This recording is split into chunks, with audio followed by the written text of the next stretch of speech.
Chapter 500. Su Fengnian said with a smile, Mr. Luo, if that's the case, then that bow should be able to draw at least 300 gene of force, right?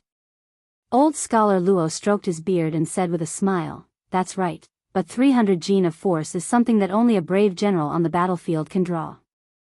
If he could, then he wouldn't be this old man's retainer. Su Qi, can you guess that this person was a Bailiang army crossbowman when he was young? Su Fengnian glanced at the silent man wiping the bow and shook his head. I really can't guess.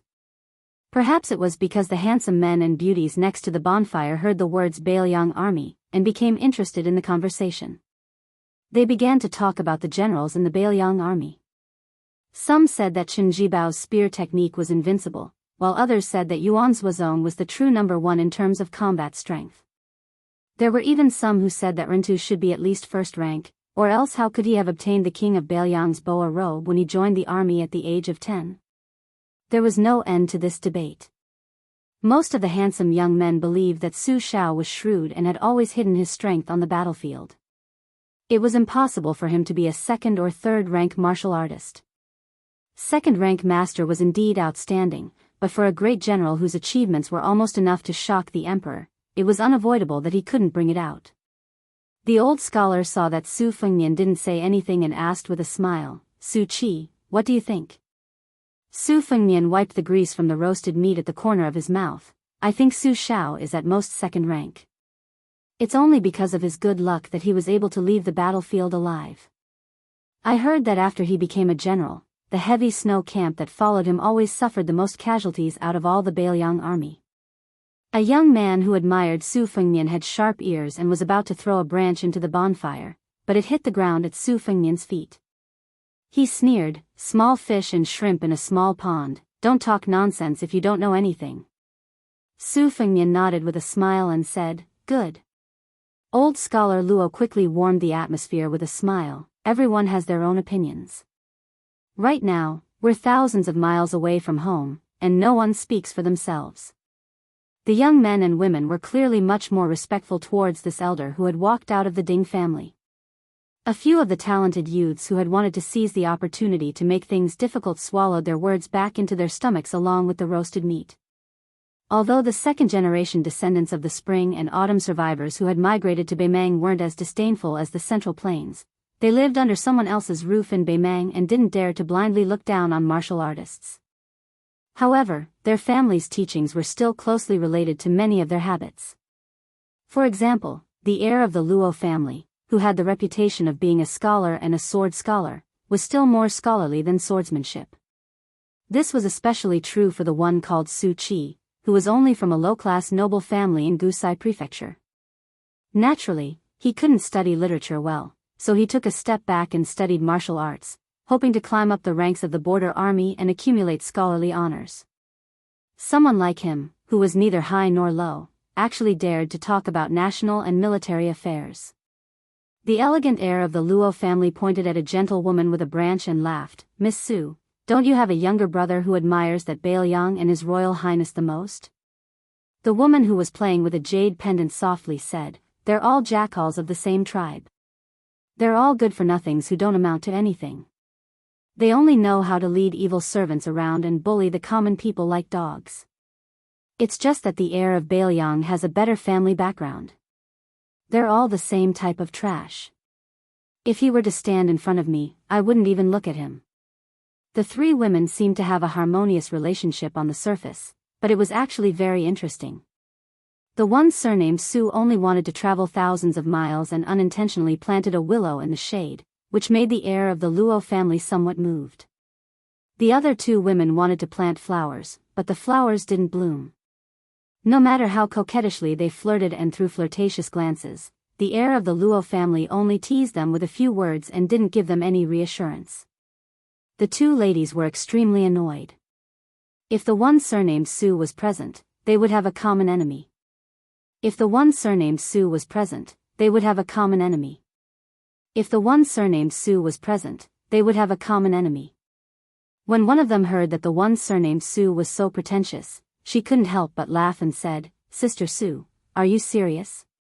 Ah, you can't even fake your expression in front of Bailiang and His Royal Highness? Don't be so embarrassed that you can't even speak when you're in front of him. Little sister, I've heard that His Royal Highness is very handsome. Although he's a bit unrestrained when it comes to romantic affairs, he claims to be second, but no one dares to claim to be first. The woman surnamed Su smiled gracefully and didn't refute. The other woman with an oval face, who was more charming than elegant, was even more eccentric. Sister Su, don't you like to appraise ancient paintings? Let's not talk about other things. Who in the world doesn't know that famous paintings that have been jokingly stamped with the word fake are all genuine? How many people have collected paintings that everyone regards as suspenseful and thus have their names verified? The woman surnamed Su smiled and said, on this point, the heir of Bailiang has indeed contributed greatly. No gold is pure. Didn't young Master Luo also say that he's not proficient in the zither? But a hand has 5 fingers, and there's also a long one.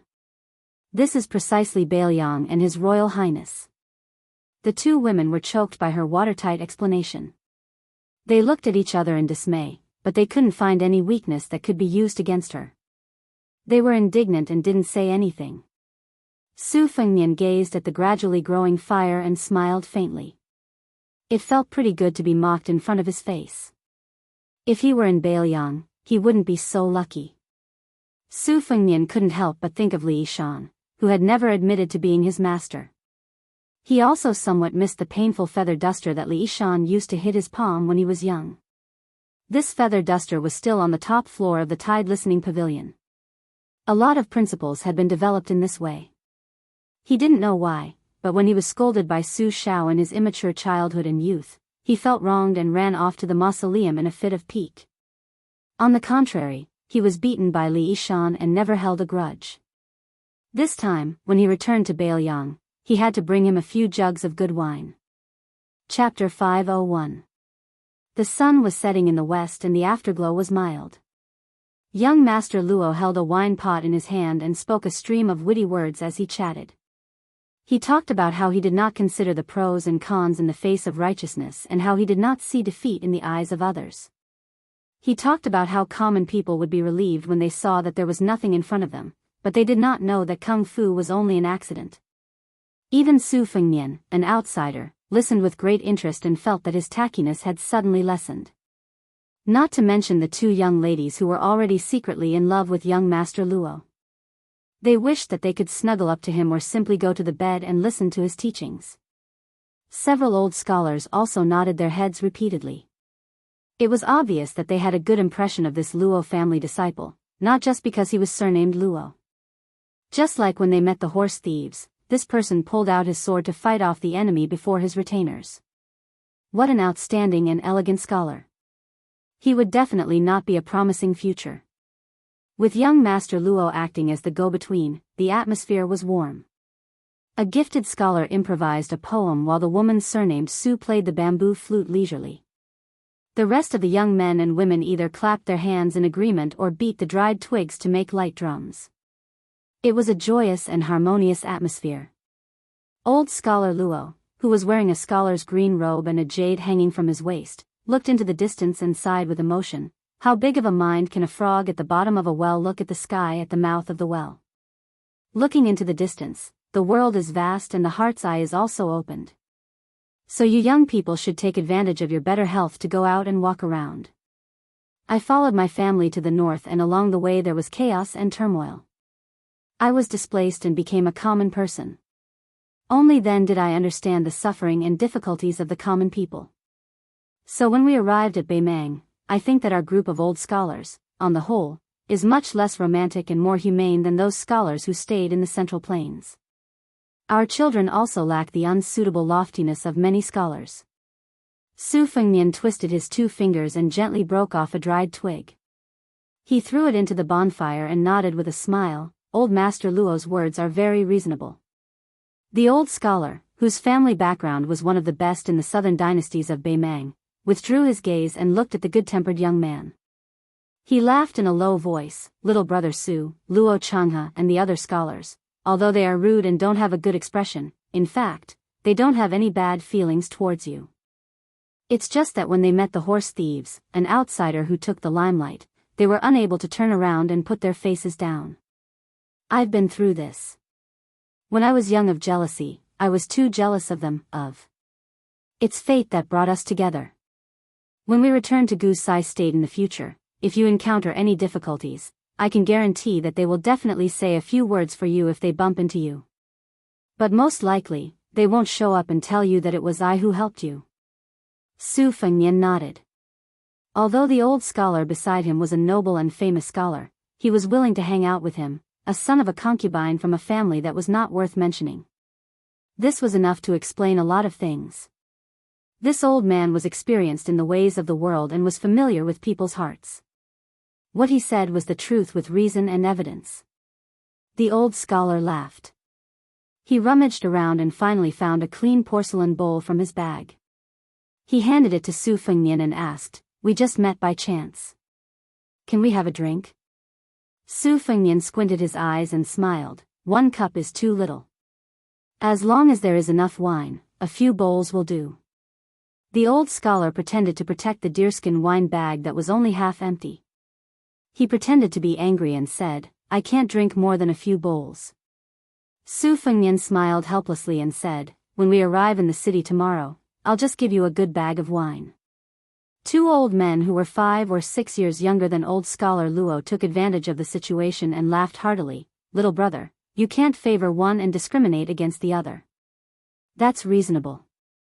Su Fengnian promised and agreed. He didn't know when the custom of composing a poem after drinking a bowl of wine had been established. After a round of drinking, even Su Fengnian's side could not escape. Even the 5 or 6 retainers sitting around the bonfire also coyly spouted out a few vulgar slang words. They couldn't be counted as 5 or 7 words, but when they came from the mouths of men, there was a bit of a rough frontier atmosphere. It couldn't be said that they were deliberately trying to embarrass Su Fengnian, an outsider. Under the watchful eyes of the crowd, it was Su Fengnian's turn.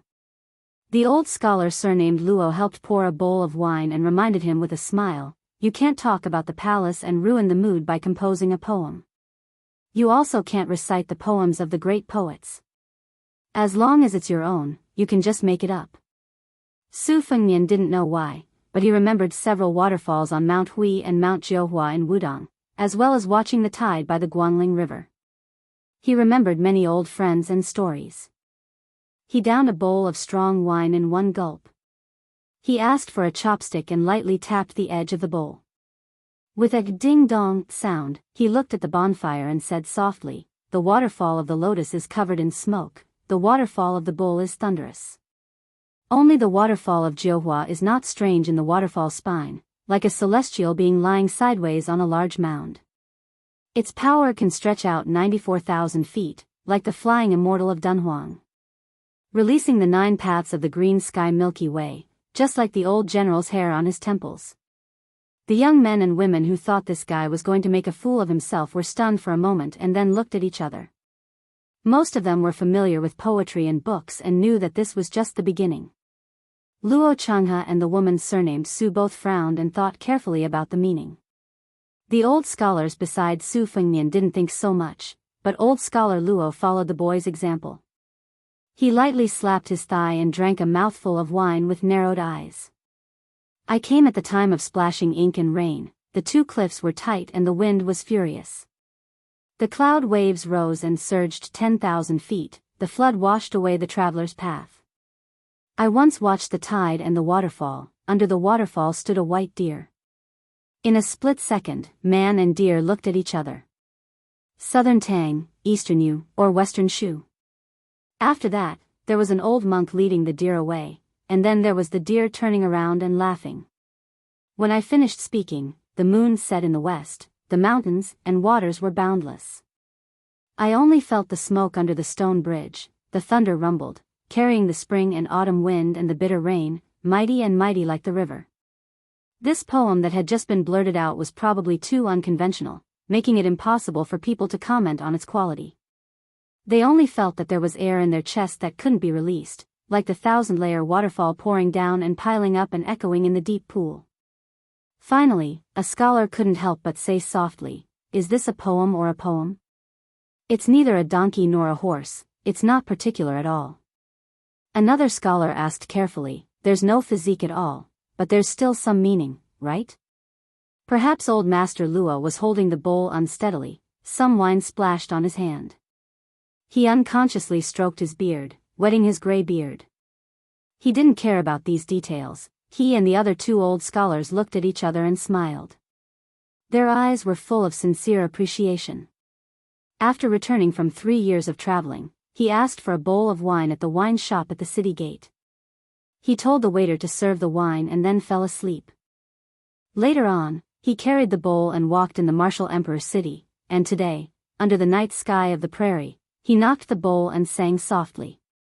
Su Fengnian felt as if a lifetime had passed. He was in a daze, lost in thought, and didn't hear the words of those young masters and misses.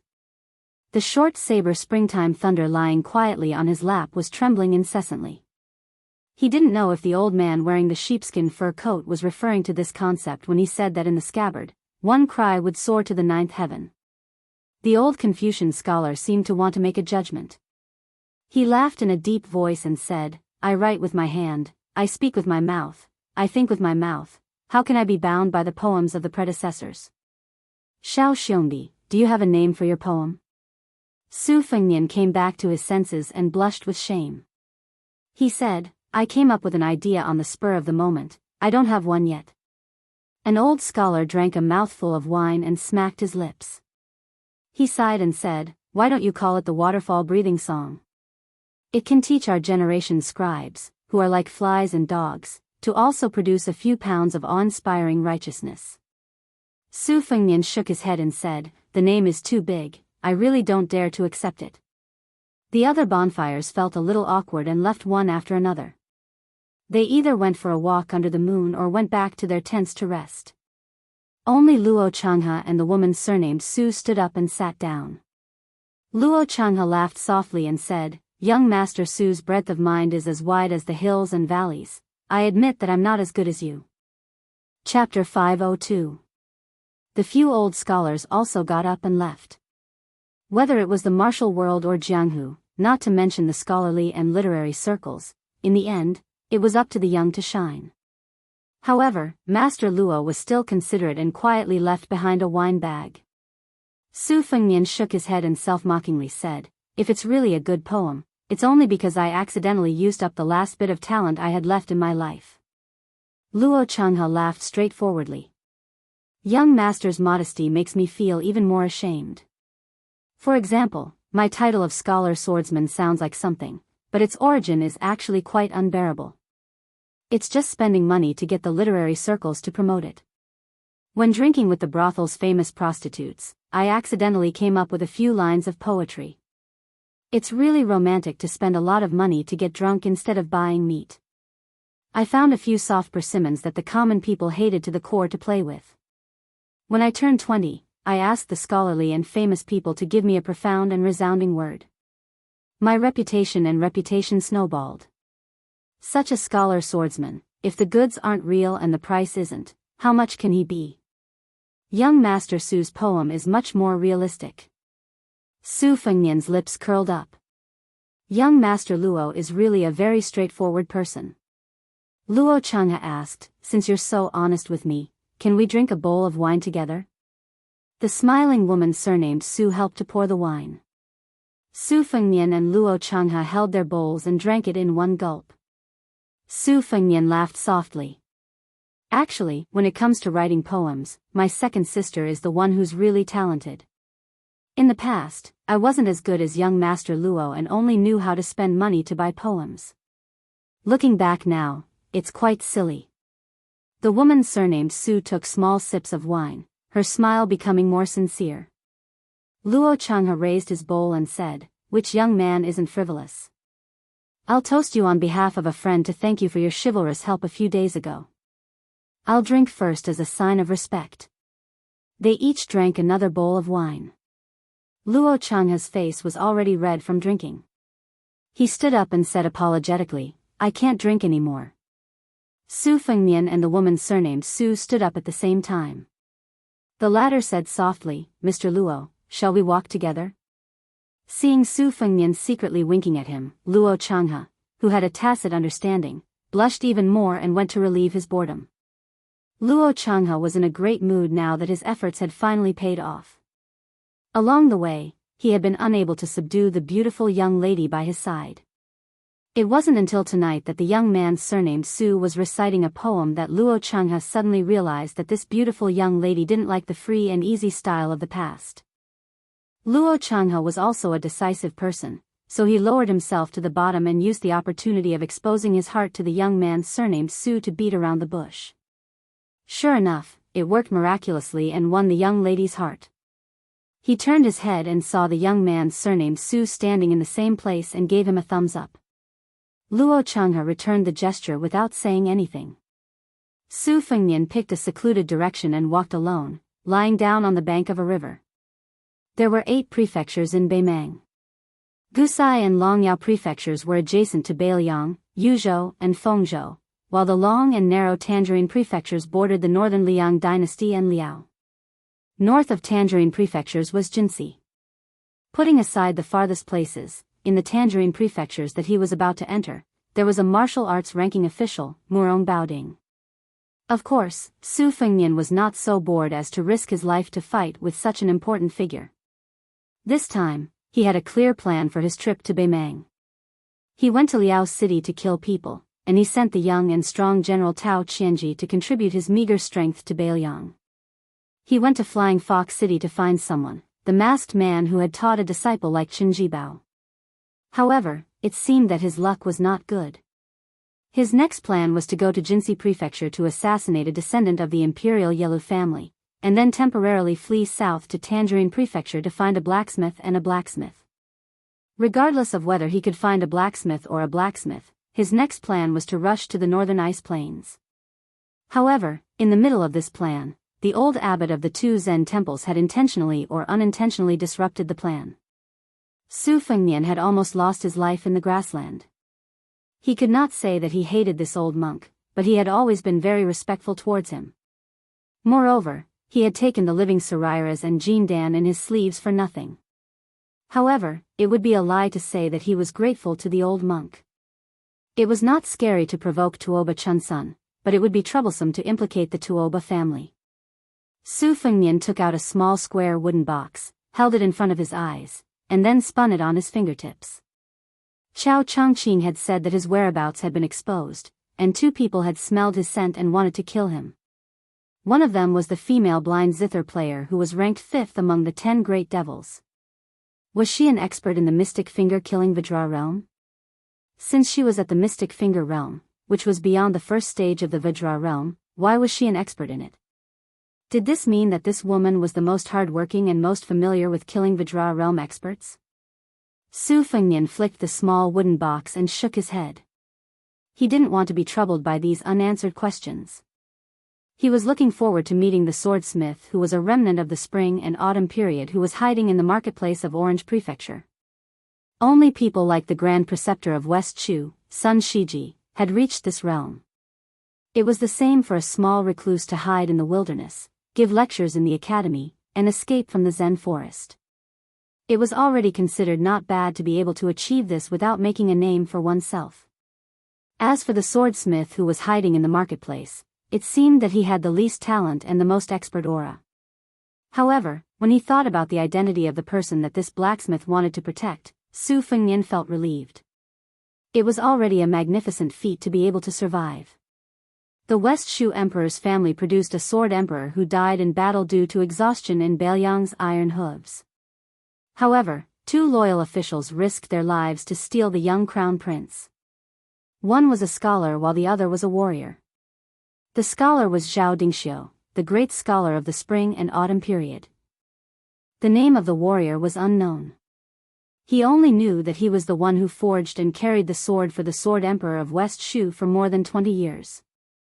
It was said that a group of people escaped to the cliff in the South Sea and jumped to their deaths. Su Fengnian only knew that this was not the case before he left Beiliang. When he was looking for someone in Flying Fox City, it was Su Shao who asked him to pass a message. This time, it was his master, Li Shan, who roughly meant that West Shu's 400-year legacy could continue. However, the prerequisite was that the crown prince, who should be in his 20s, had to go to Beiliang. Su Fengnian was a little uncertain. West Shu's imperial palace was destroyed by the Bailiang cavalry and the legacy was broken. Could such a thing be negotiated? Would that swordsmith kill someone as soon as they met? However, his master must have a countermeasure in the tide listening pavilion. In the past, even if the sky fell, Su Fengnian had Su Shao to shoulder it. Su Fengnian had never paid much attention to these kinds of undercurrents in the imperial court. However, he had been influenced by what he saw and heard since he was young. To say that Su Fengnian was a layman in officialdom was indeed to underestimate His Royal Highness, who had a bad reputation on the surface. Su Fengnian sat up, put away the living Saraira, and counted with his fingers. Other than the few old generals left in the Bailiang army, the biggest force in the core force was probably Su Zhao's 6 adopted sons. Chen Jibao did not need to be mentioned. Yuan Zuozong's loyalty was unquestionable. Yi Shizhen, who had the reputation of Little Zhao Chongling, was good at scheming and had an open personality. However, his relationship with His Royal Highness could only be considered distant. Yao Jian, who was good at searching for dragon sand, was the closest to him other than Chu Lushan. When he was young, he would often follow him to various places in Bailiang to study geography. As for Lu Qiu'er, Su Fengnian sighed. In the world, only Su Shao could see through this fatty's thoughts. He was still too weak. Next were the generals and advisors like Ningame and the mighty beast Wei Fucheng. They were also outstanding in their own style. They either set up their own schools or attached themselves to one of the 6 adopted sons. Naturally, these people also had their own small mountaintop camp, their roots were very intertwined. But compared to the Liang dynasty's imperial court, in the end, it was still a bit cleaner. The group of civil officials led by Li Hanlan's greedy father, Li Gongda, was still far from being able to challenge the Bailiang army. They could only observe the situation and maintain politics. Su Fengnian counted. The only one who could be called his direct subordinate seemed to be Commandant Gui Yi, Huang Fucheng, who had used the lives of his entire family as a pledge of allegiance. Su Fengnian looked down at the lonely finger that symbolized only one trusted aide. He said to himself, so miserable. Chapter 503. Su Fengnian sat alone by the river. Luo Changhe, old scholar Luo, and the others were already used to it. In the middle of the night, Su Fengnian controlled the Xian Lei sword and dripped blood to nourish the sword embryo. 10 heavenly stems and 12 earthly branches. The metaphor behind these 2 sayings was a top secret in Bailiang Palace. The former was Su Fengnian's men of sacrifice, while the latter was Su Zhao's trusted retainer. After obtaining the Peach Blossom Sword deity's 12 flying swords, Su Fengnian had an unforgettable memory of the latter. Zi Xianjia, Chou Chunmei, Yin Bamboo Horse, Mao Morning Dew, Chen Chunshui, Si Peach Blossom, Wu Jinlu, Wei Huangtong, Shinamei, Yu Zhuke, Su Wuling, and Hai Tai Yi. The time of nourishing the swords corresponded with the time when the flying swords came out of the furnace. Except for the Jinlu sword, which received the Buddha's golden blood as a gift and was able to nurture more than half of the sword embryo, the rest of the flying swords were less than half.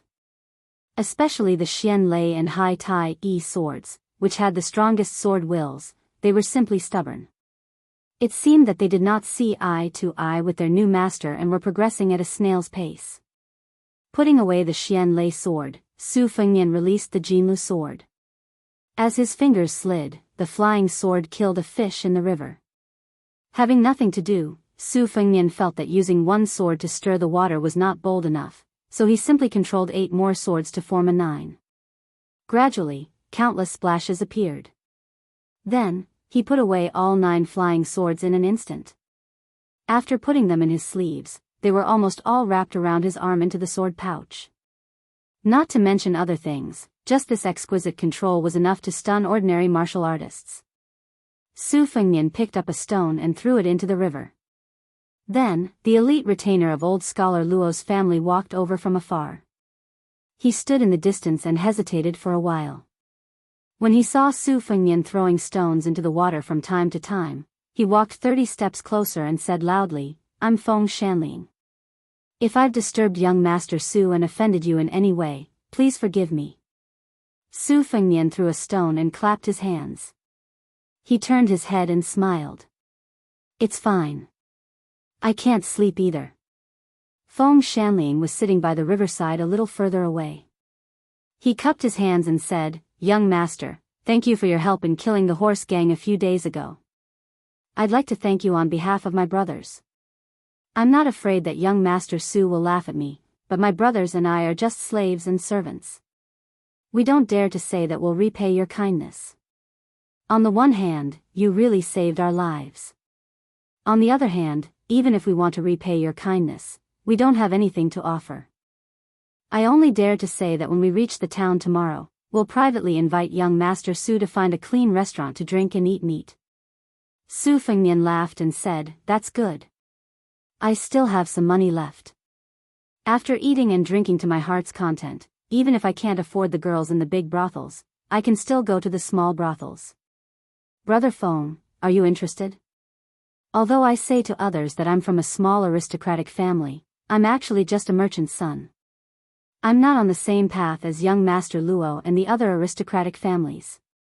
I'm also afraid of being snubbed. Brother Feng, you're on the right path.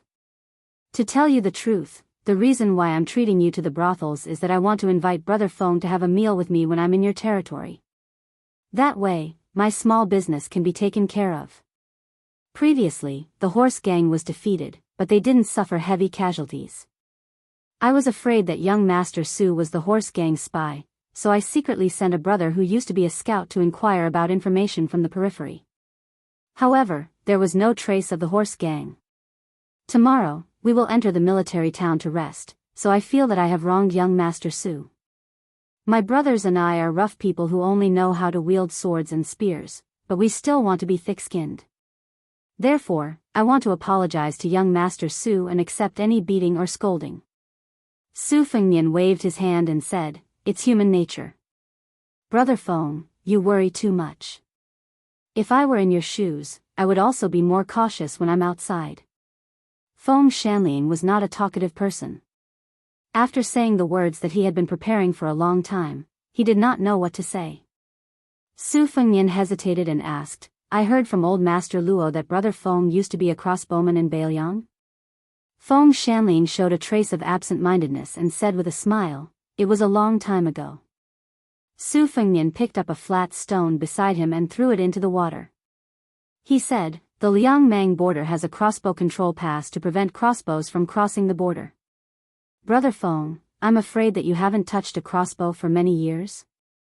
Chapter 504. The rough man who had once become a Beiliang crossbowman because of his outstanding talent smiled bitterly and lamented, "Yes, I still remember that before I retired from the army, I squatted on the ground and touched the broken crossbow, secretly crying for a long time. All these years, I was the head martial arts instructor of the Luo family's courtyard. Relying on the skills I learned in the Beiliang army, I taught more than a dozen of the Luo family's concubine sons archery and equestrian skills. I also accumulated some money at the same time and thought that I could finally buy a good crossbow to satisfy my craving. Unexpectedly, a daughter without a handle was born in the family last year. My daughter-in-law said that she should save up for her daughter's dowry now and buy this and that. Not to mention the other things, just the carved daughter's bed, not to mention the matching dressing table, washstand, silver cabinet, and chairs. Just one bed cost 60 taels of silver. Alas, the money was spent like flowing water." Su Fengnian smiled. "Does our daughter look like Brother Feng or sister-in-law? If it's like Brother Feng, it's indeed necessary to prepare more dowry." Feng Shanling was stunned for a moment, then he burst into laughter. Young Master Su's honest words, old Feng likes to hear them. "Heh, you don't say, that girl is lucky that except for her eyes, she looks like her mother. In the future, it shouldn't be too difficult for her to find a good match." Su Fengnian joked, "It's a pity that I am too old. If not, I can still claim kinship with Brother Feng and become his father-in-law." Feng Shanling said seriously, "Don't even think about it. Before my daughter is 13 or 14 years old, which bastard dares to have bad intentions? I will hang him on a tree and beat him." After saying that, Feng Shanling laughed first, and then he didn't forget to cup his hands and apologize to Su Fengnian. Su Fengnian nodded and said, the son-in-law is half a son to the mother-in-law. The more she looks at him, the more pleasing he is to the eye. But he is also half an enemy to the father-in-law, a thief who stole his own daughter. My father said that he can't wait for my two sisters to never get married in their lifetime. What's the point of getting married? It wasn't easy to raise a daughter, but she was bullied by other men who don't know how to cherish her. Feng Shanling smiled and said, yes, yes, yes. In the past, I always complained to my wife that when I first came to propose marriage, the father-in-law always looked at me with disdain. Now that I have a daughter, I finally understand. Su Fengnian looked at the bright Milky Way above his head and then looked to the south. Compared to Luo Changhe and the other aristocrats, he was much more pleasing to the eye and felt comfortable. Down. Of course, of course, of course, of course, of course, of course, of course, of course, of course. If one stood outside the boundary, the aristocrats would naturally be amiable and friendly. If one didn't have eyes and crossed the boundary, they would be in trouble. Feng Shanling and the rest of the aristocrats were well aware of these boundaries. On the other hand, the young master in front of them was much easier to get close to, perhaps because he was more of a merchant than a landowning household. He was also to Feng Shanling's liking and temperament, so he was worth making friends with. As for whether they could become close friends, of course, only time would tell. Feng Shanling wasn't a 3-year-old child who would pour his heart out and think that they could become brothers who could exchange their lives for each other. Su Fengnian asked curiously, Brother Feng, why did you leave the Bailiang army? Feng Shanling looked at the river and plucked a bunch of weeds. He sighed and said, I joined the army late and didn't make it in time for the Great War of the Spring and Autumn period. I only joined the army when the great general was on his way to Bailiang. My parents had already passed away, so I had nothing to worry about. I just wanted to accumulate military merits so that I could bring honor to my family. With good luck and some brute strength, I became a Bailiang crossbowman in less than 2 years after joining the army. I followed the great general and the Bailiang army all the way to the Nanjing prefecture of the Bailiang army. It was so satisfying. I killed so many barbarians that my eyes turned red. There was once when my frame was trampled to pieces by a Bailiang crossbow. While I was in a daze and didn't know what to do, the commandant slapped me on the head and ordered me to kill my way in with my Bailiang saber. At that time, I didn't care if I was greedy for life or not. I only thought that if I could kill one barbarian, I wouldn't lose anything. If I could kill a pair, I would earn one. If I could kill a few more, I would be able to become a commandant. I didn't expect that after running a few hundred steps with my brothers, I would trip over corpses and fall flat on my face. Fortunately, when I got up, I still had the courage to kill the barbarians. In the end, I actually killed 2 barbarians. In the following few battles, I didn't have the opportunity to charge into the battlefield and kill the enemy with my own hands. With the great general and General Chen present, the Beimang barbarians didn't have the strength to fight back at all. Later on, when I heard that His Majesty the Emperor had also personally led an expedition to join the Bailiang army, my brothers and I were quite happy at first. But later on, we didn't understand. The battle was called off just like that. Moreover, the Bailiang army actually took the lead in withdrawing south. The great general didn't say anything either. At that time, I didn't understand anything. I only felt that I had made a mistake in joining the army. Holding my anger, I left with many of my brothers. Some of my brothers and I also went our separate ways along the way. It wasn't until I ran into the head of a side branch of the Luo family that I thought that since we were a family that had migrated from the Central Plains, it wouldn't be embarrassing to work for them. So I settled down. It was only later that I overheard the Luo family's idle chatter that I learned that it was the Zhao family's son who had issued an imperial edict that forced the great general to withdraw the army. Feng Shanling threw the wild grass into the river and said with a regretful expression, all these years, when I sleep at night, I still wake up with a start whenever I hear the sound of horse hooves outside the wall. Otherwise, when I'm dreaming, I subconsciously jump up like a carp and think about drawing a sword and going into battle. Su Fengnian wanted to laugh but couldn't. The rough man rubbed his cheeks and muttered to himself, I don't know how many times I've been scolded by my wife. but it seems that I won't be able to change in this lifetime. Su Fengnian exhaled deeply. He pursed his lips and didn't say anything. How many old soldiers were there in Bailiang? How many of them were there in their dreams? Chapter 505. With the foreshadowing, it was better to strike while the iron was hot. The next day, Su Fengnian followed the large group to the city of Orange Province. He got close to Feng Shanling and the other rough men and chatted. It was a completely different feeling from talking about moral essays with Mr. Luo and the other old scholars. It was probably the difference between gulping down wine and drinking warm tea. Su Fengnian borrowed a good bow from Feng Shanling along the way.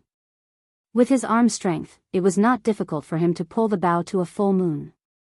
He tried to shoot the arrows several times and was full of vigor. Fortunately, Su Fengnian had killed the horse gang before, so these retainers were not surprised. Moreover, Su Fengnian was not in the same line of work as them. He was a bastard who fought for their rice bowls, so they were happy to say a few words to warm up their relationship. In comparison, Feng Shanling was more sincere. As a middle-aged man, he probably had too many pent-up frustrations in his heart that could not be quenched by drinking. He wanted to chat with others. Taking advantage of the time when no one was around to pick up the arrows, he told Su Fengnian a lot of old stories about Bailiang. Seeing that Su Fengnian was not the least bit impatient, Feng Shanling opened up completely. In the beginning, when I joined the army, I actually had two choices. One was to join General Gu Jintang's old division. There weren't many battles, so I could live a peaceful life. However, I was destined to not be as good as those rich kids. As a bachelor who had nothing to lose, I thought about joining the Bailiang army. Although the Bailiang border was not peaceful, the great general had defeated 6 of the 9 kingdoms during the spring and autumn period. I felt that even if I went to the border, as long as I didn't become a scout or a mounted ranger who charged at the front lines, it would not be easy to die. I really hit the jackpot and became a crossbowman. Other than that time when I stepped on the crossbow, I didn't have much close combat with the barbarians. In the beginning, every time a battle ended, I would feel my scalp tingle when I saw those cavalrymen and infantrymen with broken arms and legs or their entire backs slashed open.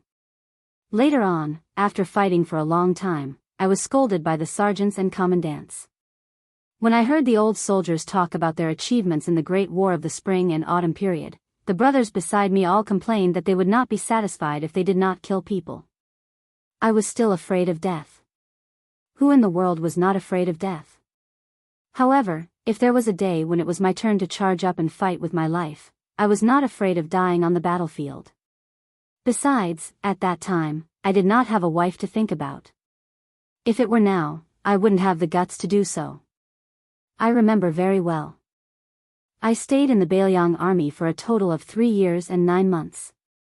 I didn't see any important people. The highest ranking official was only a 6th ranked officer. He was a young cavalry general. The general's mount was very tall. However, at that time, I was envious. When I thought about how everyone used the same Bailiang saber, including the great general, there was nothing to be jealous of. Young Master Su, it's not that old Feng is shrewd, but I sincerely advise you to learn some Bailiang language. If one day the Bailiang cavalry really goes all the way north and defeats the Baimang southern dynasty, it's always right to learn some Bailiang language. Following Feng Shanling's nagging, they gradually approached the border town. Su Fengnian pulled away from Luo Changhe and the others, squatting beside a dried-up river and staring blankly for a while. During the Third War between the two dynasties, it was the second and last time the Liang dynasty had the upper hand in the early stages. Unfortunately, it was precisely in the vicinity of the Purple Martin Terrace that they fell short of success. At that time, under the careful planning of the old Grand Secretary and a group of important ministers who were familiar with border defense, including Gu Jiantang, the elite troops of the Tu Liao 9 towns border army turned out in full force and marched 100 li in a day. On the 9th day of the 6th lunar month of the 3rd year of the Honghan dynasty, they arrived at Tun Jintai on the 16th day and arrived at Baimang's present Yibing town on the 17th day. More than 6,000 garrison troops surrendered at the sight of the wind. On the 19th day, they surrounded Juzhou and then went to the various fortresses of Yehu Pass, intending to seal off the entrance of Beimang's troops to the west. However, they only attempted to encircle Juzhou and attack reinforcements at the Purple Martin Terrace. Later on, they were ridiculed by the military scholars of later generations for using troops with no special purpose. The young emperor of the Zhao family, who was personally leading an expedition for the first time, was even ridiculed by the military scholars of later generations for using troops with the formation map. If it weren't for the fact that Gu Jiantang, who was guarding Jinliao, disobeyed the previously established edict and led 8,000 elite troops to rescue them, and that Beiliang's Chen Jibao led 90,000 cavalrymen and Gu Jiantang's troops to the north at almost the same time, like an all-piercing towards Nanjing Prefecture, the empire of Beiliang wouldn't be the empire of today. Collecting his scattered thoughts, Su Fengnian stood up and jogged to catch up with the large group. The Spring Thunder Saber was wrapped in a cloth strip and placed in his backpack. In this town, civilians and civilians mixed together, so the inspection at the city gate was very strict. Among the sparse crowd, a woman walked slowly with her head down and handed a pass to a spear-wielding city guard. After the young, sturdy soldier in armor confirmed that there was no mistake, he shot a glance at the woman and frowned. He used the tip of his spear to knock on the large cloth bag that the woman was carrying with great difficulty. The woman slowly untied the rope slanting across her chest and opened the cloth bag, revealing a guqin. The guqin was 3 chi 6 inches and 5 centimeters long, with 7 banana leaf strings, a snake belly pattern, and a scorched tail. Of course, the city guard couldn't recognize this kind of elegant object, nor could he see the depth of its craftsmanship. Seeing that she seemed to be blind, he didn't make things difficult for her. There were more than 10,000 controlling Crane army stationed outside the town, and their governance was strict. He had already earned a few hundred copper coins today, so he didn't dare to make too many petty moves, so he let her pass. The woman was wearing the Southern Dynasty's attire, a small skirt with narrow sleeves. She didn't wear the veiled hat that was exclusive to young ladies. Probably because she practiced the zither, she had a mild temperament, so she walked lightly and slowly. After entering the city, the market and the streets began to bustle with noise and excitement. Many children were playing and running around. Several local ruffians, who bullied the weak and feared the strong, were squatting at the mouth of a well on the side of the street, basking in the sun. Seeing such a lonely and weak woman entering the city alone, they looked at each other and smiled knowingly. Taking advantage of the fact that the city guard at the gate wasn't paying attention to them, one of the ruffians pretended to be drunk and staggered over, bumping into her shoulder. The woman on her back was reasonably shaken and almost fell down, but she still kept her head down and her expression hidden. The man, who was single and could only make a living by stealing undergarments from women in the neighborhood, smiled even more. After brushing past her shoulder, he turned around and was about to touch the woman's buttocks. He pinched her buttocks and brought it to the tip of his nose for a sniff, provoking a roar of laughter from his rogues on the street. The woman was in a hurry, she didn't dare to reprimand him. This undoubtedly greatly increased the ruffian's arrogance. He quickened his pace and was about to pull her. His mouth was full of nonsense as he shouted, "Wife, quickly go home with your man and give birth to babies. What are you strolling around for?" The woman whose slender arm was pulled didn't say anything. The ruffian was about to take advantage of the situation and embrace her to his heart's content. On the other side of the street stood a neatly dressed young man with a ruffian face. Seeing this scene, he didn't lack the understanding of a hero who saw injustice and saved the beauty. He only picked his nose and sneered, "Lu Scar, you think you can get a wife? You should go sleep with your mother. Anyway, your mother is also a trash that can be ridden by thousands and thousands of people. One more won't make a difference." The ruffian who was called Lu Scar was so anxious that his eyes turned red. He didn't let go of the woman's smooth arm and turned his head to curse, Su, no matter how idle my balls are, they are still 100 times better than yours. You brat, you've been facing these 2 old bachelors for more than 20 years. Has your buttocks bloomed?" Chapter 506. After the young man finished picking his nose, he went to pick his ear wax. With a calm face, he said, 2 hours ago, I went to your house to climb the wall and had a private conversation with your mother. Do you know what is 6 short words and 3 long words? You are still young and inexperienced, so you definitely don't understand. In any case, your old mother is very happy in bed. Who knows, maybe tomorrow I will become your cheap father. Come, call me father first. The young man straightened his back. Lu Scar was humiliated on the street. He no longer cared about the woman.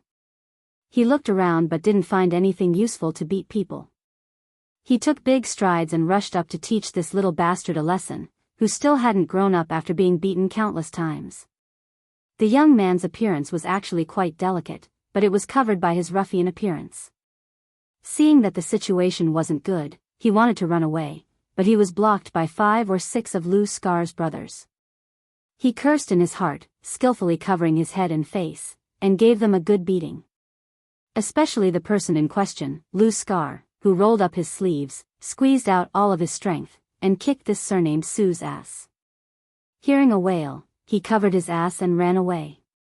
Lu Scar and the others began to chase after him, grabbing the chairs by the side of the street and randomly smashing them. The street vendors who were doing business were all cursing. This town wasn't that big, but after living together for 20 years, they knew these idle and lazy people very well. They knew which ones to curse and which ones to fight back.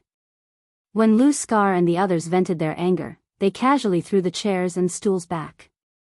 There was also no trace of the backpack girl. This made Lu Scar want to go to Sue's house and turn it upside down, but thinking of the old bachelor's strength, he shrunk his neck and felt a chill. He could only endlessly curse that Sue, that brat, had been beaten until his D***ck was gone, and he would never be able to sh**t in this lifetime. The young man surnamed Sue, who had suffered an unexpected calamity for no reason, took a detour and walked through several alleys before squatting at a corner of a wall. He used his thumb to wipe away the blood at the corner of his mouth. His nose was bruised, his face was swollen, and his whole body was sore. He pulled open his collar and saw a bruise on his shoulder.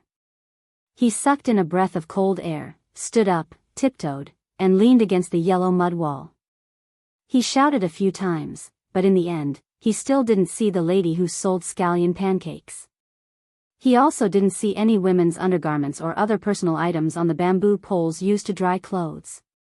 Feeling somewhat bored, he endured the stinging pain and pretended to walk leisurely while whistling. On the way, he casually grabbed a piece of bacon and threw it into his mouth to chew. Su Fengnian and the group of Confucian scholars checked into a first-class inn. Old scholar Luo had already helped to pay the bill, so Su Fengnian didn't want to be pretentious about this kind of trivial matter.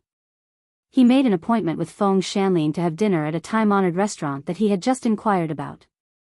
Because it wasn't time to eat yet, he went out for a walk. After walking a few streets, he saw a simple fortune-telling stall under an old willow tree. The fortune-teller wore a wrinkled and tattered Daoist robe and had a goatee. The business was cold and cheerless. He sat on a borrowed bench and dozed off in a daze. From time to time, his chin would knock on the table covered with a cotton cloth. Su Fengnian hesitated for a moment. He raised his head and looked at the flag that was fluttering softly due to the lack of wind. It was probably about 500 years. As a fortune-teller, he was afraid that his tone would be too low. Su Fengnian walked over and knocked on the stall with his finger. The fortune-teller woke up with a start and hurriedly wiped his saliva with his sleeve. He sat upright and still and tried his best to put on the air of an expert. He spoke incessantly. This immortal is proficient in yin and yang, the 5 elements, ziwei, astrology, palmistry, qimen dunjia, geography, feng shui. Whether it is yin or yang, all of them are extremely accurate. May I ask what Gongzi wants this immortal to tell? Su Fengnian had partnered with old Huang and Wenhua in the past, so he could be considered a veteran in this line of swindling money. He smiled and said, "Why don't you pinch your fingers and calculate what I want to calculate first?" The old Daoist did not dare to talk nonsense for a moment. He stood up and pretended to pass the bench to this customer who had taken the bait with great difficulty. He sat down in the old willow pit and took the opportunity to look at this ordinary-looking young man from the corner of his eyes. After he sat down, he stretched out 2 fingers and twirled his goatee. He did not say anything. Su Fengnian held back his laughter and was not in a hurry to speak. In fact, this line of work was very important in terms of acting. It was nothing more than blindly guessing and asking for money to solve a disaster. There were 4 parts to it, one after another. If there were no mistakes, one would be able to earn a copper coin. In the past, it was difficult for him to be a fortune teller. After all, he did not have hair on his mouth and was not reliable in his work. Even if he borrowed a Taoist robe, it was difficult to fool people. The old Daoist's eyes wandered and said softly, "Gongzi, are you here to calculate the fate of an official?" Su Fengnian shook his head. The old man said, "Oh, to calculate the fortune of an official." Su Fengnian still shook his head. The old man was finally unable to sit still. If he could not guess correctly, then wouldn't the fatty meat in his mouth fly out of the bowl? Su Fengnian did not continue to make things difficult for this fortune teller who was clearly living a simple life. He smiled and said, "Actually, old immortal has guessed correctly. Not only is it to calculate the fortune of an official, but it is also to calculate the fortune of an official." The old man was relieved and nodded lightly. This immortal has always calculated with every possibility taken into account. With a beginning that was not too embarrassing, what followed was a deluge of nonsense. Su Fengnian did not expose him and nodded from time to time. The old Daoist's saliva flew everywhere and he was in high spirits. Su Fengnian had exchanged some pieces of silver at the inn. After hearing that he might have a bright future, he took out a piece of silver and prepared to return home. The old Daoist, who had not touched silver for more than half a year, suddenly had his eyes lit up. When the silver was placed on the table, he grabbed it with lightning speed and put it into his sleeve. He then stroked his beard and said with a smile, "Gongzi, what time were you born? This immortal can calculate it for you again. This is free." Su Fengnian had already left the bench and sat down again. He smiled and said, "Let's not talk about me first. Help me calculate my father's time. He was born in the afternoon." The old Daoist pretended to ponder and asked about the specific time in a day. He then said slowly, "This is not a good time. It is the fate of leaving home early in life. Brothers and sisters also died early. If the fortune is not good, the husband and wife will not be able to grow old together. However, the death of the wife will make the man's fortune better in his later years." The old Daoist saw that the young man in front of him had a dull expression and thought that he had said something wrong. He was about to change his words and was afraid that the silver in his sleeves would be taken back. He did not expect that the young man would ask about the fortune of his eldest sister and second sister. After knowing the time, the old Daoist deliberately mystified him. He pinched his fingers and calculated again and again. He braced himself and said a few words, not daring to say more. He carefully glanced at the young man. The latter's lips trembled as he squeezed out a smile and told the old Daoist the time of his birth. The old Daoist quietly wiped his sweat and pretended to be calm as he said, "Not bad, not bad. Gongzi is handsome and intelligent. You have a lot of fortune in your life. Your parents' fortune has been shared with you. Your early days were rough, your middle days were hard, but your late days were good. Therefore, Gongzi need not worry too much." The old fortune teller hesitated for a while before saying, "Gongzi, forgive me for speaking out of turn. Gongzi's family has more or less had their fortune reduced because of you." He then hurriedly added, "But Gongzi's family's fortune is not bad. They do not care about this little bit." Under the old willow tree, the young man and the old fortune teller looked at each other. Su, who was strolling over, was thinking that there would be an idiot who would read the fortune of this old swindler. He then saw the man whose head had been kicked by a donkey scatter a handful of silver. The next scene made him feel even more incredulous. Su turned around and planned to return to his shop to be scolded. He rolled his eyes and muttered, "This guy is crazy." A young man from a foreign land sat under a withered old tree. He did not cry out loud and just stood there crying. Chapter 507. Su paced back and forth outside for half a day before gathering the courage to return to a blacksmith shop located in a corner of the town. It was a 2-section courtyard with a frame. However, at a glance, the furnishings were simple and crude, giving people a feeling of emptiness. She knew that this family's life was not easy and could not be considered wealthy. In the front room, in front of the furnace and bellows, there was a middle-aged man who was bare-chested.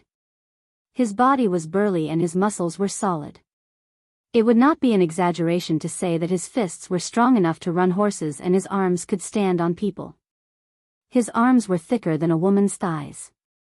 It would be a pity if he did not have the strength to walk on the streets. The man was dressed in bronze and was holding a hammer to hammer a piece of hot iron on the anvil. The man glanced at Su Su and did not make a sound, continuing to hammer the iron. Su Su, who had been a helper since she was young, was very familiar with the temperature of the iron. She ran to the basket and poured some charcoal into the furnace. Then, she was about to go to the back of the room to rest. In this old man's words, it was to cultivate righteousness. Her sharp ears heard the footsteps that she had been hearing for more than 20 years and quickly slipped away. Just as she ran to the doorstep, she heard a light shout. She could only obediently stop and turn around. She pretended to be stupid and laughed. An old man who looked like a poor scholar was holding a carp with branches pierced through its gills. He angrily said, "Fighting with Lu Hong and those scoundrels again? How can this be the conduct of a modest gentleman? If you can't even cultivate your body, how can you accomplish great things?" Su Su softly curled her lips and muttered, "I'm a gentleman who stays away from the kitchen." The old man was about to glare when the young man ran in front of him with a mischievous smile. He took the plump carp that was still jumping around and said happily, "Old man, there are some onions and garlic at home. I'll go make you a braised carp that even you Binglo's head chef would be ashamed of." Hearing this old man's anger surged. Where did the onions and garlic come from at home? The young man who spilled the beans took the carp and ran to the backyard. The pedantic and inflexible old master didn't even look at the blacksmith, and continued to nag. It was probably similar to the sage's teachings, when dealing with matters, I will deal with them. If I don't, I will deal with them. Su Su had long been sick of hearing it. With his back facing the old master, he mouthed the exact same words as the old man. When the old master painstakingly said, "The temperament of a young man should be restrained. You can cultivate virtue." Su Su couldn't take it anymore and said indignantly, "I still have the temperament of an old man. Old man Zhao, if you continue to be like an old woman, I will not cook." This old man's son was stunned for a moment. He sighed and shook his head. He did not say anything else, but his expression softened a lot. He put his 5 fingers together and slid them through his beard. He clearly agreed with the young man's words. Su Su went to the narrow and dark kitchen. She threw the carp on the chopping board and opened the window. First, she washed the rice and cooked. Then, she skillfully used the knife to deal with the red carp that was destined to die soon. This old man's son stood outside the door with kind eyes. Su Su peeled the fish scales and raised her hand to block the hair on her forehead. Her expression was focused. The scholarly old pedant behind him, since he could remember, had relied on each other for survival. That old pedant's mouth had endless principles. He had lectured for more than 20 years and still had not finished. It was a waste of talent for him to not be a saint and only be a private tutor in the city. However, in these years, this house did not feel like a home. They relied on this old man's son to teach more than 10 children to earn money and Uncle Chi to forge iron in the front yard. But strangely, he saw Uncle Chi knocking all year round, but he did not see him sell iron to anyone. He did not like to read. When he read a book, he would doze off. He also did not have the willpower to secretly learn skills like his peers in the neighborhood. He knew his own weight. Unless a sack of gold and silver fell on his head from the sky, his life would be worthless. Whether he could marry a wife in the future was uncertain. What else could he do? Join the army and fight? Wouldn't he be so scared that he would wet his pants? Do business full of the stench of money? Firstly, he did not have the capital. He did not have the temperament of bowing and bending his knees to others. Secondly, this old man's son was anxious and wanted to break his arms and legs. Su Su sighed. If she was the storyteller's so-called leopard cat swapping the crown prince, how beautiful would that be? After a while, the rice was cooked and the dishes could be placed on the plate. Su Su unhappily said, "Old man, go call Uncle Chi to eat." At the dining table, even though this old man's son often said that he did not speak when sleeping or eating, Su Su was gradually getting older. This old man's son was really an old teacher. After the young man could withstand the beating, he did not take it seriously. While eating, he vaguely said, "Uncle Chi, why don't you go to the Crow Swallow Bridge Bazaar to solicit business? The fragrance of the wine is afraid that the alley is deep, and it will waste your good skills." This old man's son could not help but break his precepts and said, "Selling skills to peddlers and pawns, what a scandal." Su Su looked askance at the wooden man and this old man's son, who had a scowl, and said helplessly, "What's wrong with peddlers and pawns? Aren't they human? Was it just one less eye or two less legs than the emperors and generals? Didn't they all come out from their mother's womb?" This old man's son slammed the table and said, "Absurd." The old man was originally eating carefully. With this righteous reprimand, a few grains of rice were spat out onto the table. Su Su pointed with his chopsticks. This old man's son's face was slightly red. He picked up his chopsticks and put them back into his bowl. Su Su pouted with some grievance and said, "Old man, you said yourself that a wise man does not force others to do things against their will. You just have to change a bit of nature's kindness. There is no harm in saying a few kind words to others. But all these years, when have you ever said anything good about me? If I am not successful in this life, it will all be because of your scolding." For the first time, the old man did not make a sound. He did not even refute. He only slowly chewed and swallowed the rice that the people of Orange Province did not often eat. After eating and washing the dishes, this old man's son sat on a small stool near a few pots of orchids in the courtyard. He tilted his head, squinted his eyes, and took advantage of the twilight to read a few more scriptures. The oil lamp consumed oil, so it was best to use it less. Su Su went to the blacksmith shop in the front yard to help Uncle Chi take care of the furnace. Ironware was strictly supervised in Beimang. If the furnace was delayed, they would have to squander a large piece of iron. This family could not afford to be tormented. Although Su Su was heartless and did not have any ambitions, she was never careless when it came to the thickness of the rice jar. In the end, this old man's son's principles that he copied from an unknown book did not have much of an impact on a person who grew up in a border town. It was far more profound than looking at beautiful clothes and horses from afar. The tall and sturdy man was silent as always. Occasionally, he would look at the young man's eyes, revealing a silent warmth. Chapter 508. This old man's eyes were almost glued to the yellowed book. It was really blurred. He gently put the book on his lap and looked up at the sky. He slowly said, "A gentleman is forced by circumstances. It's hard to avoid deceiving others. Deceiving yourself is the same as deceiving the heavens. If you have a clear conscience, you don't need to ask the heavens for good fortune." The old man suddenly said, "I want to ask the heavens for good fortune." Holding the book with both hands, the old man said in a hoarse voice, "Life must have some energy left. Saying all that you want to say, and all that you want to do, you can only have a short life. Can you really only have a short life?" After a long silence, this old man slowly walked back to the house. After putting down the book, he went to move the pots of orchids. Taking advantage of the break, the man wiped his sleeves a few times. Then he went to Su Su's side and pressed his hands on his shoulders to help him relax his muscles and disperse the blood stasis. Su Su frowned in pain and forced a smile. "Uncle Chi, a few days ago I heard from Wang Xiaofeng that last year there were bandits in the city who could leap over roofs and vault over walls. Is there really such a martial arts hero in the world?" The strong man smiled but didn't say anything. He didn't nod or shake his head.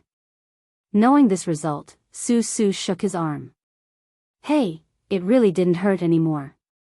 From childhood to adulthood, every time he fought with someone, Uncle Chi's massage was immediately effective. According to this old man's words, it was the same as acupuncture and massage in the Central Plains. Unfortunately, it could only cure diseases and not hit people. Su Su practiced a set of shoddy boxing skills. After finishing, he smiled and asked, "Uncle Chi, how was it? Did it have the posture of a master?" The man nodded. Su Su clicked his tongue, "If I get a peerless martial arts manual, I will be invincible in the world." The man's mouth twitched. To him, it was just a smile. Su Su heroically said, "Uncle Chi, when the time comes, I will give you the biggest iron mine in the world. You can do whatever you want. You can do it while standing or sitting. You can even do it while lying down." The man didn't say anything. Su Su thought of something and ran out of the yard. He turned back and whispered, "Uncle Chi, let's go out for a stroll." The man nodded. Su Su took a big step and rushed out of the courtyard, when he bumped into a soft body. Su Su took a closer look and saw that it was a girl carrying a backpack with her head down. He couldn't see her face, but judging from her figure, she didn't seem to be a local. He hurriedly apologized, and didn't have any intention of taking advantage of her. Seeing that she didn't move, he didn't know how to get close to her, so he decided not to think about it and ran towards the alley. After running for a few steps, this son of AB*TCH God started to piss. It seemed like a big piss was going to piss on the roof of the alley. Su Su cursed a few times and turned back to the courtyard to get an umbrella. He had an appointment with a few of his brothers to fight a group of bastards on the east side of the street, so there was no reason for him to be absent. Su Su saw that girl foolishly squatting in front of his courtyard. Was she a stupid girl who didn't understand the situation? Even if you want to hide from the rain, you can't hide like this. Su Su did not pay any attention to her. She secretly took an umbrella and ran out of the yard. She saw that this woman was most likely really stupid. In just a short while, she had been drenched by the rain of soybeans. Su Su walked a few steps and sighed heavily. She walked to her side and said unhappily, "Hey. Take it. My family is poor. I only have one umbrella. I'll lend it to you. When the rain stops, you can put it at the yard door. I'll say it first. Don't take it with you. I, Su Su, can walk around this city with my eyes closed. Don't think you can slip away." The girl raised her head. Su Su jumped in fright. This was a blind man. His looks were average, like a pretty daughter from a humble family. But it was dark and raining. When he raised his head, his eyes were even more empty than his own courtyard. This really shocked Su Su. Could it be a female ghost? Su Su distanced himself. He gathered his courage and reached out his hand.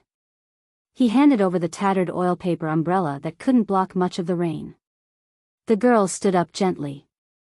She slightly turned her body and folded her sleeves. It was as if she was performing a Buddha's blessing. Then she took the umbrella. Her voice was even more like a female ghost. "Thank you, young master. Damn it. It's the middle of the night. I can't see if you have a shadow." Su Su was scared out of his wits. He almost threw the umbrella over.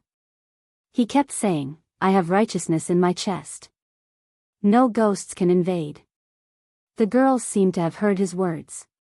She smiled gracefully and said softly, "Young Master Su, you're thinking too much. I'm not a female ghost." Su Su was stunned. He was even more frightened. He stepped back and asked in a trembling voice, "How do you know my name? And you say you're not a female ghost?" The girl who was supposed to be carrying a heavy object thought for a while and said, "Young master just said it himself." Su Su thought carefully. Then he remembered that he did unintentionally tell her his name. He was relieved. Being hit by the torrential rain, Su Su guessed that there was no way she could fight. She leaned against the wall and stood shoulder to shoulder with her. She asked curiously, "My house is a godforsaken place. What are you doing here?" The girl who was supposed to be young said softly, "Waiting for someone." Su Su wanted to get to the bottom of it. Waiting for who? The woman thought about it carefully and replied, "People who come here." Su Su slapped his forehead.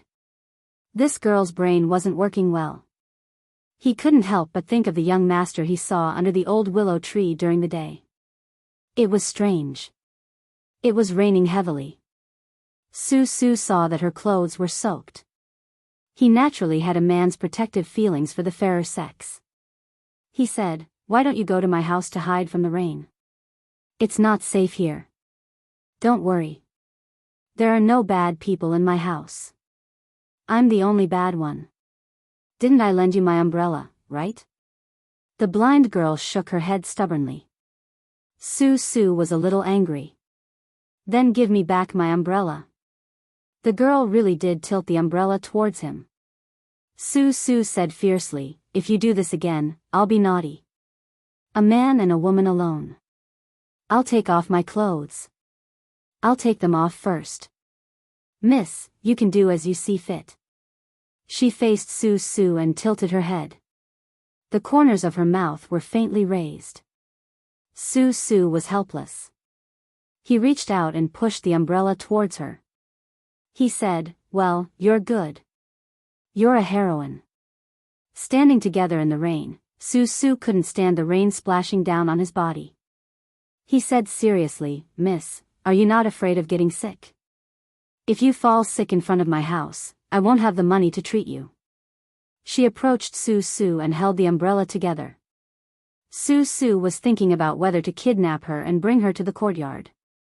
He suddenly turned his head and saw a very unfamiliar slender figure holding an umbrella coming from the alley.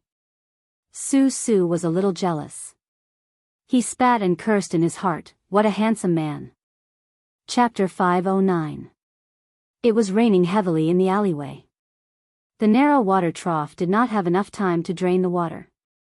The spring rain was like oil, soaking the soles of one's feet. It was very uncomfortable. In Su Su's eyes, the handsome figure seemed to be hesitating whether or not to step into the alleyway. He was puzzled when he heard a word of apology from young Master Su. Then he was knocked on the neck by a hand knife and fainted on the spot. The blind female zither player supported the limp body of Su Su and walked towards the entrance of the courtyard. A tall and sturdy man stood quietly at the doorstep and took Su Su. The young woman closed the umbrella with a "pa" sound. She wanted to return the umbrella to the wooden man. Unexpectedly, the courtyard door was closed with a "hua" la sound. She was calm and did not get angry. She placed the small umbrella in the corner of the door. The cotton bag on her back was already soaked by the rain, revealing the shape of a guqin. When she bent down to quietly put down the umbrella, she used 2 fingers to hold the knot. She gently swiped and took off the cloth bag. The wet cotton bag stirred up a burst of rain.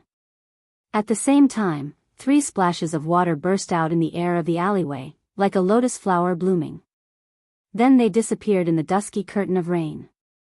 The 3 flying swords of the Huangtong, Ame, and Peach Blossom were hit by the invisible qi. They somersaulted a few times in the rain and then bounced back into the sleeve, hidden in the soft armor sword pouch. The first test of murderous intent came to an end. It was also raining heavily, but the atmosphere in the courtyard was very different. This old man, who had finished moving several pots of orchids, came to the front room. He looked at the blacksmith who was carrying Su Su back. His expression was dignified. Usually, the old master would not stay in the blacksmith shop for long. Usually, he would quickly pass through the shop. Today, he brought a wooden stool and sat at the door. The blacksmith did not say anything. He kicked the chair in front of the stove and placed the sleeping Su Su on the chair. Only then did he come to the door and squat down. He looked back at the back of the young man and sighed. Ever since Su Su became sensible, the old man had become a rather famous teacher in the northern part of the city. Later on, a child who had been beaten with a plank came home crying. The butcher, who was adept at chopping meat, went to the private school the next day to beat up the old man. In the end, the old man was beaten until he had no strength to defend himself. At that time, Su Su was also in the private school reciting sage books. Hot-blooded, she wanted to help the old man, but she did more harm than good. She caused the old man's arm to be slashed open. The butcher did not expect the rigid old man to see blood. He panicked and ran out of the cottage. Later on, Uncle Chi, who was a blacksmith, went to the butcher's shop, but he was not able to get back his reputation and medical compensation. He heard from the neighbors that the butcher saw the blacksmith and chopped the meat. Uncle Chi replied that he was here to buy meat. When Su Su heard this, she wanted to dig a hole and hide in it. When he was young, the two old bachelors in the family became the laughing stock of Lu Scar's group. They could not beat Su Su, so Su Su settled for the next best thing. Every time there was a quarrel between a shrew and an old woman, he would hold a bowl and squat at the side to watch. He learned many spicy and dirty words. These years, he had benefited a lot. Lu Scar had never lost an argument and was always fuming. But Su Su also knew that there was no use in quarreling. Just like this old man could not beat a crude butcher when it came to reasoning. So he liked to listen to the legends of heroes who left no trace behind. He also thought that if he could have a chance to come into contact with such an outstanding Jianghu character, even if he was beaten up, it would be worth it. In his impression, heroes did not walk the normal path. When they appeared, they would not be standing on the highest point of the city wall with a sword and blade. Even if they appeared in the streets, they would at least be standing on rooftops or walls. Only then would they be worthy of the word expert. It was a pity that there was a military camp outside the city. After living for more than 20 years, he had not even seen a single flying hero. A few years ago, he heard that there were two groups of heroes who were fighting on the Sable Terrace. Early in the morning, he eagerly went to admire the elegance of the experts. Who would have thought that he would finish a bag of melon seeds and only show up at noon?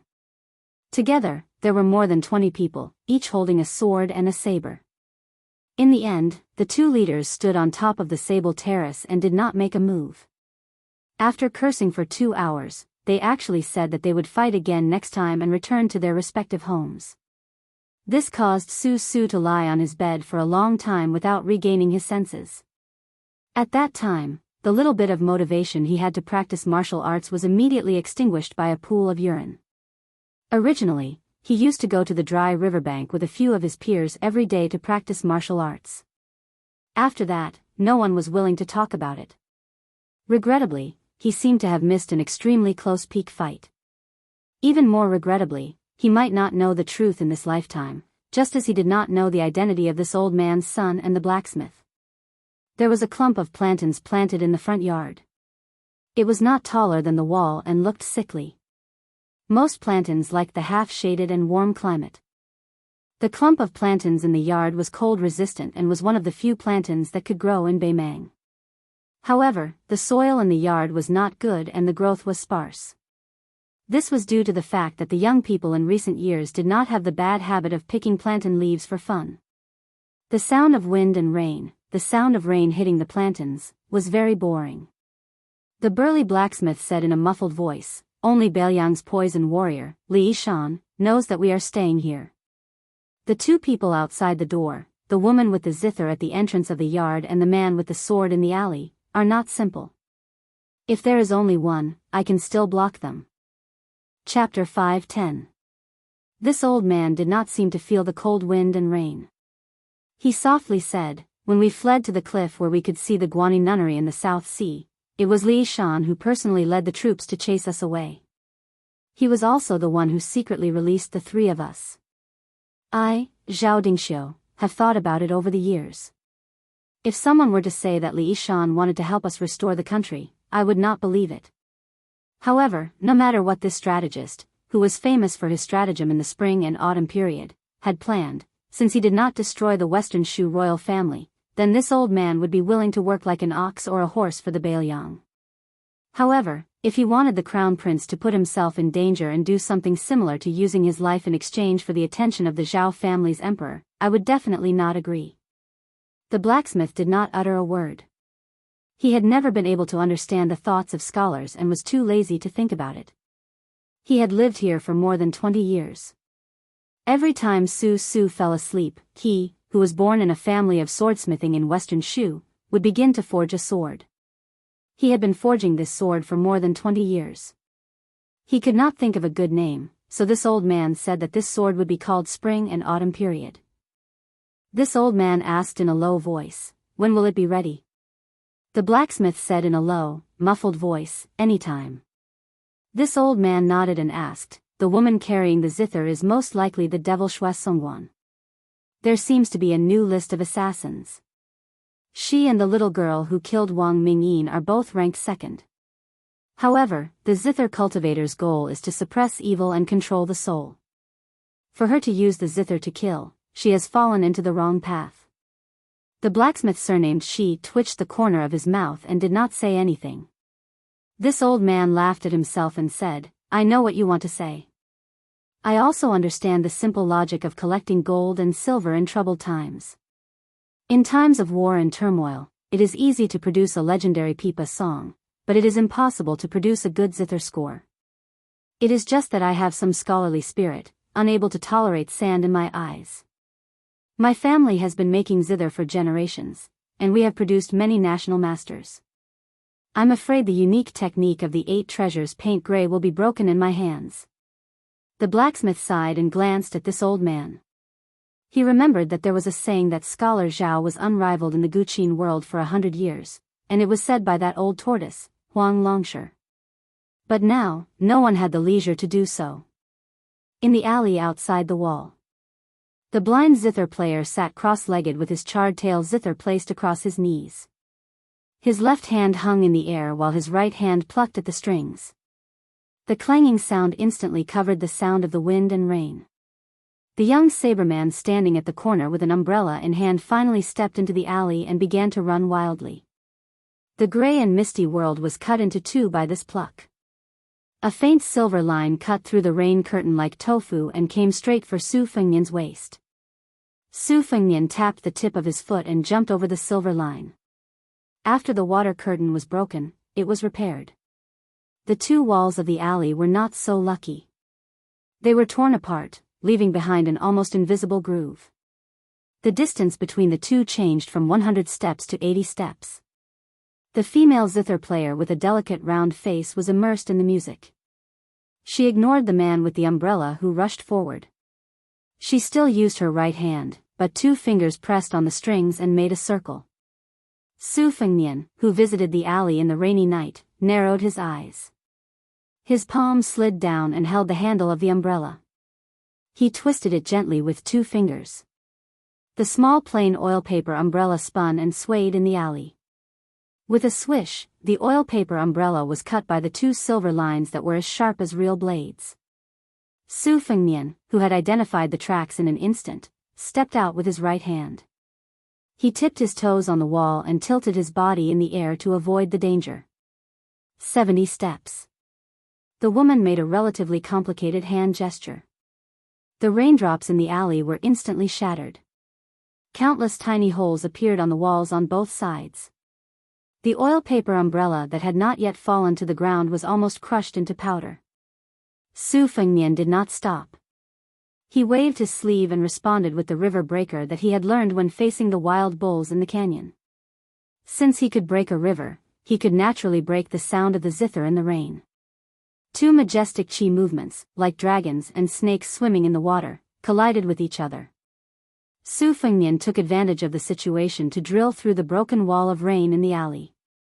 He closed the gap to 60 steps. The blind zither player rolled her slender right hand. A particularly thick silver line rolled in front of her. It slid freely in the alley like a flood dragon out of the river. It pounced on Su Fengnian, who did not want to stop. Another silver-lined snake, slightly smaller in scale, arced behind her and split the wall to her left. It was thick in the middle and shallow on both sides. It was the first to shoot toward the bent and running swordsman. The spring thunder in the scabbard left her hand entangled with the silver snake, creating a string of sparks. Su Fengnian then formed a hook with his 5 fingers. His right hand grasped the silver light that swam fiercely like a flood dragon. He suddenly exerted force and broke it. Water splashed out on his chest. It was a beautiful scene. Su Fengnian's figure arrived. The rain poured down on the blind zither player.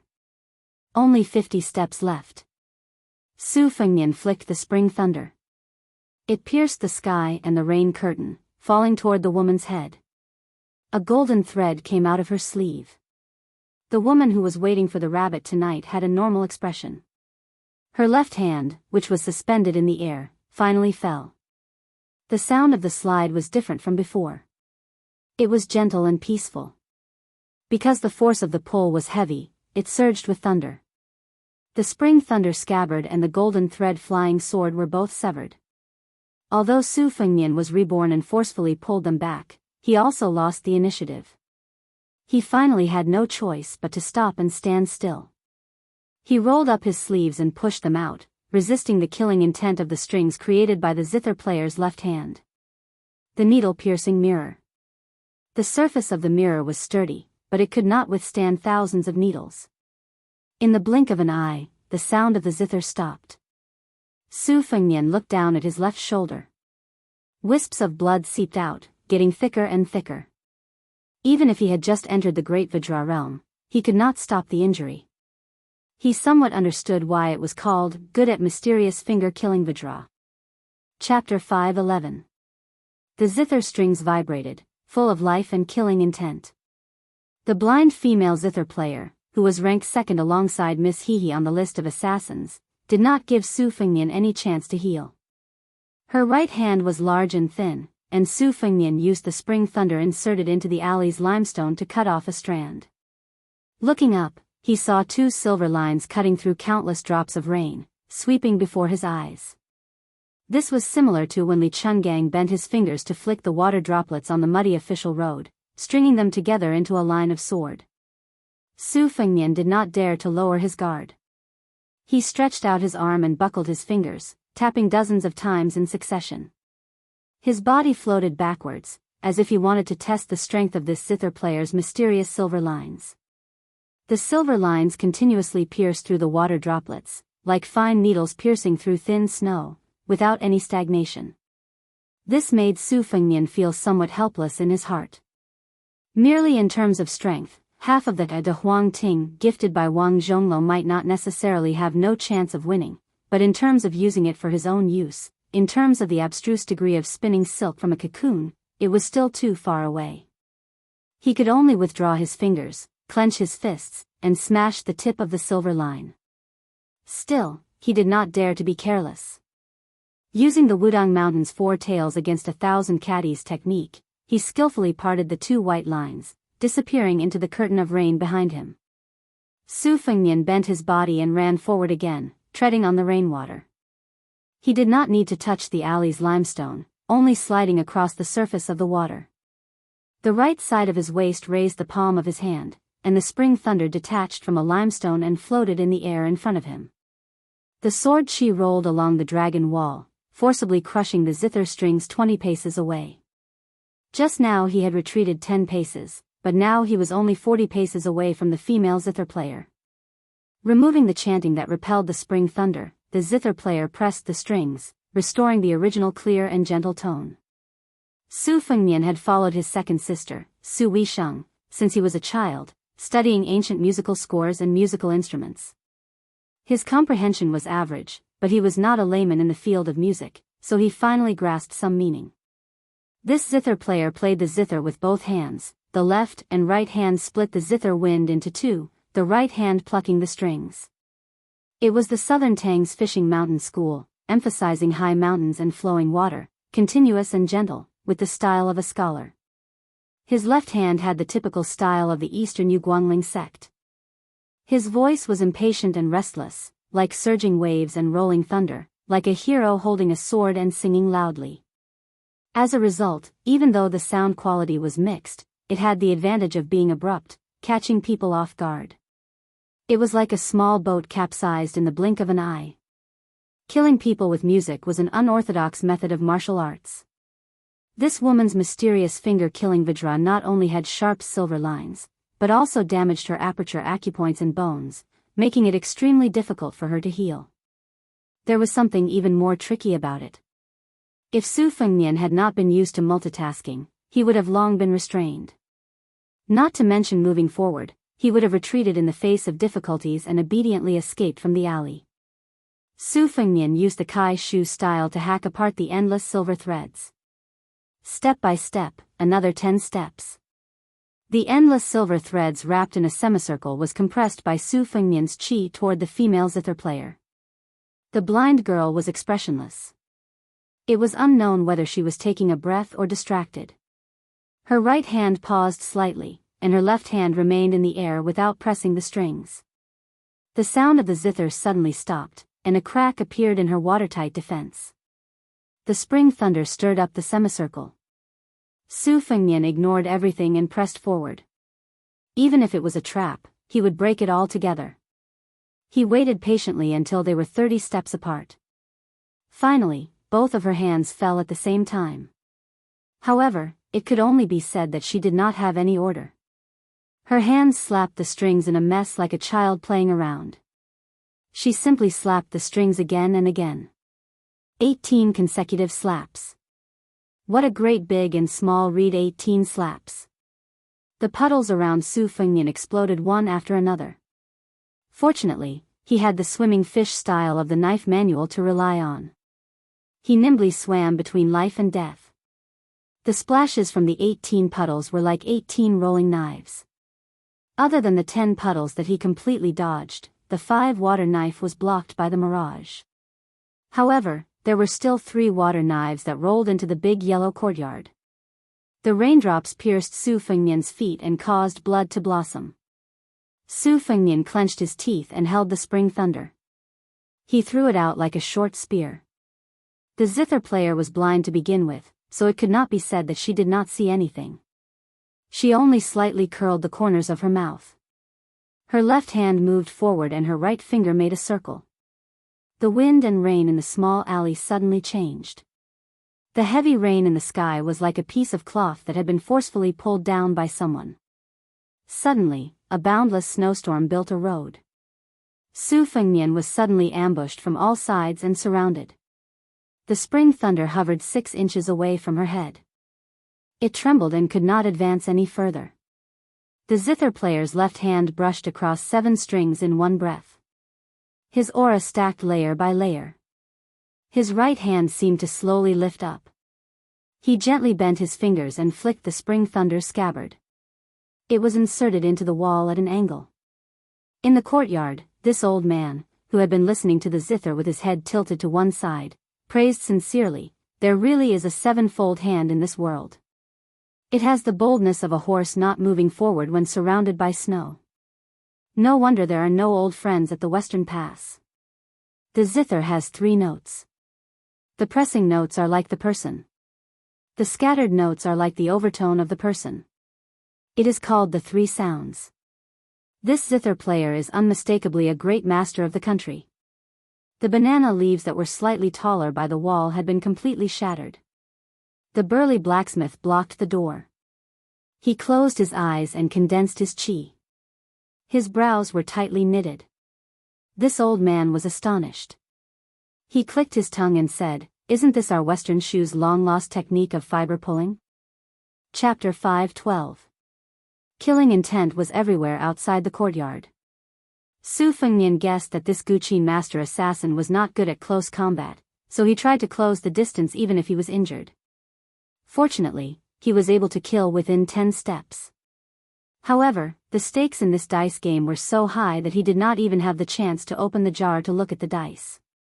When he was 20 steps away, he was forced to retreat by the Guqin master's left hand plucking the strings. Looking at the heavy rain with the unique eyesight of a first-grade Vajra realm cultivator, it was as if a curtain of rain was erected between 2 people. If no one was creating momentum, there was no mystery. Previously, when the Guqin master played the Guqin with his right hand, it only produced silver threads that pierced through the curtain of rain to kill people. However, when he switched to his left hand, the sound of the Guqin controlled the water droplets and paved them into a curtain of rain that could be controlled at will. Such precise control made Su Fengnian, who was deeply trapped in it, miserable. The rain swords that blotted out the sky and covered the earth shot toward him. He could only support his entire body's qi and retreat again and again. The blood on his body was washed away by the rain and seeped out again. This old man in the courtyard did not see this tragic and bloody scene. He only chuckled and said, "It said that the people of Jianghu like to draw their swords at the slightest disagreement. However, according to what you said, these two people did not even speak before they started fighting?" The unsmiling blacksmith said in a deep voice, "These two are straightforward people." This old man nodded. The blacksmith, who was drenched in the rain, asked, "Who should we help?" This old man shook his head and said, "We should help the latecomer, but if he dies in the hands of the Guqi master Shues Songguan, it's useless to help. Just take it that we are the fisherman who benefits from the fight between the snipe and the clam. We have been stray dogs for more than 20 years, so we are not qualified to talk about kindness. The saint pacifies the world, not moving mountains and filling the sea. It's nothing more than returning an inch higher and an inch lower." The blacksmith had probably waited for so many years for the flowers to mature and fall. Regardless of whether the three people in the courtyard lived or died, there would be a result, and they would not be hanging in the air. It was rare for him to say something of an evaluation. "Scholar Zhao, just like the crown prince, I actually don't like to listen to your reasoning. It's mainly because my teeth are sore, and it's like I'm chewing on pickled cabbage." This old man's son, Zhao Dingxiu, didn't get angry. Instead, he laughed and pointed at this piece of wood. "You two, one is a useless piece of white wood, and the other is a stone in a latrine." After saying that, the old man said softly, "I've already accepted my fate. Actually, this is pretty good too." The blacksmith carefully sensed the chaotic chi activities outside the courtyard and said, "This zither player probably jumped over the Vajra realm and entered the finger profound realm. He seems to be close to the heavenly phenomenon realm. However, the difference between a piece of paper and the difference between heaven and earth is hard to say." This old man said anxiously, "Then what's the point of fighting?" The blacksmith seemed to be amused by this old man's unprecedented vulgarities. He laughed and said, "For us martial artists, as long as we don't reach the realm step by step, there will be many flaws." In the alleyway, Su Fengnian used his sleeve to wipe the rain and blood off his face. He had almost returned to his original position and was once again 100 steps away from the zither player killer. Within 100 steps and beyond 20 steps, the zither player's ability to kill people with her right hand on the strings was already very frightening. He didn't expect that within 20 steps, the finger-profound realm of her left hand would be even more tyrannical. Each of her silver threads wasn't enough to kill a Vajra realm martial artist, but it was like using a needle to prick a big leather bag. It was another kind of insidious soft knife cutting flesh. Once a deadlock was reached, the one who would be exhausted to death would definitely be the Vajra realm martial artist who couldn't get close to her. The blind zither player wasn't in a hurry to take advantage of her victory to pursue the killer. Her hands stopped and pressed on the zither strings. The corners of her mouth curled up as she said softly, "Come and kill me." Su Fengnian was so angry that he almost vomited blood. He squeezed out a smile and asked tentatively, "I won't ask who wants to kill me. I just want to know how much it costs to buy my life." Unfortunately, she didn't speak anymore. Su Fengnian exhaled a long breath. At this moment, she suddenly bent her fingers and pulled on the strings, snapping a string on the spot. Su Fengnian's energy reserve was like a big pot of boiling water. It wasn't obvious that someone threw firewood into it and slowly heated it up. It was only at this moment that he completely lost control. He couldn't suppress a mouthful of blood and it gushed out of his throat. This was the blind zither player's true killer move. Playing the zither hundreds of times to injure the skin and chi was just a smokescreen.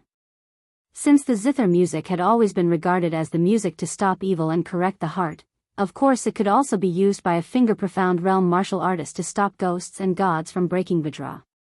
The zither music from before, whether it was the distinction between north and south or the difference between speed and slowness, it was all a kind of silent guidance.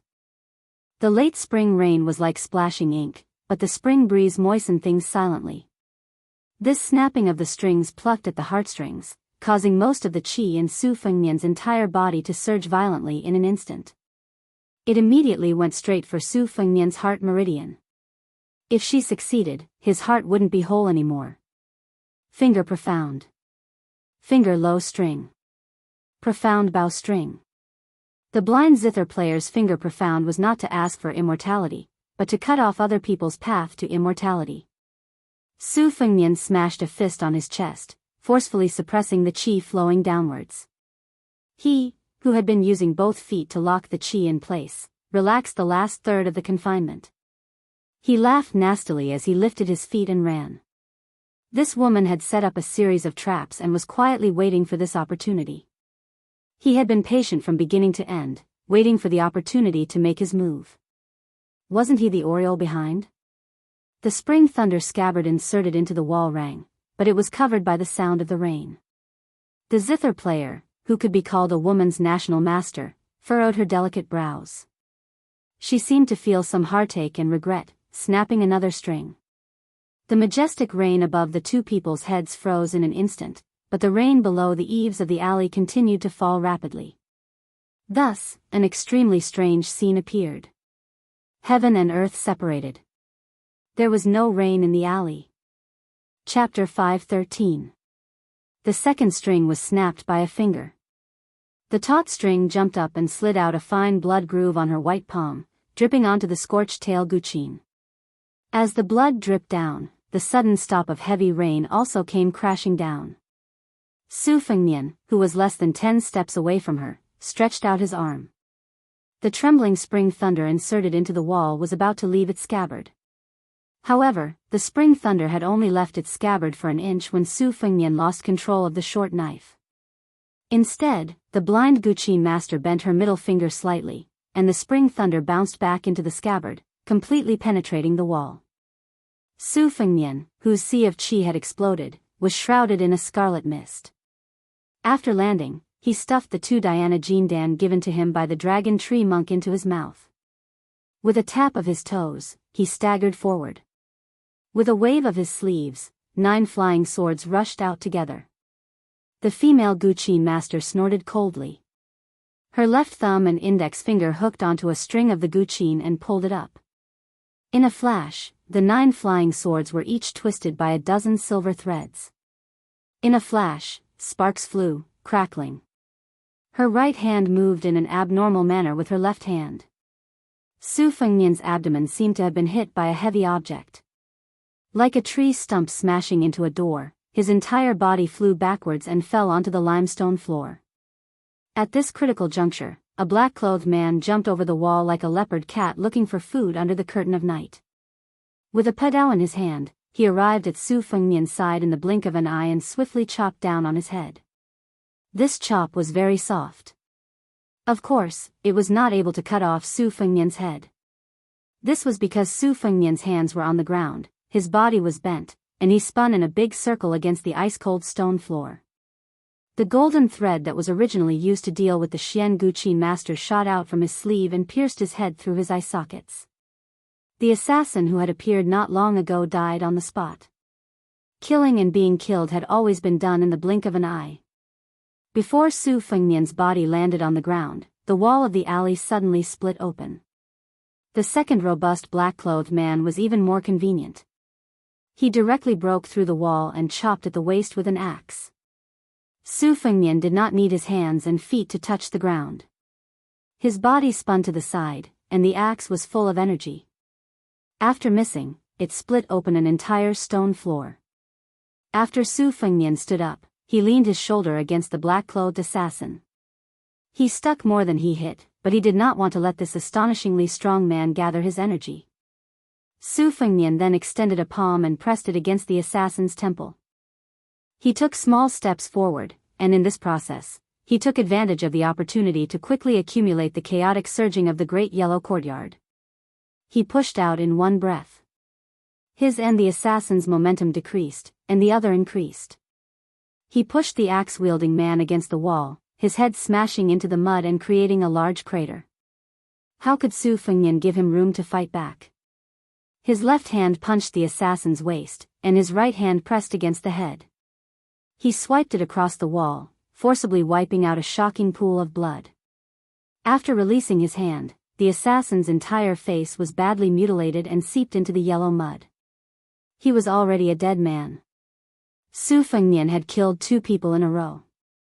It had only taken 6 or 7 breaths of time. This time, he was truly exhausted. The blind female zither player's fingers hooked onto a string.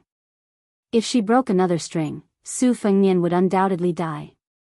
Her fingertips had just touched the strings when her expression changed slightly. She changed the broken string into a plucked string. The scorched tail zither left her knees and flew backwards. Bang! The zither cracked in the air. Su Fengnian sighed and supported himself against the wall. He felt somewhat regretful that such a good opportunity would not come again. Before the rain. At that time, Su Fengnian stood up and left the fortune-telling stall under the old willow tree. He saw a 15 or 16-year-old robust youth blocking the middle of the street. His clothes were ragged, and he held a broken porcelain bowl. He looked like a shameless beggar who had made up his mind to pester him for copper coins. The youth grinned, revealing a mouthful of white teeth. He softly said 2 words in Bailiang language, Su, Wu. Su Fengnian continued forward. His eyes were exceptionally clear as he said softly, "My master is Su of the 12 earthly branches. He has always been in charge of secretly monitoring Su, Zhao, and Qi. I'm an orphan born and raised here. I was taken in as a disciple by my master when I was young. 3 years ago, my master died of old age. I went to northern Liang in accordance with my master's wishes. I wanted to inherit his legacy and become Su, but the general did not agree. Instead, he made me Wu of the 10 heavenly stems. Some time ago, I received news from another earthly branch's death warrior that your highness the crown prince might be coming." Su Fengnian pretended to take out a piece of broken silver. He was not in a hurry to throw it into the bowl. In the eyes of others, there were scattered copper coins. He was somewhat distressed about the money. The youth quickly said, "There are 2 groups of assassins in the city. One group consists of 3 people who are not very skilled. The other is a female devil with a zither called Shui Songguan. She is ranked 5th in Beimang's 10 devils. She is ranked 2nd on the assassin ranking. She is very difficult to deal with. I am good at the 6-stone bow. I can hurt a King Kong physique within 300 steps. Your Highness, do you want to kill her or avoid her? I will listen to you." Su Fengnian threw the broken silver into the bowl and said without hesitation, "Kill her." The youth pretended to be greedy for money. He smiled brightly and asked, "But your Highness, she is a Xian Kuan expert. She is not easy to kill." Su Fengnian said as he walked. He had an impatient expression as if he was chasing away flies.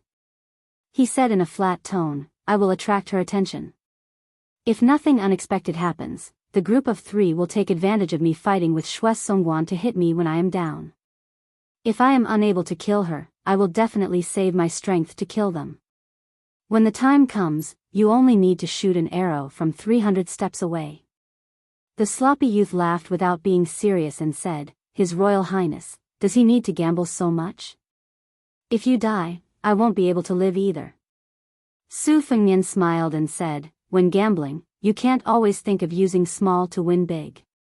This kind of stingy gambler will lose 9 out of 10 times." The youth's eyes lit up. He seemed to agree with this point of view.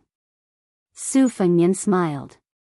Like an eccentric and capricious playboy, he kicked the youth away and took back the broken silver from the bowl. The youth was stunned as he looked at the handsome back. He swallowed and spat out 2 words, "Stingy." At this time, in the rain. Chapter 5:14. Without the banana leaf style zither, the woman's delicate body leaned forward slightly and stopped swaying. The blind zither player spat out a mouthful of blood and reached out to pull out a black iron arrow from his back. The sharp arrow only pierced an inch into his back and did not seriously injure his lungs. A long spear pierced through the wall and pierced toward Su Fengnian. In the end, the demoness inexplicably threw out an iron arrow that pierced through the assassin's head. Su Fengnian easily dodged the tip of the spear. He looked curiously at the zither player who had first killed and then saved someone. He then waved his hand. The archer youth drew his bow and shot from 300 paces away to hide his tracks. Since he had been exposed, he leaped nimbly from the roof like a leopard. When he was 100 paces away, he drew his bow like a full moon and aimed at the demoness. With his master's signal, the youth was not in a hurry to shoot. Besides, if the first arrow did not succeed, whether the second arrow could cause a fatal injury to the zither player was another matter. Apart from the string iron arrow in his hand, there was only one arrow left in the quiver on his back. She stood up and said slowly, Su Fengmian, or should I say Beiliang's His Royal Highness. When I was in Longyao province, someone first bought your death with 500 caddies of gold. Later, someone bought your life with 600 caddies of gold. Su Fengmian nodded and said, there are only 8 or 9 people in Beiliang who know my whereabouts this time. Many people can be ruled out as suspects. Now it seems that if it's not Chu Lushan, then it's Yi Shizhen who wants my life. Lu Qiu definitely has 500 caddies of gold, but Yi Shizhen might not. But the affairs of the world are unpredictable. Heaven knows what the truth is. As for buying my life, it's definitely my master, Li Shan. Why do you still want to kill me after receiving the second batch of gold? She said matter-of-factly, I have to pay attention to first come, first served. I told myself that as long as the 3 strings are broken and you can still live, I won't kill you.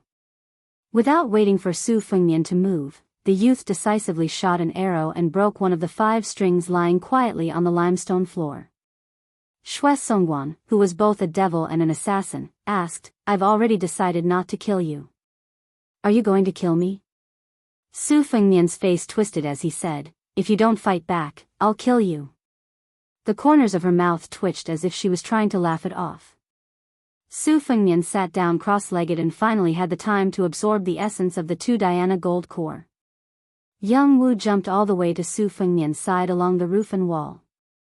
He cautiously looked at the female devil whose zither was destroyed by him. She just carefully picked up the guqin fragments and strings, carefully held them in her arms, and then sat on the stone steps in a daze. The heavy rain gradually stopped.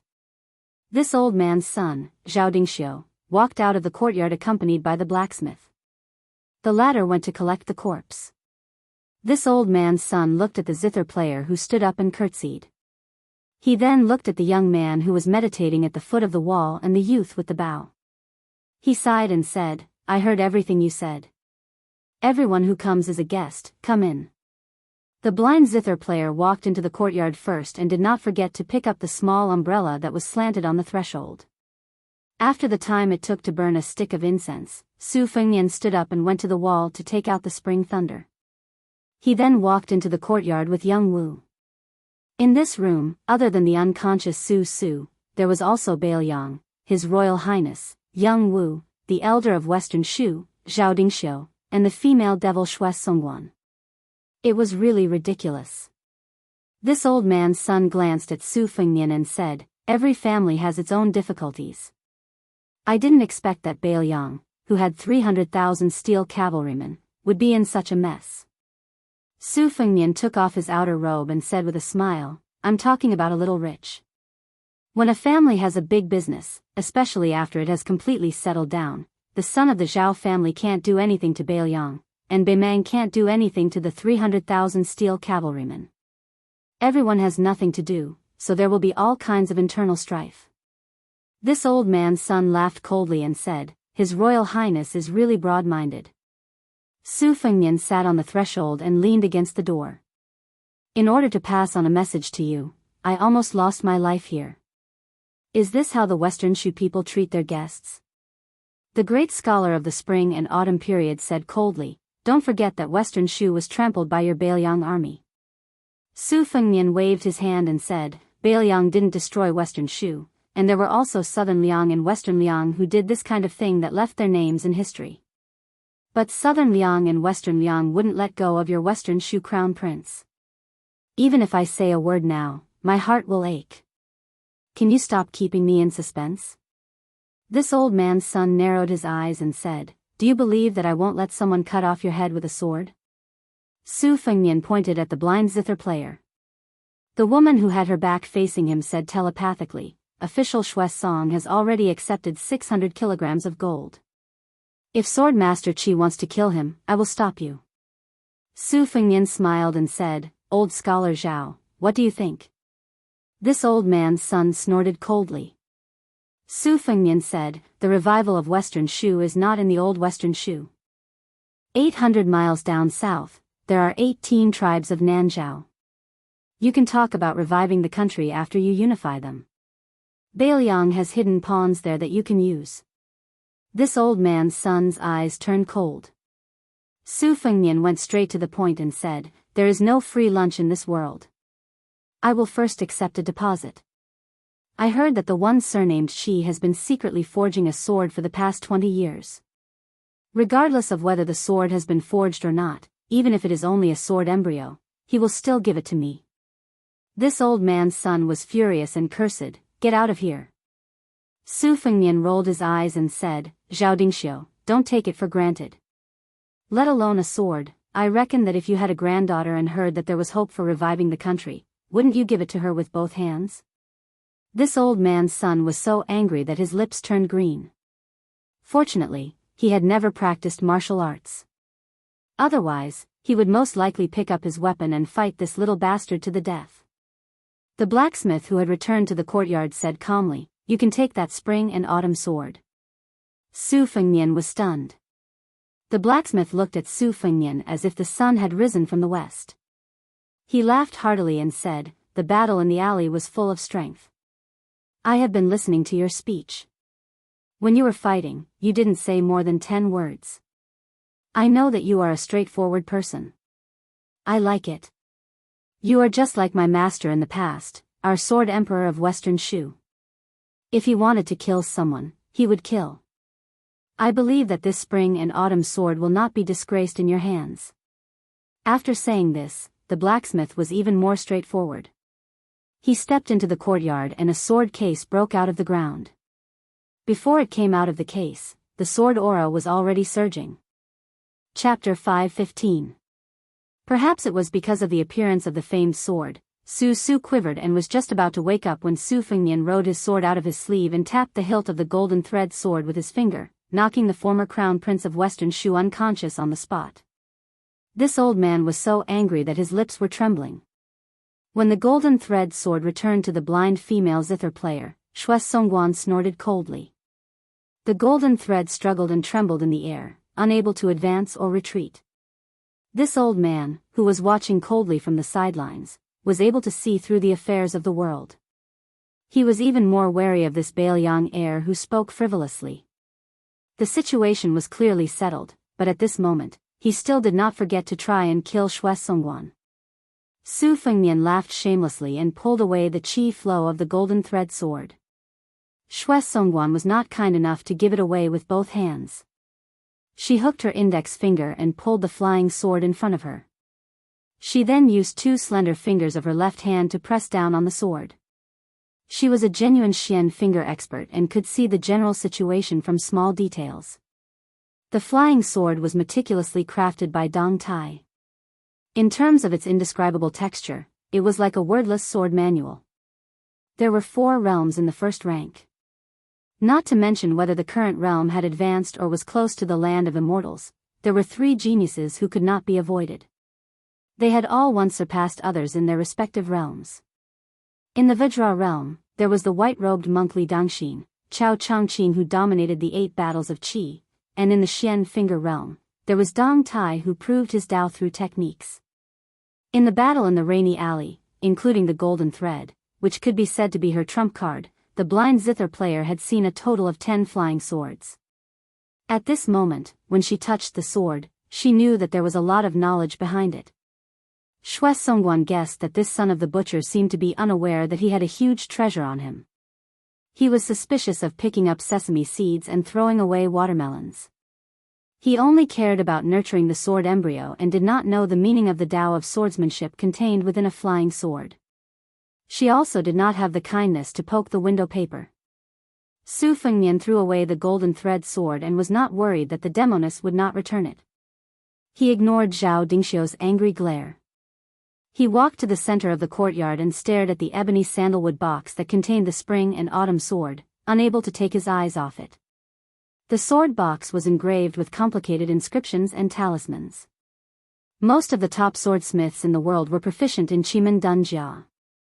Since the swordsmith with the surname Qi was qualified to forge a sword for the sword emperor of Shishu, of course, he was one of the best.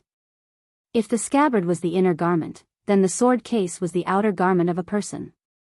This sword box had already exceeded this category. It was more like a cage, not allowing the killing aura to escape.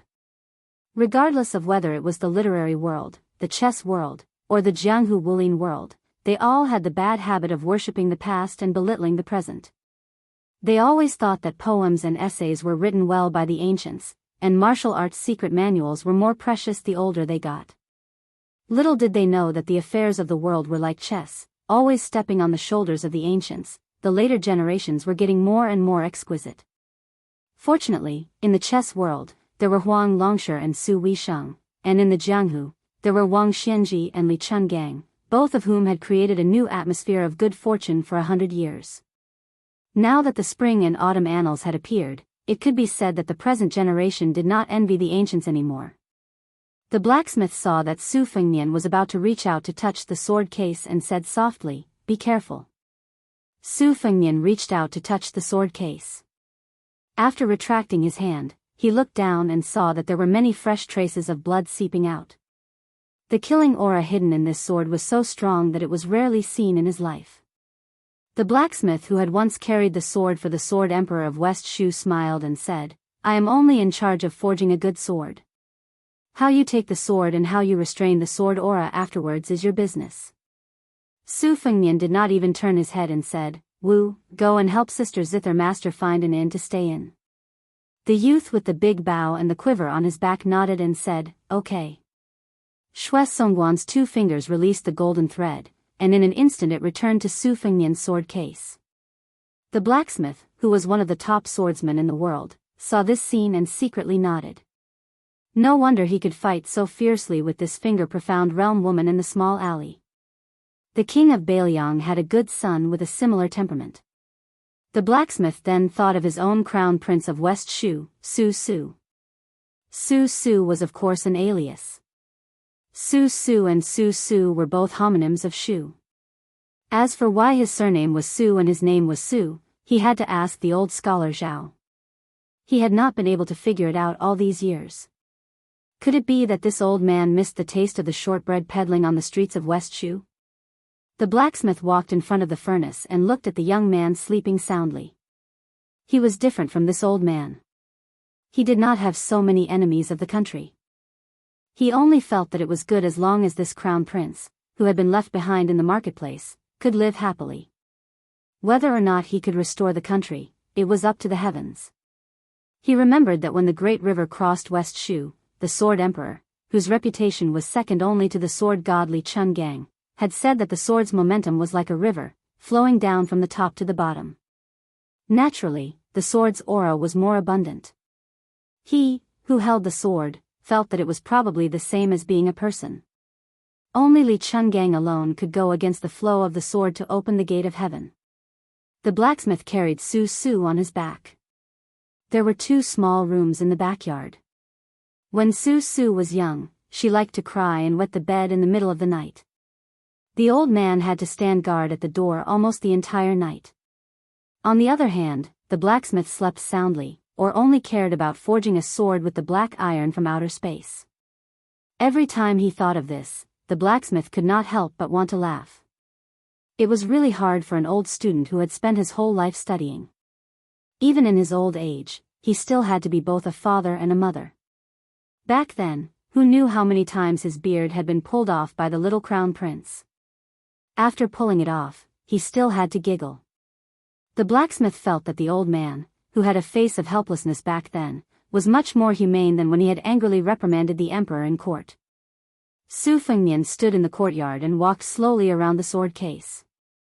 The young kamikaze left his bow in the courtyard and then walked out of the courtyard with the blind zither player. She wrapped the broken zither in a cotton bag and held it on her arm, like a graceful young lady who had just returned from grocery shopping. The young man looked at her from the corner of his eyes and found it interesting. He was originally a happy-go-lucky person who could not hold back his worries. He joked, "Sister Xue, I accidentally broke your beloved zither. You won't suddenly kill me, right?" The female zither player shook her head gently and said, I won't. The young man with the code name Wu asked curiously, Sister Shui, aren't you a great devil who is ranked at the top of the Beimang list? Don't devils kill people without a reason? She smiled and said, I don't know why I'm on the list. In fact, I've only killed 6 people. Other than the first person, the rest were paid by others to kill me. Maybe it's because the people I killed were all close to the Vajra realm. The young man laughed with a childish nature and said, Sister Shui, if a woman's skills are so high, be careful that you won't be able to get married in the future. Think about it. Even if you're not a notorious great devil, which man would like to marry a wife who is better at fighting than him? Isn't this the saying? I wouldn't dare to marry someone like that. In the future, I'll definitely find a woman who only knows how to embroider. But I don't have money and I'm not handsome. When my master was alive, he was always worried that I wouldn't be able to find a wife. The blind girl said softly, if you're with the heir of Baoyang, are you still afraid of not having a wife? The young man, Wu, whose hands were above his knees, walked on the bluestone path in the small alley. He looked into the distance and said in a low voice, I'm just afraid that I'll die one day. That's why I don't dare to find a wife. When he reached the door of the inn, the young man quietly disappeared into the night. At dawn the next day, Su, who had slept enough, wanted to use a beautiful carp flip to sit up. In the end, she fell heavily on the bed, making the poor wooden bed creak. Rubbing her waist, Su was a little confused. Why was she lying on the bed when she opened her eyes?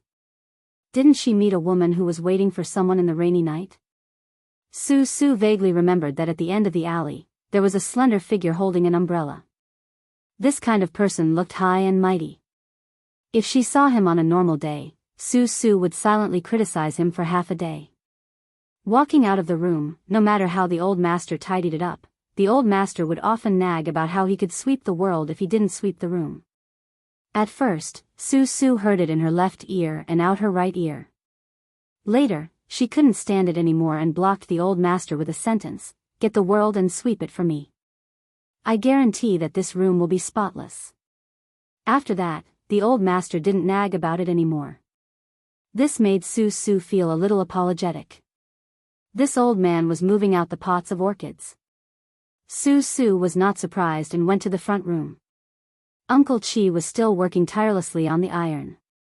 Su bent her arms and compared her muscles with Uncle Chi's. She was a little discouraged. Suddenly, she saw an unfamiliar figure standing in the courtyard. She ran over to take a look and opened her eyes wide. Angrily, she shouted, Who are you? For the entire night, Su Fengnian had been peeling the sword aura that flowed out of the sword sheath. The cracked soil had been unknowingly flattened. He turned around and looked at the orphan of the old Western Shu imperial family, but didn't say anything. Su frowned and then came to her senses. She sneered and said, I remember now. You are the fool who was cheated of money under the old willow tree yesterday. You are a man and yet you are crying. Is your heart aching for the money or what? Su Fengnian turned around with a cold face. This old man's son, Zhao Dingxiu, came to the front room and said helplessly, Don't be rude. Chapter 5:16. To this old man's son, Zhao Dingxiu, Su was his own son. The only difference was that they were not related by blood. If that young man's surname Su did not step into this alley, perhaps he would have died of old age in this town. The words, Zhao Dingxiu's tomb, were carved on the tombstone. Along with the tombstone would be scattered by the wind and rain. No one would remember the words of Zhao Dingxiu, the sage of calligraphy of Western Shu during the spring and autumn period. He would be worried that Su would not be able to marry a gentle wife. He would be worried that this child would be bullied by the ruffians in the marketplace. He would also be worried that without his scolding, Su would go astray, become useless, and live a miserable life. But now it was different. Li Shan had fulfilled his promise. He was going to take the incognito Su to the south. He was going to the 18 tribes of Nanzhao to strategize. Just as Li Shan had said on the cliff, Western Shu is not here, but there is still later Shu. Today, This old man's son personally came to apologize to the families whose children were teaching at the private school. He also gave away the pots of orchids. It was the butcher who had used a knife to cut his arm. When he heard that the teacher was leaving, he chopped off an entire fresh pig leg and stuffed it into his hands. Later, he was afraid that the small teacher would not be able to carry it, so he had the sturdy boy at home carry it to the door of the small courtyard. The boy, who was most likely going to inherit his father's business as a butcher, smiled and said a few words. "Teacher, remember to come back in the future." This old man's son smiled and reminded him, "Now that you know how to read, don't be sloppy when helping your father with the bookkeeping. You should be careful when doing things." The simple and honest boy scratched his head, not knowing how to answer. This old man's son waved his hand and struggled to carry the pig leg into the courtyard.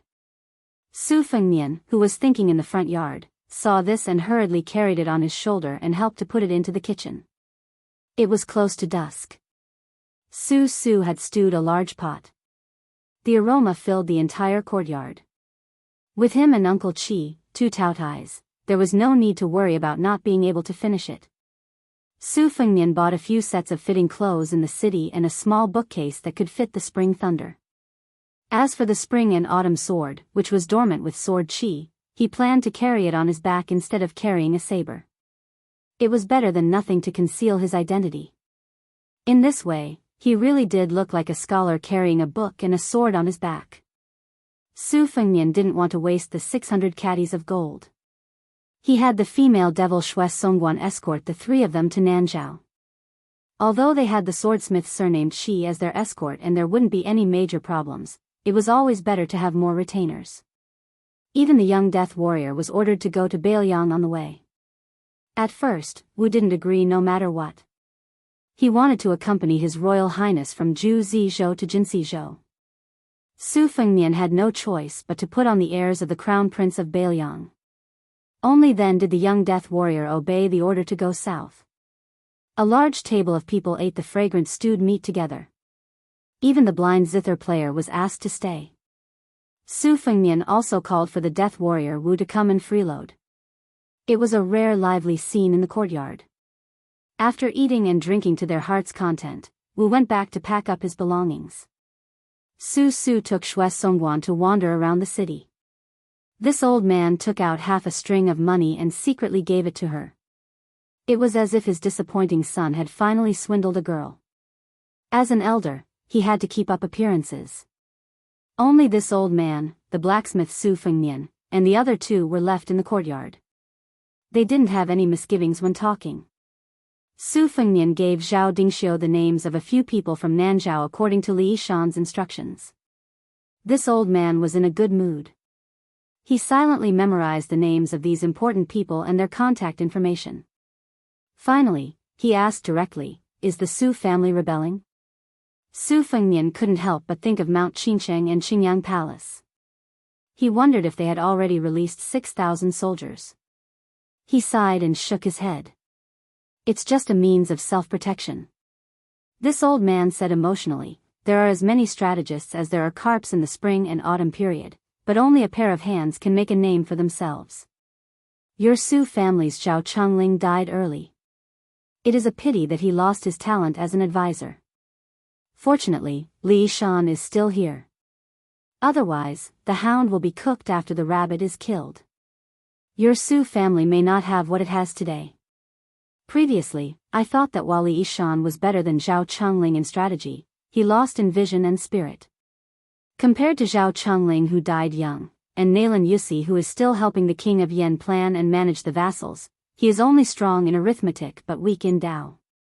But in the last 20 years, through the scattered news that came to Orange Province, I slowly see that Li Yishan was hiding his abilities back then, or perhaps he was hidden by Zhao Chongling and could not show his abilities. When the Su family took over Bailiang, other than personally going to the battlefield, Li Yishan was a first-rate scholar in geography, insight, diplomacy, and literary talent. Simply calling him a poisoned scholar is an injustice to Li Yishan. Su Fengnian leaned lazily against the door and said with a smile, "My master is an all-rounder."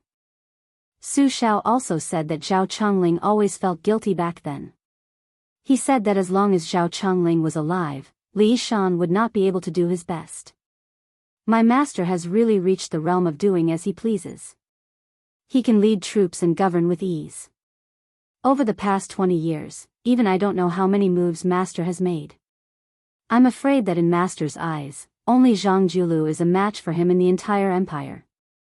This old man said with a regretful expression, "It is a pity that I cannot meet Li Yishan on this trip to the south. I have too many things I want to talk to him about." "Right, His Royal Highness, how is your master's health?" Su Fengnian said softly, "Not very good." The old master frowned. Su Fengnian squinted his eyes and looked at the sky. He smiled confidently and said, "Don't worry, he won't die." On the morning of the second day, they left the city, gathered near the dry moat outside the city, and then parted ways. Su originally wanted to shamelessly ask this old man to rent a carriage. Wouldn't it be good to show off? But when she woke up this morning and saw this old man's tense face, she did not have the courage. Fortunately, when she heard that Miss Shui was going with him to the unfamiliar south, she did not care if there was a carriage. Turning back to look at the handsome young master standing by the river and waving his hand, Su gently pulled on the woman's sleeve and asked in a small voice, "You are not familiar with Su?" The blind woman said softly, "No." Su asked with a smile, "Then do you like him?" The corner of her mouth curled up and she shook her head. Su was happy and relieved, but also a little sad. Even the old master found that brat pleasing to the eye. In the future, there was an 80 to 90% chance that he would have a bright future. As for herself, she was living a muddle-headed life as a scoundrel.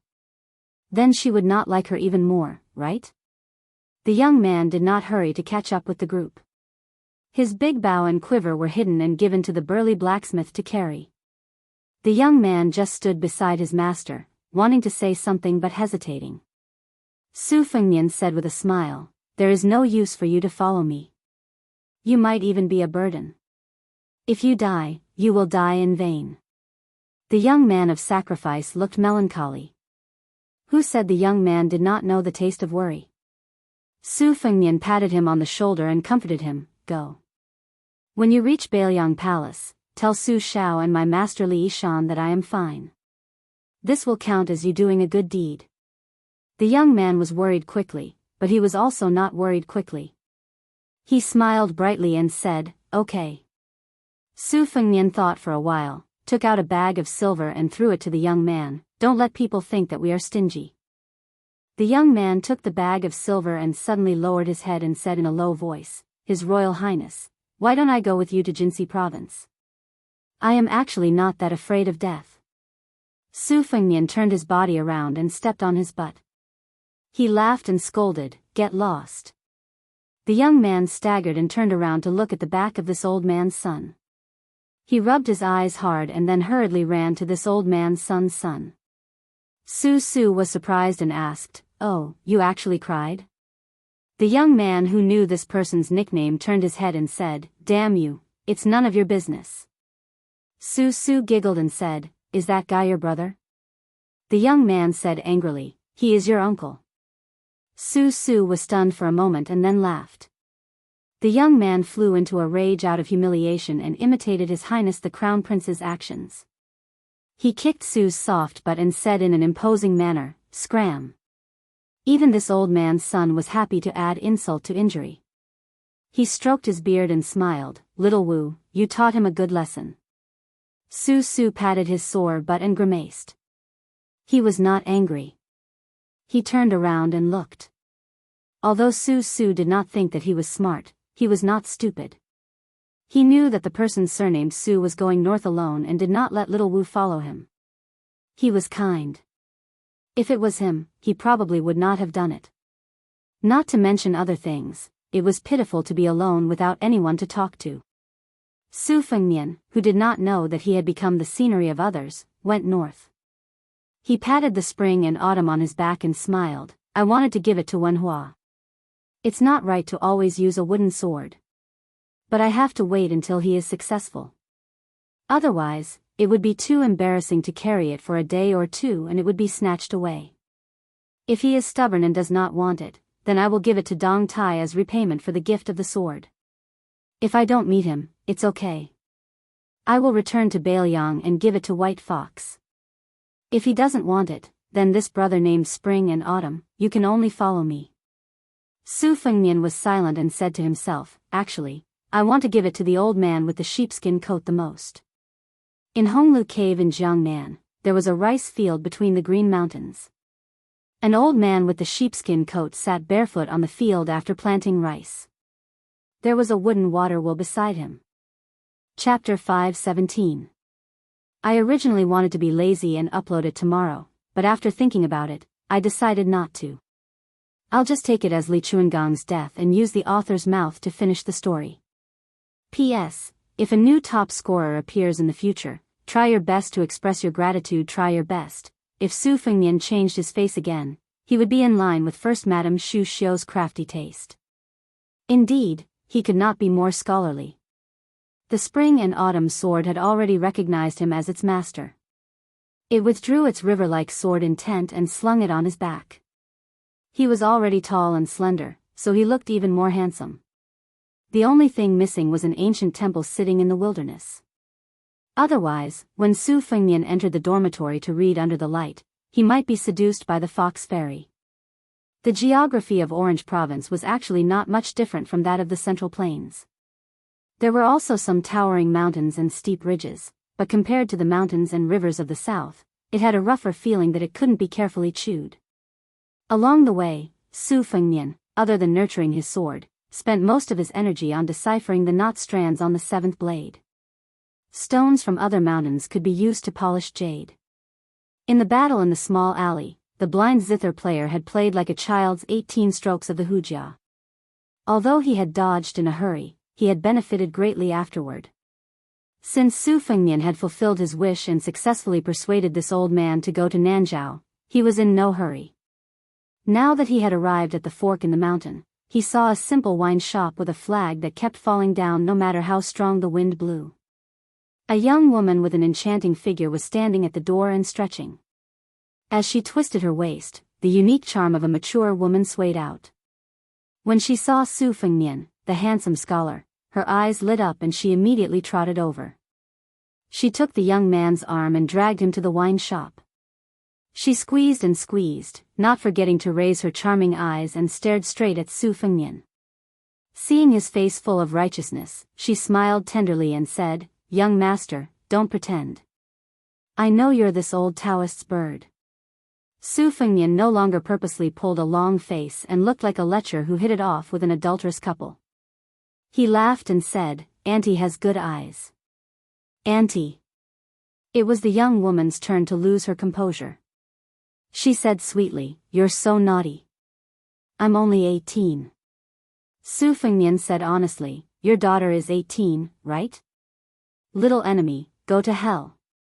The young woman had a charming smile on her face as she spoke flirtatious words. She took out a dagger from her sleeve and stabbed it towards Su Fengnian's waist. Su Fengnian's expression didn't change as he carried the book box on his back. He held the dagger between two fingers and said helplessly, "Auntie, please don't be like this. I'm just here to quench my thirst. Since it's for money, it's not for free." The woman, who was quite charming, was still smiling. She squinted her eyes and said, "How can silver be enough? Even the body and 100 caddies of meat should be enough to make meat buns for me." She pulled the dagger a few times, but it didn't move at all. Her eyes revealed some surprise. She shouted towards the tavern, "Come out quickly. I've run into a tough nut to crack." Su Fengnian looked at the dozen or so strong men rushing out and didn't know whether to laugh or cry. That kid Wenhua would definitely like such a wonderful Jianghu. It was supposed to be the time when the tea before the Ming festival and the tea before the rain were in high demand, but the small tea house in Luqing still had little business. The owner of the tea house, who was not naturally suited for business, did not care, nor did the eccentric young lady, who had just arrived, care. However, Wenhua was anxious. It was not a good idea to eat scallion noodles with fried eggs every day. In any case, they should order some meat dishes every now and then, right? Wenhua was trying to attract customers on the street. His mouth was dry, but he did not invite a single customer into the tea house to sit down. He glanced at the old parrot hanging in the birdcage at the entrance, which was still calling out incessantly. He was so angry that he took down his wooden sword and fiercely knocked on the birdcage. However, this feathered beast imitated its words vaguely, but it had learned enough from its owner, Old Man Huang, to remain calm in the face of change. Wen Hua shrunk his head back. When he saw Old Man Huang drinking tea with his back facing him, he stretched out 2 fingers to pluck the feathers. Just as he was about to succeed, a sunflower struck the back of his hand. Wen Hua wanted to dodge, but it was simply too late. He glared at the little girl. This little girl was slender and elegant. Although her complexion was not too good, looking at her while eating could still increase one's appetite. Unfortunately, Wen Hua boasted that he had turned over a new leaf. After falling in love at first sight for who knows how many times, he finally became enlightened. He made up his mind to uphold his chastity for that girl for the rest of his life. Wen Hua angrily said, Jia family has married a beautiful cheek. If you hit me again, this young master will really make a move. When she first came to the tea house with a dispirited expression, Old Man Huang, who would not move an inch even if the sky fell and the earth cracked, felt heartache for her. Later, when he introduced her name, he was unwilling to put in any effort, only confirming that her surname was Jia, and the last 2 were homophones. Wen Hua did not care about anything, as he was born to be at odds with her. Every time he called her name, he would deliberately shout a long string of words. Last month, a scene had happened that scared him so much that he almost peed his pants. A tea house customer deliberately made things difficult for her, disliking that her tea brewing skills were too shabby. She patiently changed 2 pots of tea, but the businessman, who had the demeanor of a scholar, was still finding fault with her despite the cold weather. Wen Hua was originally watching the fun, and was happy to see this young lady make a fool of herself. Then, he saw the young lady standing next to the customer chuckling and chopping off his head with a karate chop. If it were not for Wen Hua's quick-wittedness, throwing out a tea saucer to block the karate chop, and then risking his life to stand between the 2 of them, that head would have been chopped off like a watermelon. Since then, Wen Hua had been on tenterhooks, wishing that he could even keep an eye on her when she went to the outhouse. These days, for the first time, Wen Hua was willing to be an ox or a horse. He did not dare to trouble this young lady to receive the tea-house customers. He would rather she sit cross-legged on the bench by the window, and stare blankly with a sunflower that had been plucked from God knows where on her shoulder. The young woman chuckled with a stiff expression. Wen Hua was helpless against her, and he walked into the tea-house embarrassedly before sitting down opposite Old Man Huang. When he saw the young woman didn't follow him, he said in a low voice, "Your granddaughter? Does she need to be spoiled like you? Just like last time, isn't it against the law to kill someone?" The old man with white hair took a sip of tea and said calmly, "My daughter killed a few people, yet it's against the law. Which clan's rules are these? Which country's laws are these? If it was 20 years ago, you could have asked those emperors and monarchs to answer and see who would nod." The corners of Wen Hua's mouth twitched as he said, "Old Man Huang, you don't even make a draft when you boast. If it's according to what you said, then wouldn't you be on equal footing with the Zhao clan's son of heaven?" The old man glanced sideways at the wooden sword wanderer that personally taught him the sword technique, and he didn't say anything. Wen Hua felt a chill run down his spine from being stared at, and he said, all right. You're formidable, all right? Since you're so boastful, then I'll make 3 large bowls of onion noodles for you tonight. Otherwise, you'll surely be hungry to the point you won't be able to sleep." The old man that possessed an elegant aura waved his hand and said, "I'll go make a bowl right away." Wen Hua said angrily, "If I don't go, then do you really think I'm a lackey?" Then he stretched out his hand and said with a mischievous smile, "My family's little Nian said that a man can't be subdued by force. Only riches and honor can allow me to be obscene. So, give me money first." The old man hovered over the teacup, so Wen Hua immediately squeezed out a flattering smile and made an action of putting a towel on his shoulder. He ran away, but he muttered, "See if I'll add a fried egg for you. Heh, I didn't even put a few pieces of onion for you." The old man turned his head and raised his voice, and he shouted with a smile, "Little girl, come, come, come. Sit closer and drink tea with me." The little girl sat at the table next to him and sat cross-legged, and then she plucked the sunflowers one by one. The two of them still had their backs to each other.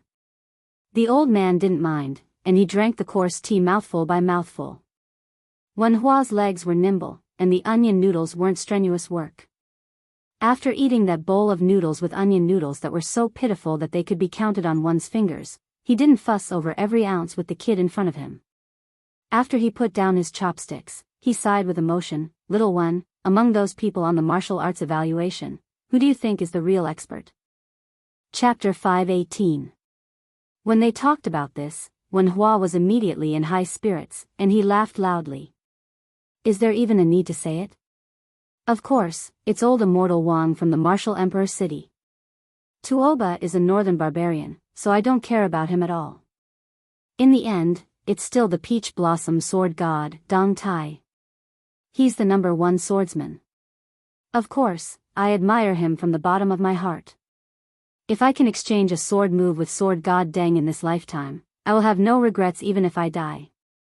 As for those Chao Guanzi, Demon Luo Yang, and the others, they are nothing. They are not my cup of tea. Old man Huang sneered, with your knowledge, you want to achieve greater mastery in swordsmanship? Those who practice the sword only learn from that Dong Tai, but they don't know Li Chungang. In less than 100 years, the way of the sword will no longer occupy half of the glory of the martial way. Wen Hua was stunned. Li Chungang? I only know that our dynasty has an extremely exaggerated martial ranking, and this old geezer is only ranked 8th. Later on, Beimang's martial ranking was nowhere to be seen. Wasn't he pushed down by someone? The old man picked up the teacup and was about to splash it on Wen Hua's face. Wen Hua hastily used his sleeve to protect his face, which he believed to be incomparably handsome. However, the old man stopped and drank a mouthful of tea. He said slowly, in the past 500 years of Jianghu, Li Chungang is the only great talent whose attainments in the way of the sword can catch up to the immortal Lu Dongxian. It's been 500 years, not just 100 years. At that time, Li Chungang was ranked among the spring and autumn 13 armors. Among them, Li Chuangang's sword and armor champion was the most unquestionable. Oh, said Wen Hua, and then he humbly asked for guidance. Old man Huang, don't talk about unrealistic things. Tell me the truth, otherwise, I won't be able to understand it as well. The old man laughed and said, do you know how many armors Li Chungang had cut with one sword at the Guangling River? Wen Hua thought for a moment and asked probingly. 800? When he saw old man Huang smiling without speaking, Wen Hua gritted his teeth and made an exorbitant demand just like this old fellow. 1,600. The old man sneered, add another 1,000. Wen Hua slapped his thigh and roared, fucking ferocious. In the future, I will no longer worship Dong Tai, who is rumored to have provoked Tuoba. I will change it to Li Chungang. The old man sighed. If I'm not mistaken, he's already dead. Wen Hua was stunned. Old man Huang spun the white porcelain teacup with 2 fingers. He looked at the ripples on the surface of the tea and said softly, there is a limit to a person's strength. He broke through 2,600 armor with a single sword and suffered irreparable injuries. Such a fascinating feat is even better than the Wu family's 9 swords that broke through 10,000 cavalry 200 years ago. It's a pity that I didn't see it with my own eyes. It's all your fault. However, although Li Chungang was heavily injured, logically speaking, it shouldn't be difficult for him to live for another 3 or 4 years. However, with Li Chuangang's temperament, how could he bear to slowly grow old to the point where he couldn't even lift a sword? Back then, since he was willing to fall into the finger-profound realm for the sake of Fengdu's green-robed man, he wasn't willing to ascend or reincarnate after returning to being a sword immortal. Death is death, only then would it be in line with Li Chuangang's indomitable sword intent. This is why he recently lent Dong Tai a helping hand from 10,000 miles away. Gifting the sword is secondary. With a single sword, he split open the heavens and traveled 10,000 miles to the west. Gifting the sword Dao comprehension is the key. Finally, he helped Dong Tai, this sword Dao Jr., to fight to a draw with Tuoba. The old man seemed to have forgotten to drink tea as he sighed. Green clothes fluttering in the wind, wielding a sword in the Jianghu, causing the entire Jianghu to look up to him. His life has come to an end. With his final sword, he still created a new sword immortal. Only Li Chungang can do such a thing. He died a worthy death. I just don't know if Li Chungang can truly die without regrets. The old man laughed self-deprecatingly and pointed at the tea. The tea cools after the person dies. Not long after, the Jianghu will only see Dong Tai's unparalleled glory and forget that Li Chungang once brought the sword Dao to an unparalleled height time and time again. In my opinion, the world can do without an old man like Wang Xianji, but it can't do without a true playboy like Li Chungang. King of Jing'an, Zhao Heng, is dead. This man from the Zhao family, who was worse than a woman his entire life, finally did something that a man should do. Li Shan worked hard and finally died of illness. There are countless strategists in the world, but only 9 people were evaluated by me. Poison warrior Li Shan was ranked 3rd. With his death, there are only 4 people left. It's hard to say whether the other young people can replace them. Seeing the scattered but not falling pillar of luck of West Chu reconnect with the heavens, that old guy from the imperial astronomer, who was often tricked by me, is probably furious. I don't know if that old pedant has finished compiling the almanac. If he hasn't, that bastardly Xiaoxin will beat him to it and the Confucian school will be in danger. West Chu's grand preceptor, Sun Shiji, doesn't have many years left to live. Of the remaining 4 top strategists of the Liang dynasty, Nailan Yusi, who works as a helper for the king of Yen outside the capital, has at most 4 years left to live. As for the other 2, who are cowards in the capital, Yang Taisui, the sickly tiger, has destroyed most of his martial arts. The remaining one is the least famous, but the most promising. Most of the court's movements in the next 30 years are in his hands. He was the mastermind of the white-robed case.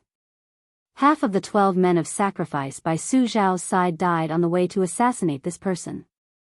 One of them was this person's favorite concubine. The cycle of karma is not good. Isn't it funny? They're all dead. They're all going to die. Counting back and forth, there's one less person. Whether it's Jianghu or the country, it's still for the young. I like this kind of world. It's not dead. The Liang dynasty has Zhang Julu and Gu Jiantang. Beimang has the middle-aged Tuoba and the younger Dong Zhua. In the future, there will be an endless stream of newcomers who will rise to the top like bamboo shoots after the rain. This is interesting. However, the Taiping Order of the Chess and Sword Music School doesn't seem to have given up. He wants to help the Empress of Beimang play a big game of chess. I'm looking forward to it. Wen Hua was dizzy from hearing this. He asked in surprise, "Old man Huang, are you possessed? What nonsense are you talking about?" The old man picked up the teacup and drank it all in one gulp. You don't have to pay attention to this chessboard. Just practice the sword at ease. You can only practice the sword for the rest of your life. Scholars have scholars' matters, boorish men have boorish work, and merchants have merchants' business. Everyone lives and works within the rules. This is the world's peace. Wen Hua patted the wooden sword at his waist and snorted coldly. Just you wait. The old man mocked, "Don't make me wait for a few decades. I can't afford to wait." Wen Hua slammed the table. You've just eaten my onion noodles and you're already burning the bridge after crossing the river? The old man was about to speak when his head was hit by something.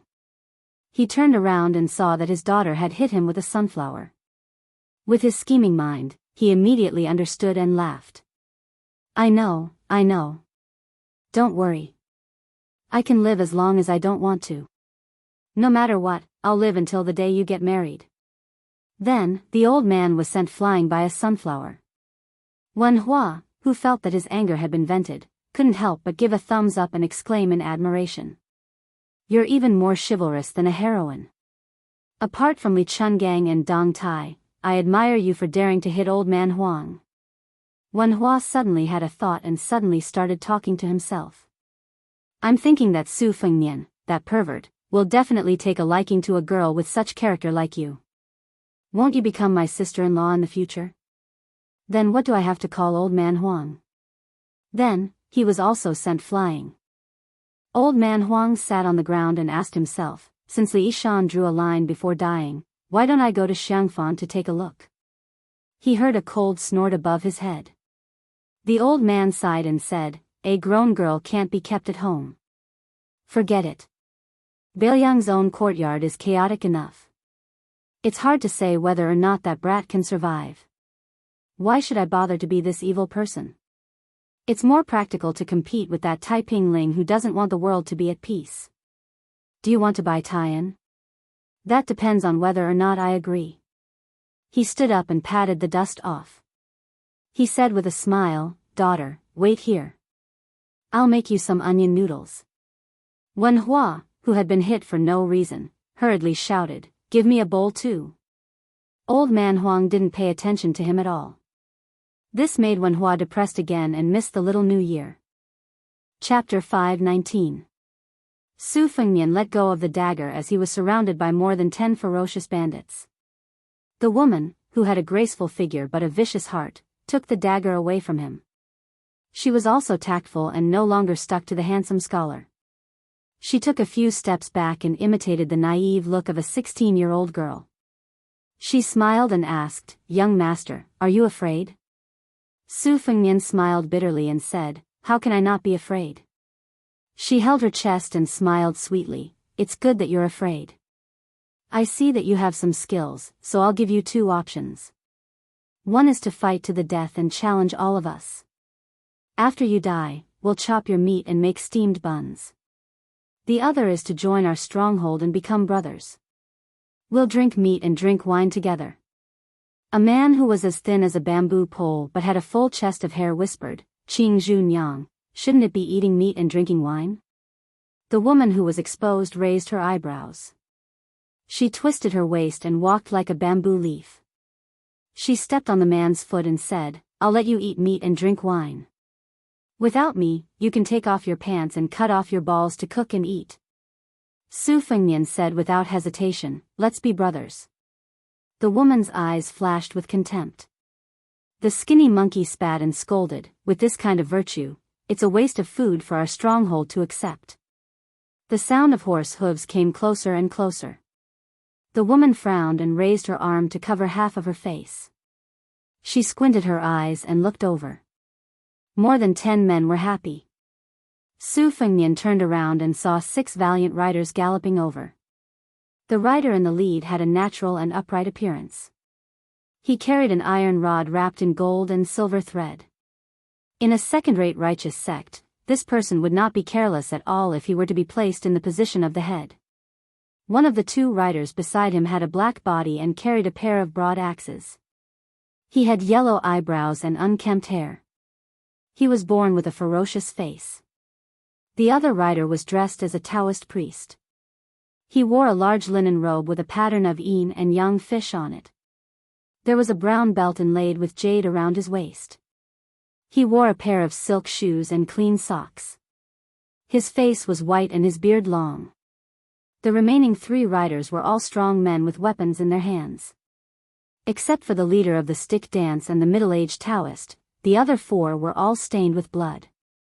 Especially the man with yellow eyebrows, it was as if he had been soaked in a blood vat. The 6 riders dismounted at the same time. The valiant leader said sadly, we were not able to save Brother Song. We are sorry. The skinny monkey wailed and fell to the ground, wailing incessantly. A dark-skinned man who was 3 times the weight of a skinny monkey threw his 2 broad axes together and said in a muffled voice, damn bastard, I've been killing from the east side of the execution field to the west side. I've been killing until my hands have gone limp. The Daoist priest looked at Su Fengnian, the uninvited guest, and then glanced at the woman. The latter explained in a bad mood, the fish and prawns have just been caught in the net. They haven't had time to cook them yet. She looked at the unlucky handsome young man and smiled charmingly, this young man has some skills. Since my brothers have arrived, I'll capture him and send him to the kitchen. I'll make a few big trays of meat buns and send them up the mountain to reward everyone. The handsome leader frowned and said, Lady Qingzhu, why are you doing this kind of business again? She said righteously, if I don't do this again, I won't have anything to eat. A hero will starve to death for a penny. I don't care how chivalrous you are, but I can't treat myself unfairly. The man took out a gold ingot from his pocket and smiled gently, take it as this month's food money. He turned to Su Fengnian and smiled, I'm sorry to disturb you, young master. I'm Han Feng from Mount Liui. If you trust me, let's drink a bowl of inferior wine together. Just take it as me helping you get over your shock. The man who sat on the ground and gasped for breath said with a rough voice, Brother Han, why are you talking nonsense with this pretty boy? Drinking is giving him a lot of face. If he doesn't drink, let me, Lu Dei, chop off his head with an axe and use it as a urinal. Su Fengnian smiled and nodded, drink. The elegant man who became a bandit shouted, don't be rude. He took the lead and sat down at the table outside the wine shop. He put aside the iron staff that was passed down from his ancestors that was worth a lot of silver and stretched out his hand to Su Fengnian. Su Fengnian did not stand on ceremony. He took down his bookcase and sat down face to face with this man who called himself Han Feng from Mount Liui. They clinked bowls and drank the wine in one gulp. His straightforward action won the favor of many men who were watching. The Daoist who carried an ancient sword with pine patterns on his back sat down gently. Han Feng introduced, this is Zhang Xiucheng, born in a noble family. He is good at everything, including the classics, astronomy, geography, and everything. He is good at writing.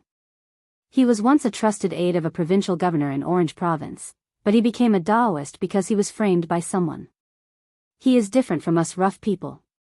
The man with yellow eyebrows who sat down casually said, Brother Han, you're still the descendant of 3 generations of generals. If it weren't for your Han family, Ji province would have been stabbed into a sieve by the northern barbarians. If it weren't for that fatuous ruler of Liang dynasty, Zhao, who didn't know what was good for him, you would have been a 4th-grade border official by now. Han Feng's eyes were clouded, but he hid his emotions well. He laughed at himself and said, Young master, you must be joking. Let's not talk about this. Let's drink. The curvaceous woman who was nicknamed Lady Qingzhu picked up another jar of wine and smashed it on the table. You've drugged it. You're all fish on my chopping board. Han Feng quickly smiled and said, and this one, I have to remind you. Lu Qingzhu, just call her Lady Qingzhu. She has a sharp tongue but a soft heart. Su Fengnian did not know what was good for him and said, I've just seen Lady Qingzhu's dagger. She has a sharp tongue but a sharp heart. Han Feng was stunned and felt a little embarrassed. Chapter 520. The woman smiled sweetly and leaned toward Su Fengnian. This little scholar, I like you more and more. Slap. Without some elasticity, there would not be such a crisp sound. The woman widened her eyes and looked at the handsome scholar who she thought was not very strong. Was she being taken advantage of in public? Was she being pecked by a baby goose all year round? Su Fengnian retracted his hand and smiled. Qing Junyang, if you are really willing, let's go to the bridal chamber. The woman laughed and wiped the tears from the corner of her eyes. She threw a coquettish glance and walked into the house. The middle-aged Daoist unsheathed his ancient sword and slashed it. It stopped at Su Fengnian's neck and quickly returned to the sheath. Everything happened in the blink of an eye. The men who were not qualified to sit down and drink saw this scene and did not even dare to breathe. Su Fengnian, who seemed to be in the dark, looked at Han Feng and asked, Qing Junyang, are you sharpening your knife? Han Feng laughed. You have a good temperament. I will go to the mountain village with my brothers first. If you don't mind, you can come with us. If you want to drink more, you can ask Qing Junyang to lead the way. Su Fengnian smiled. Let's drink a few more bowls. Master Han will go first. They stood up and cupped their fists. Han Feng led the 20 men up the mountain. Su Fengnian sat alone at the table and drank a mouthful of wine. Qing Junyang stood nearby and said coldly, they are not good people. Su Fengnian was puzzled and asked, why do you say that? Qing Junyang sat down and poured a bowl of tasteless wine. That Han Fong used to be the leader of several mountain villages in Mount Liui. He looked down on everyone.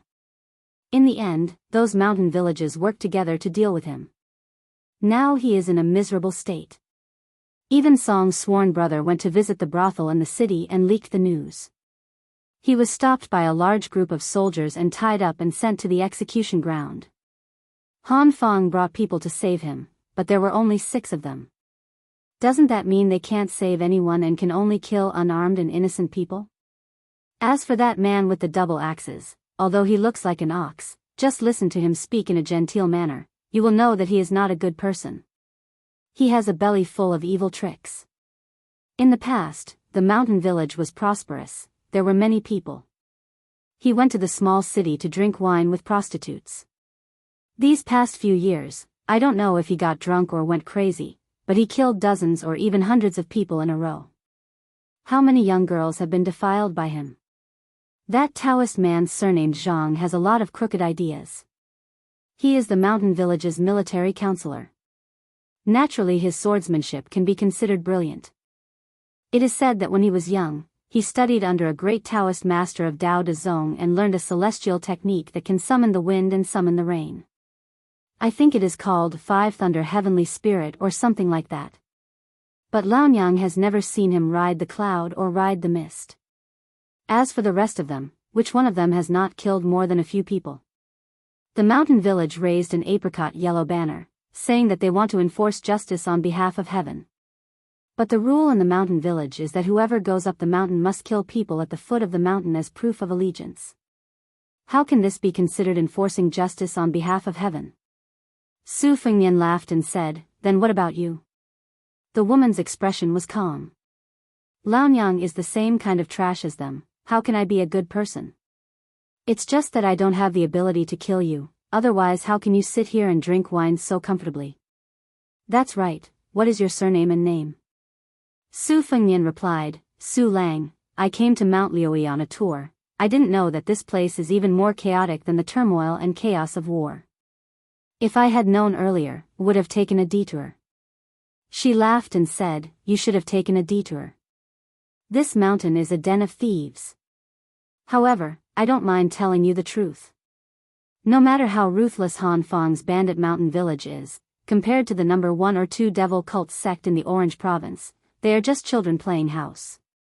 Even if they only release a fart, these several hundred so-called Jianghu heroes of this mountain village will be suffocated to death.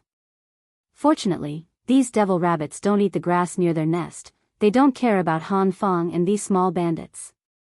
Su Fengnian was puzzled. Why are you telling me this? He asked.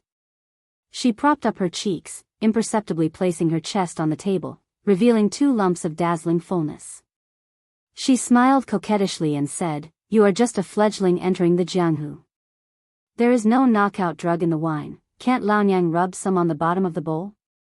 Su Fengnian stared at her. You. She laughed and said, you dare to take advantage of Laonyang, how many lives do you have? Later on, I'll strip you naked and throw you on the chopping board. I'll chop off that little earthworm of yours first and make it into a side dish with wine. How do you think it will taste? Su Fengnian swayed and fell. She was getting happier and happier. In the end, after swaying for a long time, she still did not see this handsome scholar fall down.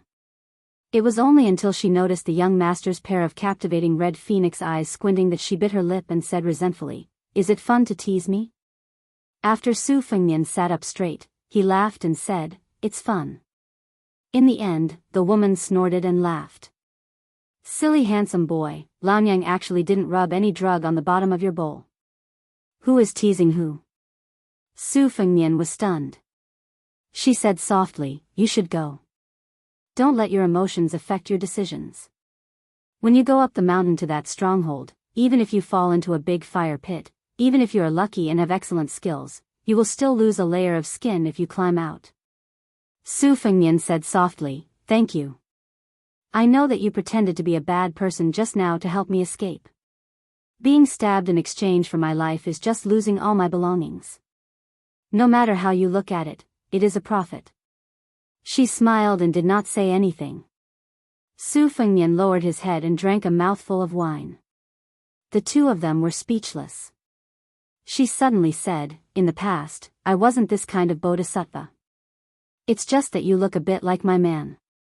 Su Fengnian nodded seriously and said, "From this, it can be seen how romantic and elegant your man is." The woman smiled sweetly and poured a bowl of wine over. Su Fengnian gently reached out his hand and used the embracing sparrow style. It was incomparably mysterious as he condensed the wine into a piece and then put it back into the bowl in front of her. Who said that spilled water can't be taken back? Chapter 521.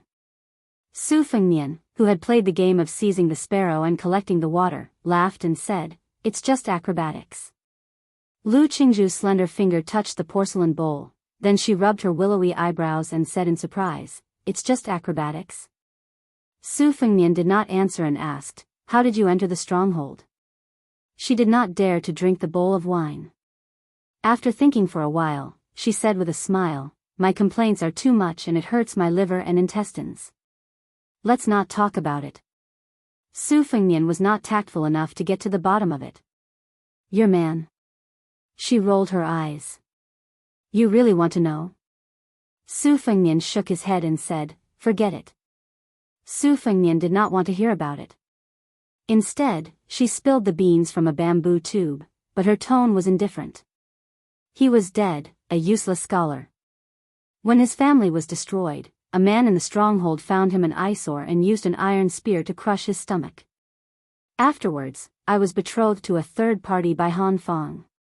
Before we even consummated our marriage, that hero could not control the thing in his crotch and hurriedly wanted to have sex in the wild.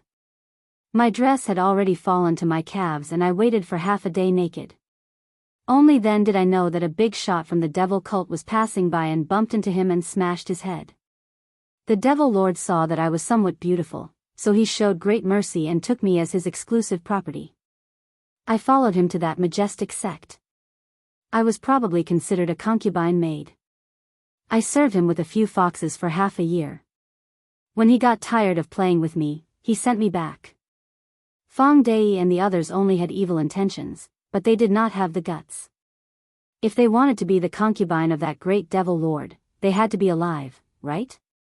Otherwise, do you think a pretty widow like me could have lived until today? Even if I could have lived, I probably would not have had the strength to stand up straight in broad daylight. Serving men, especially those who were full of brute force, was very physical work. Now that he thought about it, back when he was in a place like the Imperial Palace, it could be said that he had seen a paradise on earth. He had not suffered for nothing. You see, you've brought up the topic. This old lady is really heartbroken. Let's change to another bowl of wine. This bowl is filled with evil energy.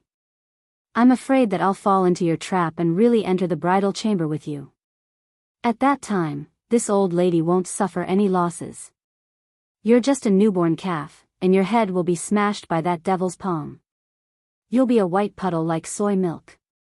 Su Fengnian pushed the wine bowl over and asked calmly, "What sect is this? Why is it so influential?" She said sarcastically, "Young Master Su, you haven't even heard of Shenmen's thatched hut? How dare you travel to Mount Liui to study?" Su Fengnian laughed, "Shenmen's thatched hut? It sounds like a righteous sect that leans towards Confucianism." Qingzhu Nyang took a sip of wine. Seeing that there was no one around, she said, "Han Fang's nickname is the Qilin General. Which eye of yours saw that he looked like a Qilin? Do you really think he's the state preceptor of Beimang? Zhang Xiuqing is known as the Thunder Lord, but I've never seen him summon thunder." Song Kuei, who was beheaded on the execution field this time, was also called the cauldron-carrying Heavenly King. Isn't that a self-proclaimed title? With his small body that swayed in the wind, it's hard to say if he could carry this old lady who's over 90 kilograms. He only knows how to use some lowly poisoned hidden weapons. Therefore, Shenmen's thatched hut, although it's called a thatched hut, is actually similar to the emperor's residence. There's gold and jade everywhere. I don't know how they earned the money. Even the latrines are more imposing than the residences of the leaders of the strongholds on the mountain. I've never really been to the Imperial Palace, but I think it's not far off. Su Fengnian nodded and then asked, Qingzhu and Yang, you're more than 90 kilograms, right? You should be around 50 kilograms. The woman was embarrassed and angry. Can't I eat 7 to 8 kilograms of beef today? Su Fengnian dismissed it with a laugh. The woman looked at the sky and said, Oh, you, don't treat Mount Liuyi as a child's game. It's not a place where you can come and go as you please. We're all elites. If we don't have some skills, we won't be able to stand firm.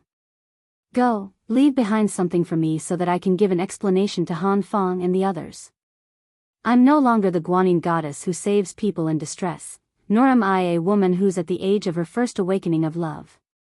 You can't be confused just because you have a good appearance. If you don't want to part with the sword you're carrying, take out some silver and treat it as a loss to ward off disaster. Han Feng gave me an ingot of gold to reassure those poor brothers of his who can't take the next meal. I'm just trying to pretend to be a rich man in front of you. This stronghold has long been ruined. Su Fengnian really did take out a stack of banknotes from his bookcase and put it on the table. He smiled and said, More than 100 taels. Is this enough? She raised her eyebrows and tapped the banknotes with her fingers.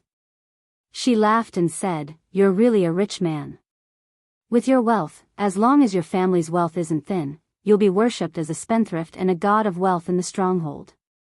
As long as they don't suck your blood dry, your life will be guaranteed. Just now I worked so hard to put on a show, but it turns out that I've been thinking too much. Su Lang, where are you from? Are you really a scholar who traveled to study? Su Fengnian teased, I'm from a small family in Gusai Prefecture. There are so many aristocratic families there that they're as numerous as the hairs on an ox. If you don't have the surname Ding, you'd be too embarrassed to go out and greet people. You can't even lift your head. I didn't expect you to have 100 or 200 taels of silver here and become a rich man. If I'd known earlier, I'd have come here earlier to show off.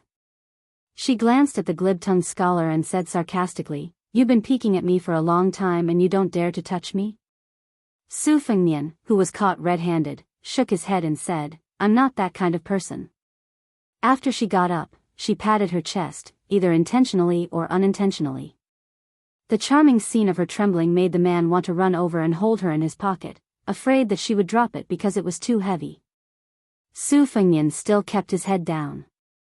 Qing Junyang didn't know whether to roll her eyes or give him a coquettish look. She left with a smile.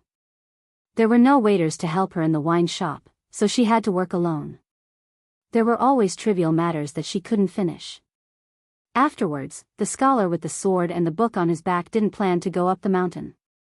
After paying more than 100 taels of silver, he sat down at the fork at the foot of the mountain. He moved the table to a shady place under the eaves and took out a geography book from his book chest. He asked Qing Junyang for a plate of salted peanuts, a bowl of cooked beef, and a jar of wine. He sat there from noon until dusk. Qing Junyang didn't treat him as a guest of honor. She made a careless meal and ate it, then asked him what his plan was. Su Lang said that he wanted to stay here for a few days and pondered over how to maintain a mountain stronghold. He also asked her about a lot of trivial matters, such as how to make money, how to recruit people, and how to win people's hearts. She even asked him if he wanted to cultivate a vegetable garden on the mountain when there were no killings or robberies. She didn't hide anything from him. After all, it wasn't a big secret. If this young scholar was a secret agent from the government and came here to scout for information and pave the way for the armored soldiers to enter the mountain to suppress the bandits, she wouldn't be afraid. If the mountain stronghold was razed, she could just go back to the thatched hut of Shinmen and work like a cow or a horse. To her, who didn't care who died, there was no one in the world that she was willing to collect. He could also pass the time at night, so he took 2 benches and slept through the night. In the house, Qing Junyang tossed and turned for half the night before she fell asleep. When she got up in the morning, she looked at herself in the bronze mirror. No matter how she tried, she couldn't get rid of the dark circles under her eyes. When she saw the energetic guy sitting there holding a book, her eyes were full of resentment. She didn't know whether she was angry at his shamelessness or angry that he was worse than a beast last night. He didn't even knock on the widow's door. Although she didn't know how to open the door, at least it proved that she still had some beauty. She snorted coldly and walked to the village with the banknotes that he gave to the village. After hesitating for a moment, she still didn't take 1 or 2 banknotes. However, she didn't spit out the ingot of gold that was in her mouth. This group of men were freeloading on food and drink, so this money should be hers. The village where Han Fong lived was not far from the mountain, more than 10 li away. However, the mountain road was not as flat as the official road. Fortunately, she was used to it and didn't find it too strenuous. After all, she was no longer the delicate girl who lived like a princess and didn't touch anything. Han Fong politely accepted the banknotes and was very polite. She even personally served him a pot of tea. Lu Dei, who was practicing in the mud martial arts field, stared at the young widow's buttocks and then looked at her tired expression. The man, who looked uncouth but was actually very thoughtful, had a strange look in his eyes. He was jealous and sneered in his heart. Reckless young man, you even dared to eat this thorny woman. Do you think you can just leave after eating her? Yesterday, when they went up the mountain, military counselor Zhang said that this kid might have some martial arts skills, but it was only Shira's kung fu. Could he withstand the pressure of the big devil in the thatched hut with one finger? This bodhisattva could single-handedly trample over a few stockades without taking a break. Chapter 522. Jianghu Nyang left the stronghold and returned to the wine shop. She saw that Su Lang was still there, reading. Until today, the skinny monkey, whose name she still did not know, was squatting by the side in a daze. This scoundrel was gluttonous and lazy, bullied the weak and feared the strong. He had all the faults he should have. However, compared to the bandits on the mountain who would easily chop melons and cut vegetables, he was indeed less capable and more cowardly, so he did not appear as abominable. These past few years, he often came here to help with some trivial matters, so it was certain that he could not control his eyes. However, unexpectedly, he had never done something as perverted as pricking the window paper to peep at her bathing and coming out of the bath. This made her somewhat have a whole new level of respect for him. In this mountain, who did not believe in the principle of seeking riches and honor in the midst of danger? The skinny monkey became a distinct anomaly, and also a good-for-nothing example. She heard that the first time he killed someone under the guise of allegiance, he did not completely chop a woodcutter to death with a single chop. His tears and snot flowed profusely, and he even had to carry the woodcutter to see a doctor.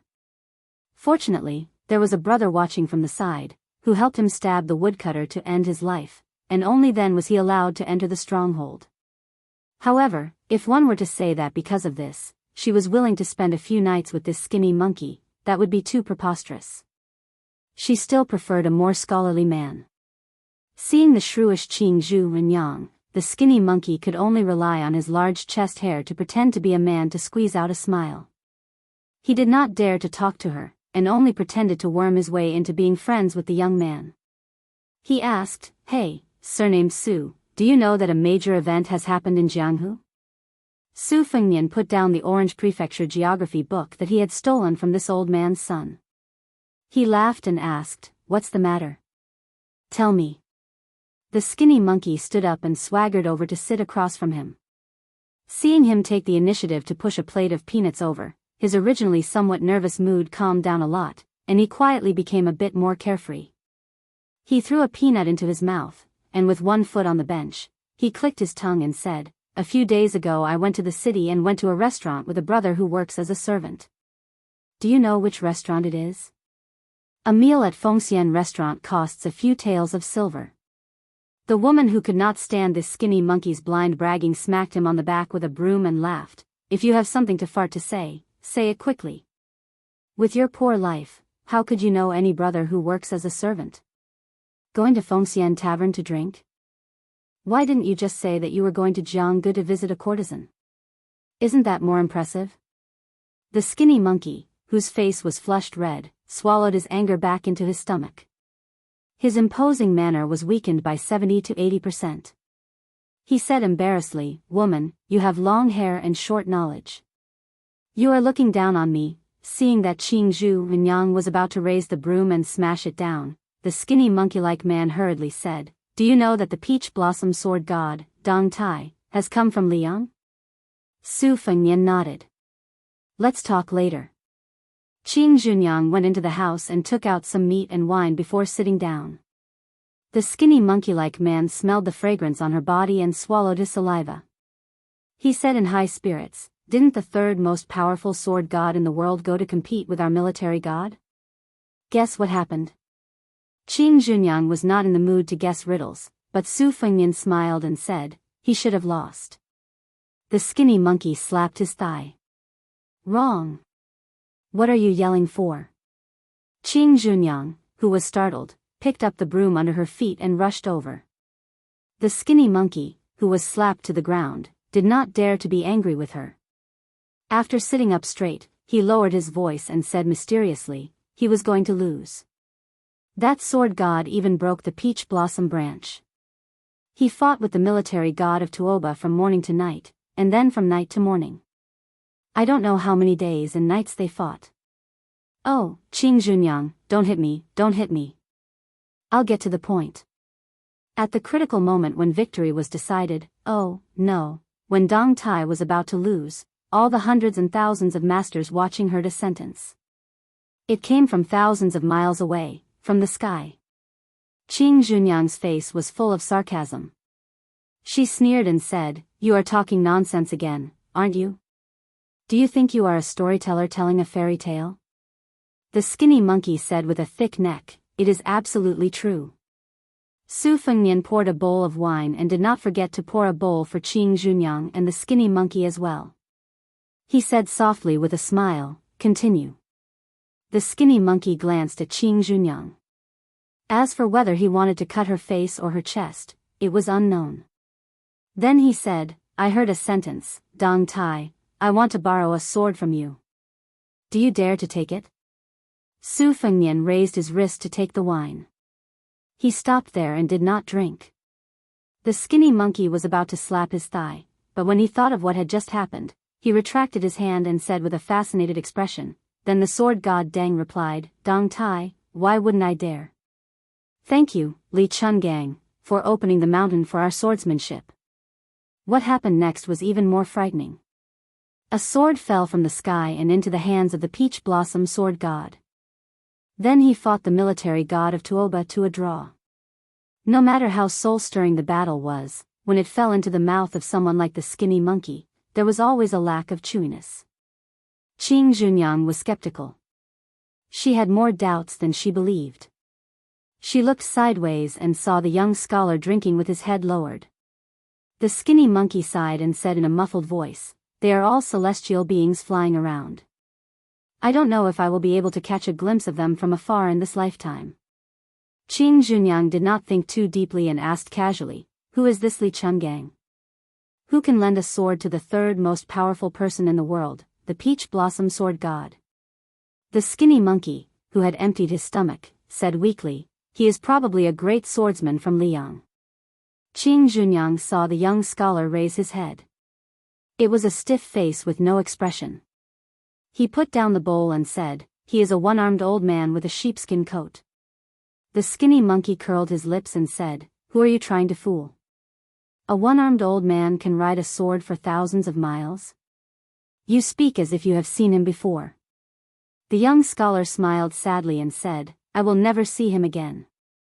The skinny monkey did not know what to say to warm up the atmosphere. He saw Qing Junyang go into the house to work. After eating more than half of the wine, meat and peanuts, he felt bored and went back to the mountain. Qing Junyang stood at the door from time to time and glanced at Su Lang. There was a long sword with a green scabbard on the table. She squinted her red phoenix eyes that even she would be jealous of. She just pursed her lips and stared blankly. Other than 2 meals, he just sat there. Qing Junyang still couldn't sleep even after the sky darkened. Through the window, she saw the flickering oil lamp outside.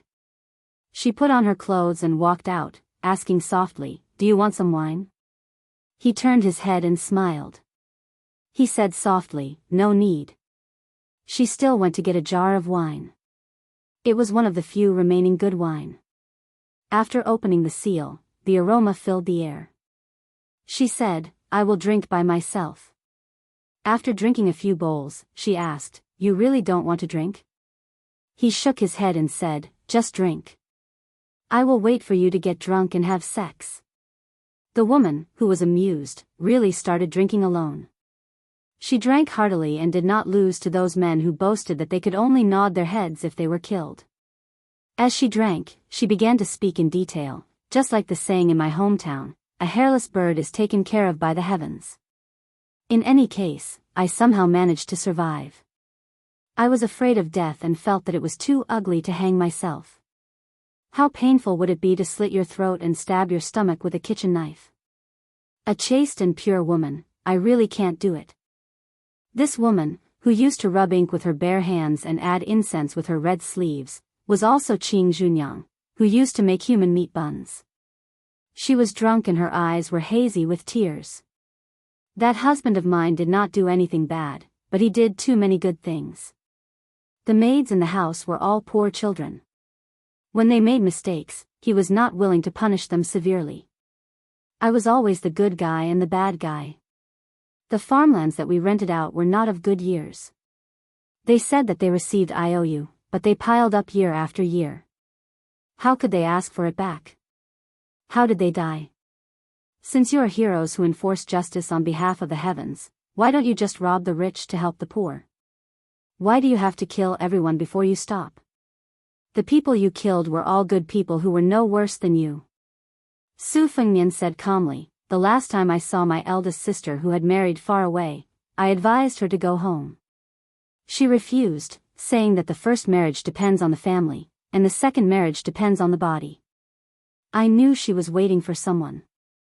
The woman laughed and cried, Did she wait? Su Fengnian nodded and said, She waited, but I would rather not wait. She turned her head and wiped her tears. She stopped drinking and sobbing. The two of them were silent. With a bang, the drunk woman knocked her head on the table. Her lips trembled as she stretched out a hand and said softly, My daughter, if she was still alive, she should be this tall, right? She raised her outstretched hand slightly, and the fingers of the hand that pressed against the table stiffened. Taller. Su Fengnian said, Ever since I picked up the blade and started practicing martial arts, I don't think I have done a single good deed that has anything to do with helping the weak. Today, I'll be unreasonable. Tell me who you want to kill, and I'll kill that person. She just turned her head and looked at this stranger who was becoming more and more unfamiliar. She asked, If you kill someone, will my daughter be able to live and grow taller under my watch? Su Fengnian carried the spring and autumn sword on his back and walked up the mountain. Chapter 523. Han Fang sat in front of the desk, caressing a golden saber with a diamond-shaped handle. It was a decorative saber with little practical use. He was thinking about when to pawn it for some money so that he could solve the urgent needs of the stockade. Putting down the golden saber, he saw a miniature ivory diamond sutra paperweight on the desk. Han Fang touched the densely engraved words on the paperweight with his fingers and sighed heavily. A single coin is enough to starve a hero to death. Han Fang lived on the upper floor of the Loyalty Hall. When he pushed open the window, he could see the apricot yellow flag that was erected on the bluestone square. Unlike many of the bandits in the stronghold who only wanted to live a good life, he had been keeping himself clean all these years. He did not abduct women up the mountain to be used as tools to satisfy his lust. In the past, when he went down the mountain to kill the rich and help the poor, or to block the roads and cut off the paths, he would distribute those delicate and pretty women to his subordinates. Song Kuei and Fang Dei, who sat in the top few positions, were not greedy for money. Their only hobby was to compete with each other for the affection of women and fight with each other. Every time, he and Zhang Xiuqing had to mediate between them to make peace. Just like this time, when Song Kuei was beheaded on the execution field, the wives and concubines he left behind in the stronghold would become the playthings of the rest of the brothers tonight. This was also the reason why Han Fang was unwilling to take any wives or concubines. As a bandit, few people could enjoy their old age in peace. It was already a blessing from God to be able to live to the age of half a century. The stronghold was at its peak. Excluding those who had families to feed, there were more than 200 brothers who could ride horses and kill people. They came and went like the wind. There were no military town stationed soldiers in the hundreds of li around Mount Liui. The local government was not strong enough to suppress the bandits. When facing their own stronghold, they would be thanking the gods if they did not go to the government office and behead the officials row by row. However, now that the stronghold had lost its power, there were only a dozen or so capable subordinates. Many of those who used to be brothers in the past had died, and most of those who were still alive had gone to the other strongholds on the mountain. Those who were left behind were burdened by injuries and injuries. They were raised in the stronghold and had bad tempers. They either complained about the lack of fresh women or complained about the lack of wine and meat. Han Fang also knew that she was burdened by her reputation, so there were many things that she could not say, and she could not even show the slightest expression. Now, the only one who could speak the truth was Zhang Xiucheng, whose family background was similar to hers. It was not scary that the monkeys would scatter when the tree fell, but it was frightening when everyone pushed the tree away. Some of the nearby strongholds who used to rely on him for food spared no effort in luring gold, silver, and pretty girls to gather a large number of men and horses, and from time to time, they would bring their brothers to the foot of the mountain to kill to their heart's content. A few of the villages who used to have secret connections with Mount Liui were all wiped out without any consideration for old relationships. Those leaders were unscrupulous in doing things and were never particular about the means. Some of them even flirted with the government, military school, and constables, throwing large amounts of silver into their pockets and even helping the government to do the dirty work that should have been done by the government. Not long ago, an official who had a good relationship with the Silver Bottle Stronghold spent 500 taels of silver to privately hire villains from the stronghold to slaughter the entire family of a small official who was not from the village. Even a few young children were not spared. It was said that they were hung on a long spear just like that. Some other strongholds licked their faces and became willing dogs for the stewards of the Shen family's cottage, acknowledging their uncles as their godfathers. There was even a 40-year-old stronghold leader who took a young woman from the cottage as his godmother, just because she was the favored concubine of a ferocious demonic cultivator in the cottage. These shameless things, especially the collusion between the government and the bandits, were always despised by Han Fang. It was no wonder that such a large loyalty stronghold was declining. It was funny that the stronghold was able to disperse and not fall down thanks to Lady Green Bamboo at the foot of the mountain. If it were not for her half-year affair with one of the top demons in the cottage, the other big strongholds would have come over with real swords and spears to take over the stronghold. After 2 knocks on the door, Zhang Xiucheng pushed the door open and entered without waiting for a reply. He and Han Fang got along well and was also the military advisor in charge of the internal affairs of the stronghold. There was no need for him to be pretentious over the details. When Han Fang saw this trusted subordinate whom she had known for many years, her mood improved. She called out Zhang Xiucheng's name and smiled. "Fu Ling, can't sleep?" Zhang Xiucheng's face was gloomy. "Fang Dei and Hong Qian are fighting again. They even threatened to sign a life and death contract, saying that they cannot live under the same sky. They asked me to write the contract. In a fit of anger, I ignored both of them to save myself the trouble."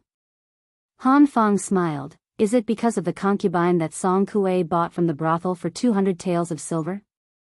Zhang Xiucheng snorted coldly. "They keep saying that they are willing to risk their lives for their brothers. In the end, they are still going against their brothers because of a woman." Han Fang said guiltily, "I also know that the woman has been having an affair with Hong Qian for a long time. She should have entered his house." However, Fang Dei was envious and insisted on interfering. It was indeed unreasonable of him to spoil this good thing. Hong Qian went to private school for a few years in his early years and learned a lot about medicine and astrology from you. He also has a lot of ambition. This kid is only 24 or 25 years old and he wants to fight for a title and bring glory to his ancestors.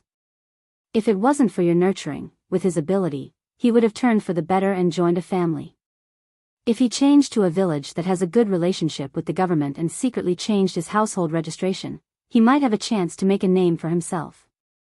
Everyone in the village knows that Fang Dei is on good terms with me and he also considers himself as a child of the Han family. So it is my fault for making things difficult for you." Zhang Xiucheng's expression softened slightly. He waved his hand. First Master, you are exaggerating. Fu Ling just feels that it is a pity for this family business. Han Fang sighed softly, the sky wants to rain, and the mother wants to get married. There is nothing that can be done about it. Han Fang stood up and walked to the window with the chief strategist. The breeze caressed her face. She looked at the night scenery of the mountains under the bright moonlight. Her state of mind became calmer. Suddenly, she smiled. A village woman is like a village woman. No matter how pretty that vixen looks, she is still a village woman. Zhang Xiuqing smiled knowingly. Hong Qian and Fang Dei are just village men. They have never tasted the delicacies of the mountains and seas. Naturally, they will fight until their heads bleed. Look, aren't they already invited to the square to compete? Chapter 524. Han Fang pressed her hands on the windowsill. It doesn't matter. Fang Dei may look boorish, but he is actually more meticulous than a girl who is in love. He is full of schemes and he is only taking the opportunity to find trouble with Hong Qian. Now that the stronghold is in decline and the third position is vacant, he wants to take the lead and sit under his butt. Hong Qian has a good constitution and a good comprehension ability. His martial arts are improving steadily. Fang Dei can only rely on brute force to fight as soon as possible. After a year and a half, he won't have to compete with Hong Qian anymore.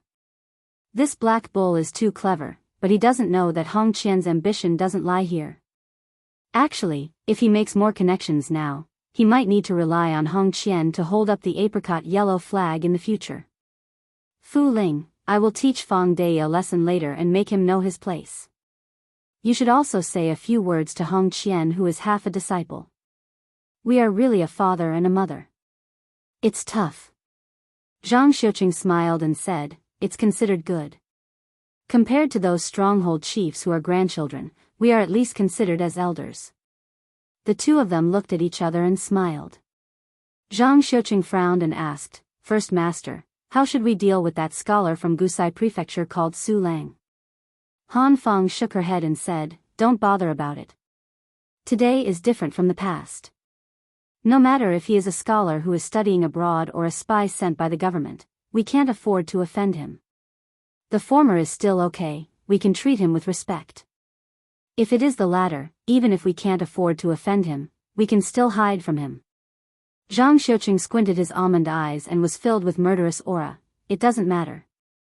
If the government really dares to send troops to kill us and leave us no way out, I just need to bring 10 elite brothers to sneak into the city and kill all the people in the backyard of these officials. Han Fang smiled and said, you, the heavenly monarch of thunder, don't look like a Jinren Fang. Zhang Xiuqing's eyes dimmed. He sighed and said, what Jinren? He's just a bandit in a Daoist robe. He only knows how to subdue demons and devils on paper. With a regretful look, Han Fang said, it's because the stockade is too small for Brother Fu Ling to display his talents and skills. If we could have been a little more powerful back then and had 300 brothers, we would have had enough power to ask for an official position. If we were recruited by the imperial court, we would have at least 6 or 7 official positions with real power in the inner circle and 30 or 40 official positions outside the inner circle. Not to mention Brother Fu Ling's strategic planning, with your identity as an outer circle disciple of the Daoist sect, you wouldn't have had to deal with the daily necessities in the stockade. Zhang Xiuqing stretched out 2 fingers and stroked his beard.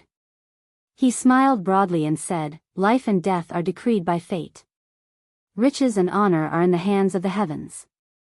Ordinary people like me can't force things. Han Fang's eyes widened. At the same time, the Daoist blurted out, that's not right. Why did the devil show himself? Han Fang glanced at the Daoist beside her from the corner of her eyes. On the martial arts field paved with bluestones, a group of people appeared out of nowhere. They were all wearing brocade clothes that were rarely seen on the mountain. Moreover, even if the bandits in the stockade wore silk clothes, it was inevitable that they would look like monkeys wearing hats. The dozen or so handsome men and beautiful women had a very good temperament, like immortals from heaven descending to the mortal world, making people jealous. The leading middle-aged man wore a wide-sleeved white robe and came barefoot. His face was like jade and he didn't carry a sword. However, there were several sword-wielding attendants beside him. Needless to say, such a magnificent scene was the arrival of the nobles from the Shinsek's thatched cottage on the Tranquil peak of the Liui mountain. When Han Feng saw that Hong Qian left the field and didn't fight with Feng Dai, he walked towards the graceful man who looked like a marquis in the mortal world and bowed respectfully. Han Feng's heart sank to the bottom. As expected, Hong Qian had secretly changed his allegiance and joined the cottage. Han Feng sneered. The Daoist Zhang Xiuqing was furious. He angrily scolded, "Bastard," and jumped out of the window and landed on the field.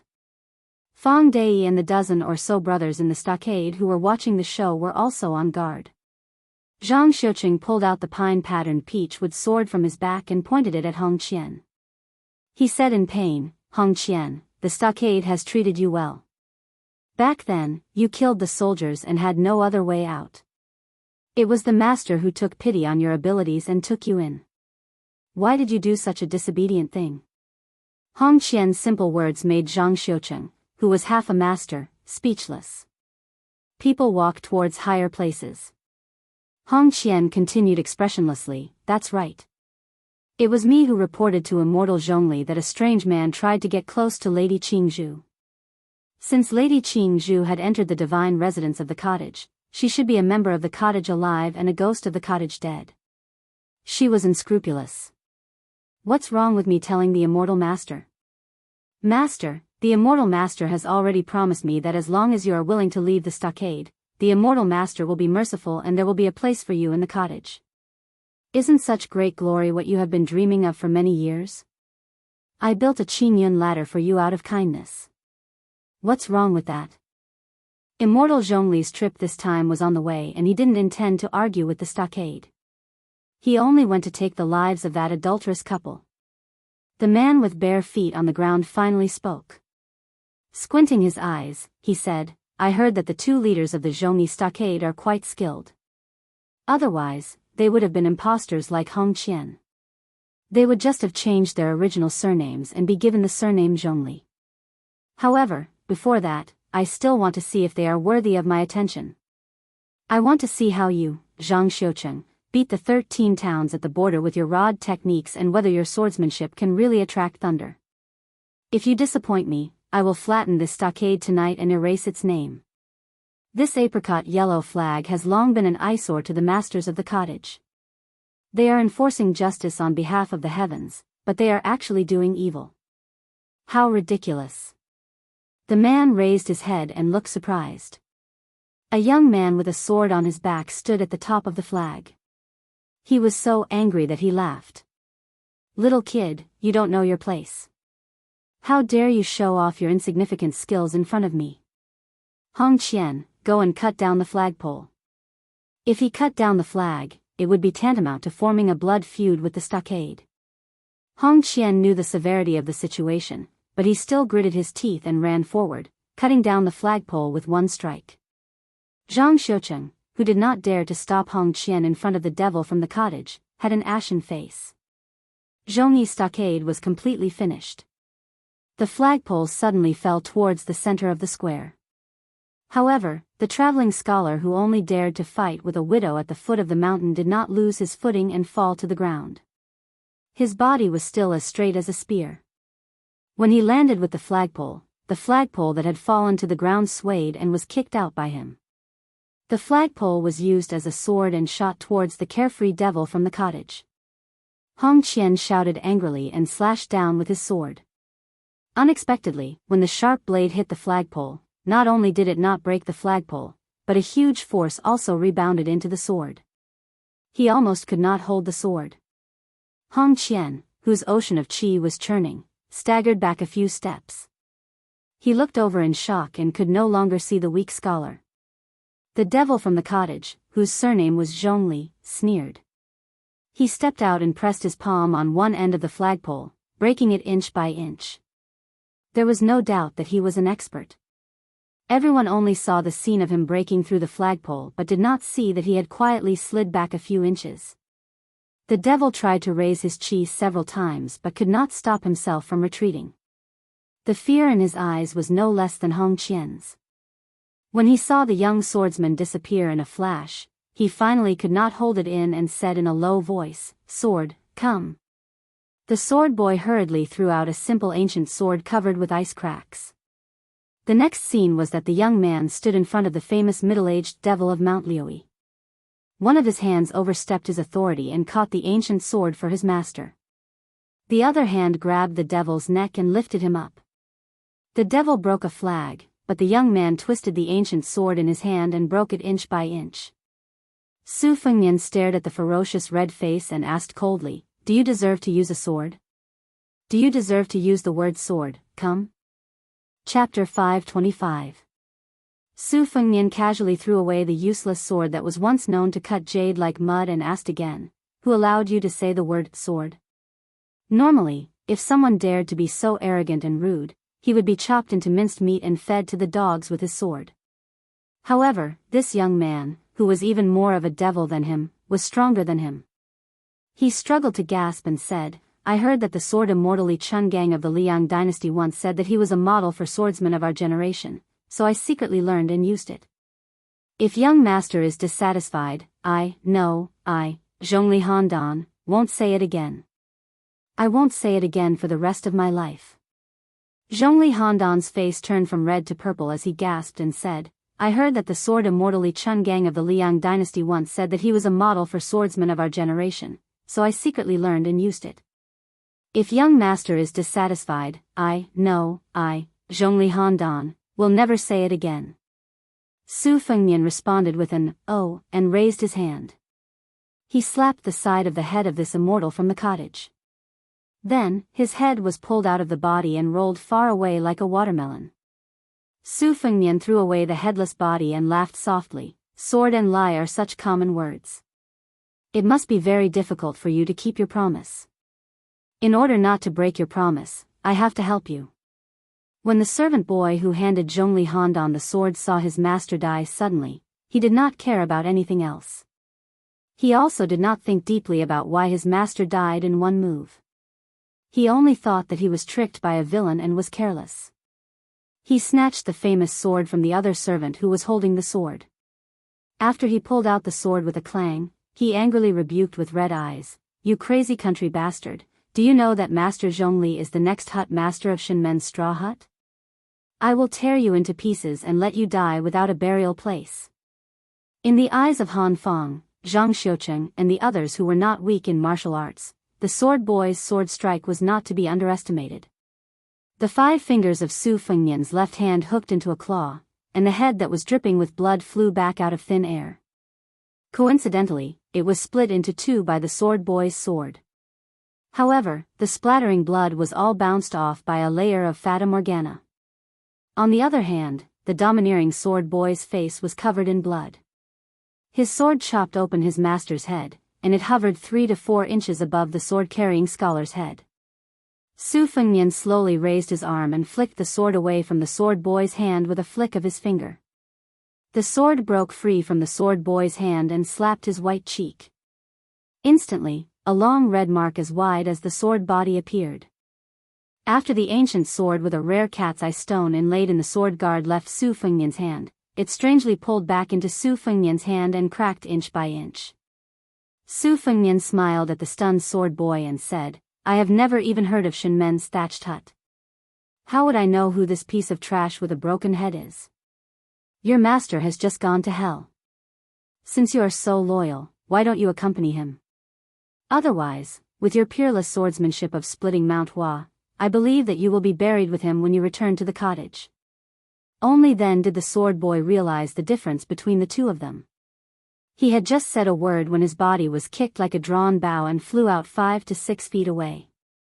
He spat out blood and died. Su Fengnian then asked, "What do you want to say?" In the square, 2 groups of people with different standpoints were both shocked. Hong Qian quietly moved, wanting to escape from this troublesome place.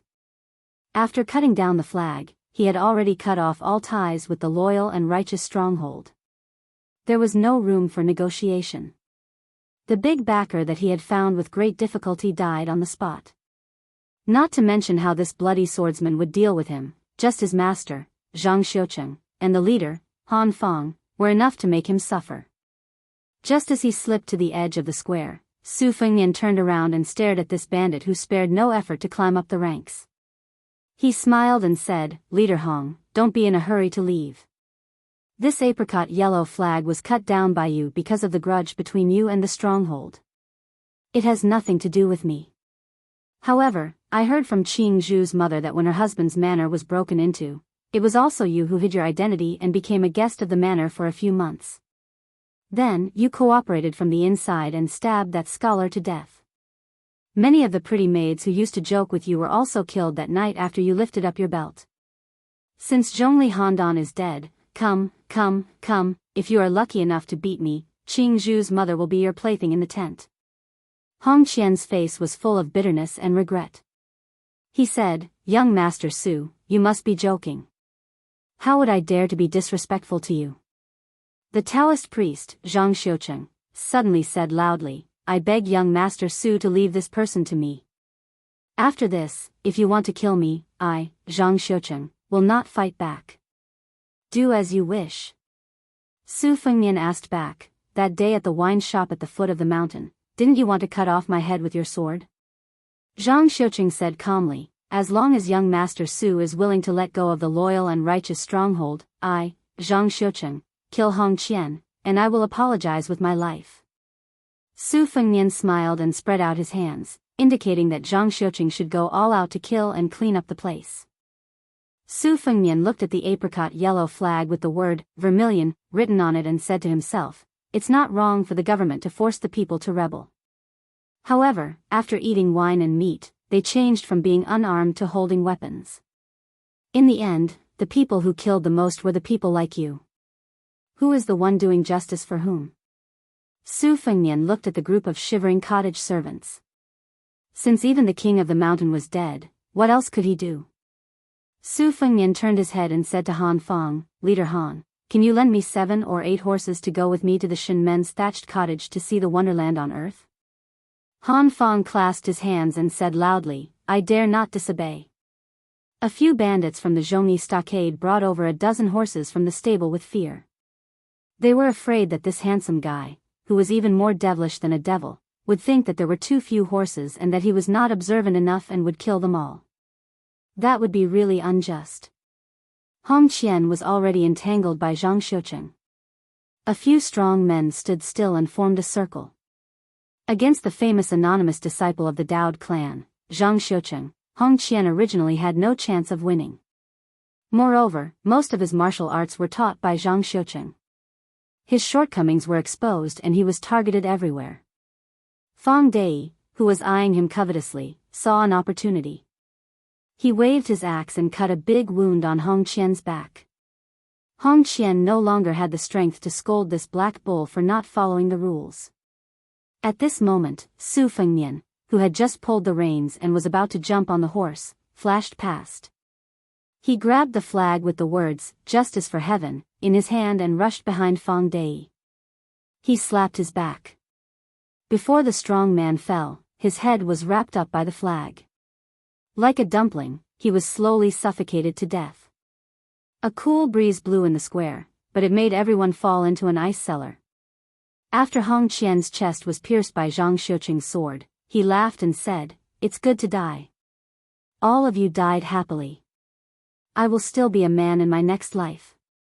I only hope that God will let Han Fang, Zhang Xiucheng, and the rest of you become women." Without waiting for him to finish his last words, Zhang Xiucheng's sword pierced his heart and lungs.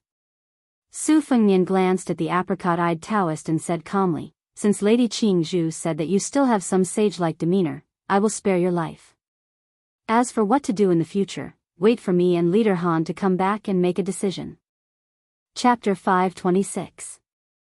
Unexpectedly, this Taoist priest was also decisive.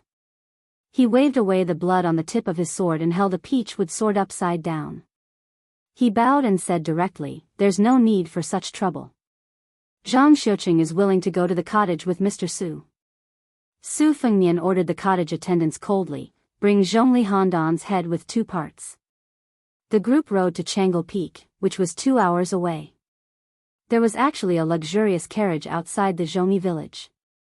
However, since Su Fengnian did not want to sit in it, no one dared to make trouble.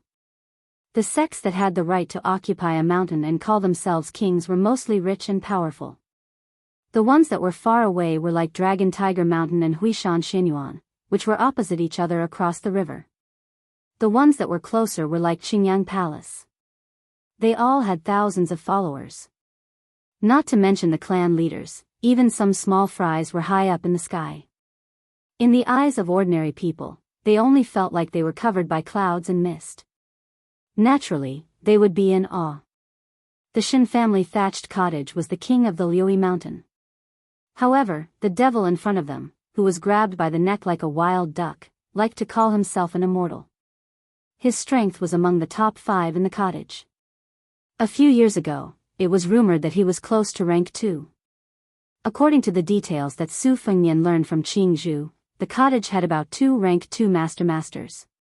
For a state like the Orange State, it was indeed not bad. The owner of the cottage had the surname Shen. This person with the surname Zhongli was the dishonorable illegitimate son of the owner of the cottage.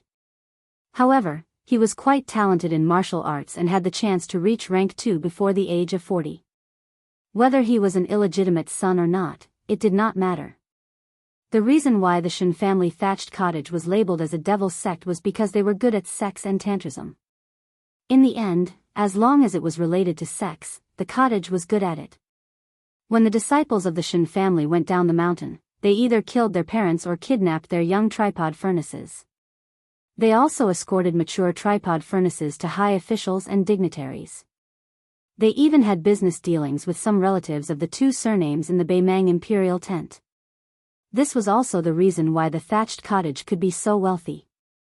In fact, although the tantrism had always been criticized as heretical, some of the orthodox supernatural powers that originated from Buddhist scriptures were not distorted.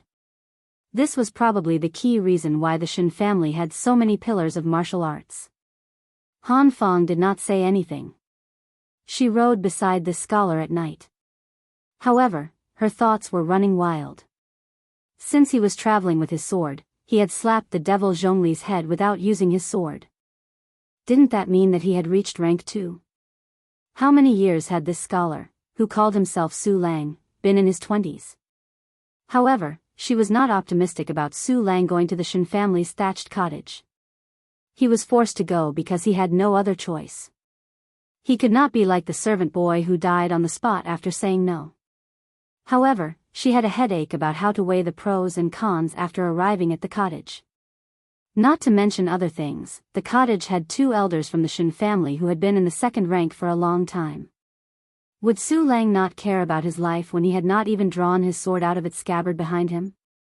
Or was he confident? Zhang Xiuqing followed behind him. He only felt that this scholar had a strong sense of hostility. It was like the ink that was ground out of a top-grade ancient inkstone. It was unusually thick. Su Fengnian was holding a sword that the sword boy had taken from him. It was modeled after the bronze sword of the Dongyue sword pool. It was thick, black, and simple. Su Fengnian let go of the reins. He held the sword with one hand and flicked his fingers with the other. The sound was crisp and melodious. He suddenly asked, people like Fang Dei have the habit of swinging their axes and killing people in the busy streets without asking about the right and wrong. Do they only feel satisfied and not have the slightest bit of mercy? Han Fang mocked herself and was about to speak. Zhang Xiuqing was the first to speak. Fang Dei and Hong Qian, these outlaws, were not soft-hearted people before they came to the mountain. They were all people who killed without blinking an eye. They acted on impulse and did not distinguish right from wrong. To their own brothers, they were naturally worthy of praise for their righteousness. This is just like the so-called killing their children and raising their mothers in the 24 filial piety of the Central Plains. They are all crazy. In the end, they go against common sense. In the end, the loyalty of the brothers depended on Fang Dei and these boorish fellows. Those who were literate and quick-witted were rarely willing to hang themselves on a single tree. Later on, Zhongyi village was pushed aside by the other villages of Mount Liui, and the birds and beasts scattered. Those who scattered were precisely these brothers who had knowledge in their stomachs. After joining other families, they turned around and wreaked havoc on Zhongyi village, sparing no effort. The third boss Song Kuei was tricked by one of his former brothers into going to the city, which was why he ended up in prison. Of course, not everyone is so despicable. Many brothers who went up the mountain but did not form a gang or faction to establish a foothold were disheartened, and after going down the mountain, they were still affectionate and loyal to the Zhongyi stronghold. It can be said that they parted on good terms. Su Fengnian nodded and said, "At the foot of the mountain, I asked Qing Junyang for advice on many methods of running a village. I more or less know that it is not easy for you."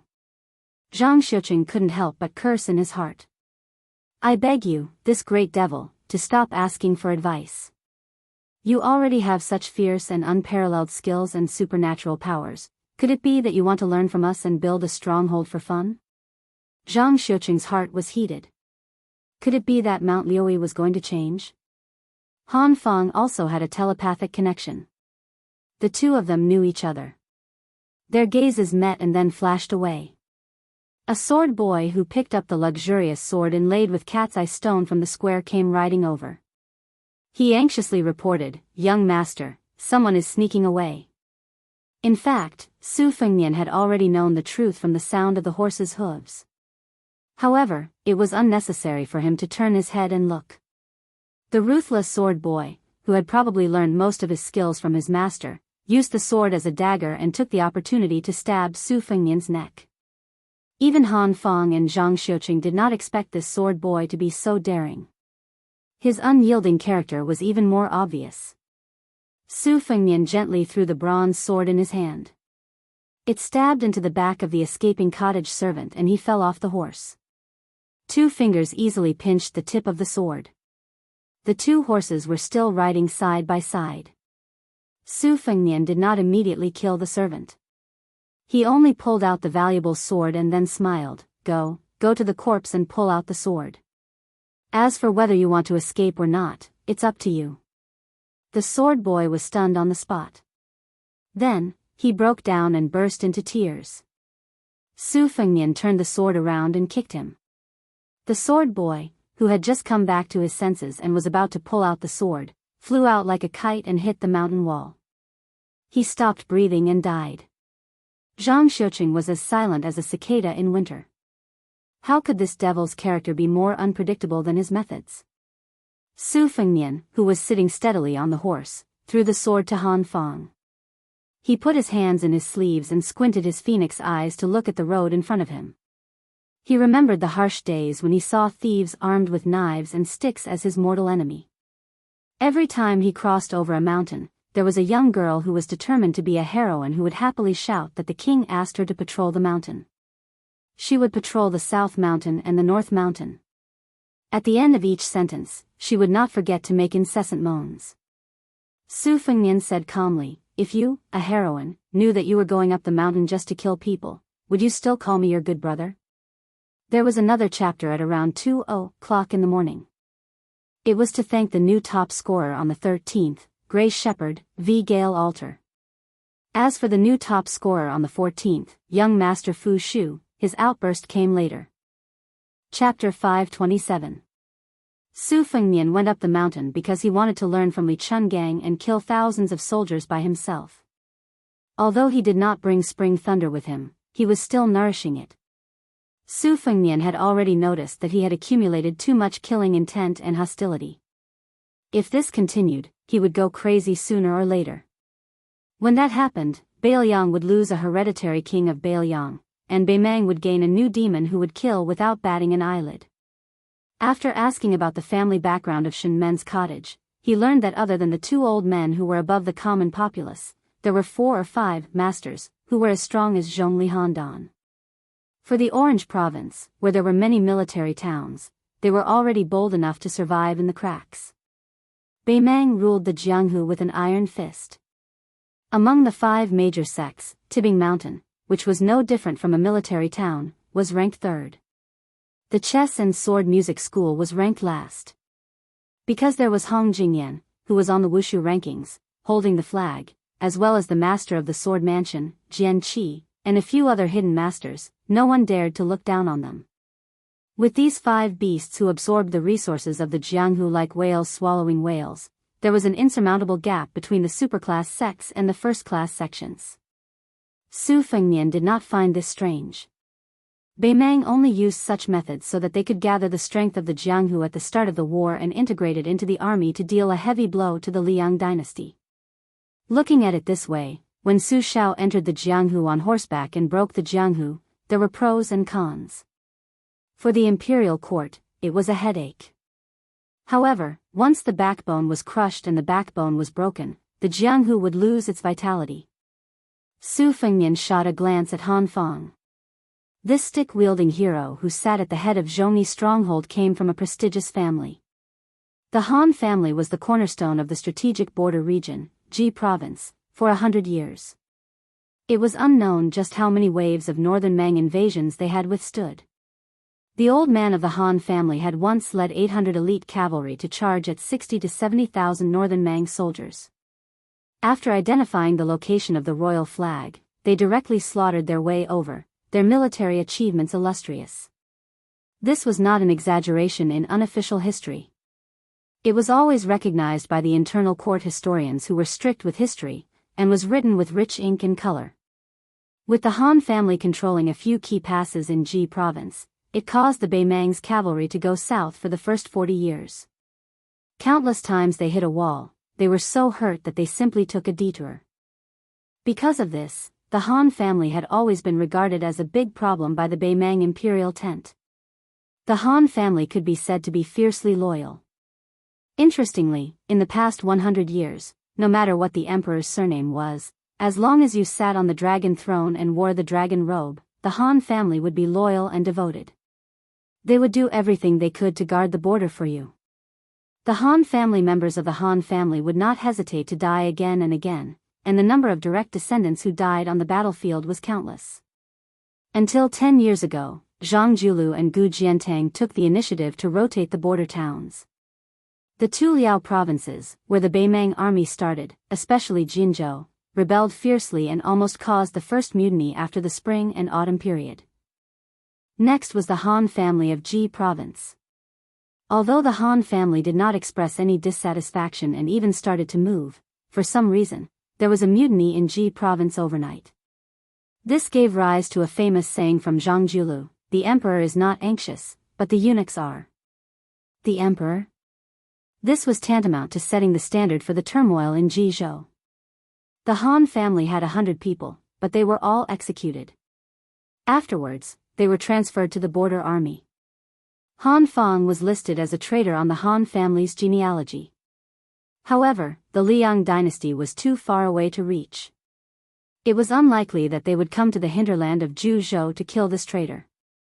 Years ago, Su Shao and his second sister, Su Weisheng, sat around the stove on a snowy night and talked about the world. When they talked about the Han family in Jizhou who had no hope of being avenged, Su Shao only said one sentence: "In the end, Master Han still did not have enough soldiers."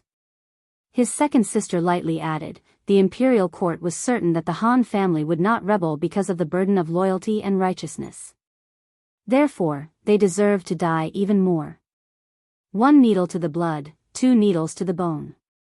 Su Fengnian once curiously asked Su Shao if he was the one who purposely led Bailiang and the Tu Liao to Jizhou. Su Shao asked him in return, "Take a guess?" At that time, Su Fengnian's temper was as irritable as the dragons in the prince's mansion. He scolded, "Take a guess, your grandpa."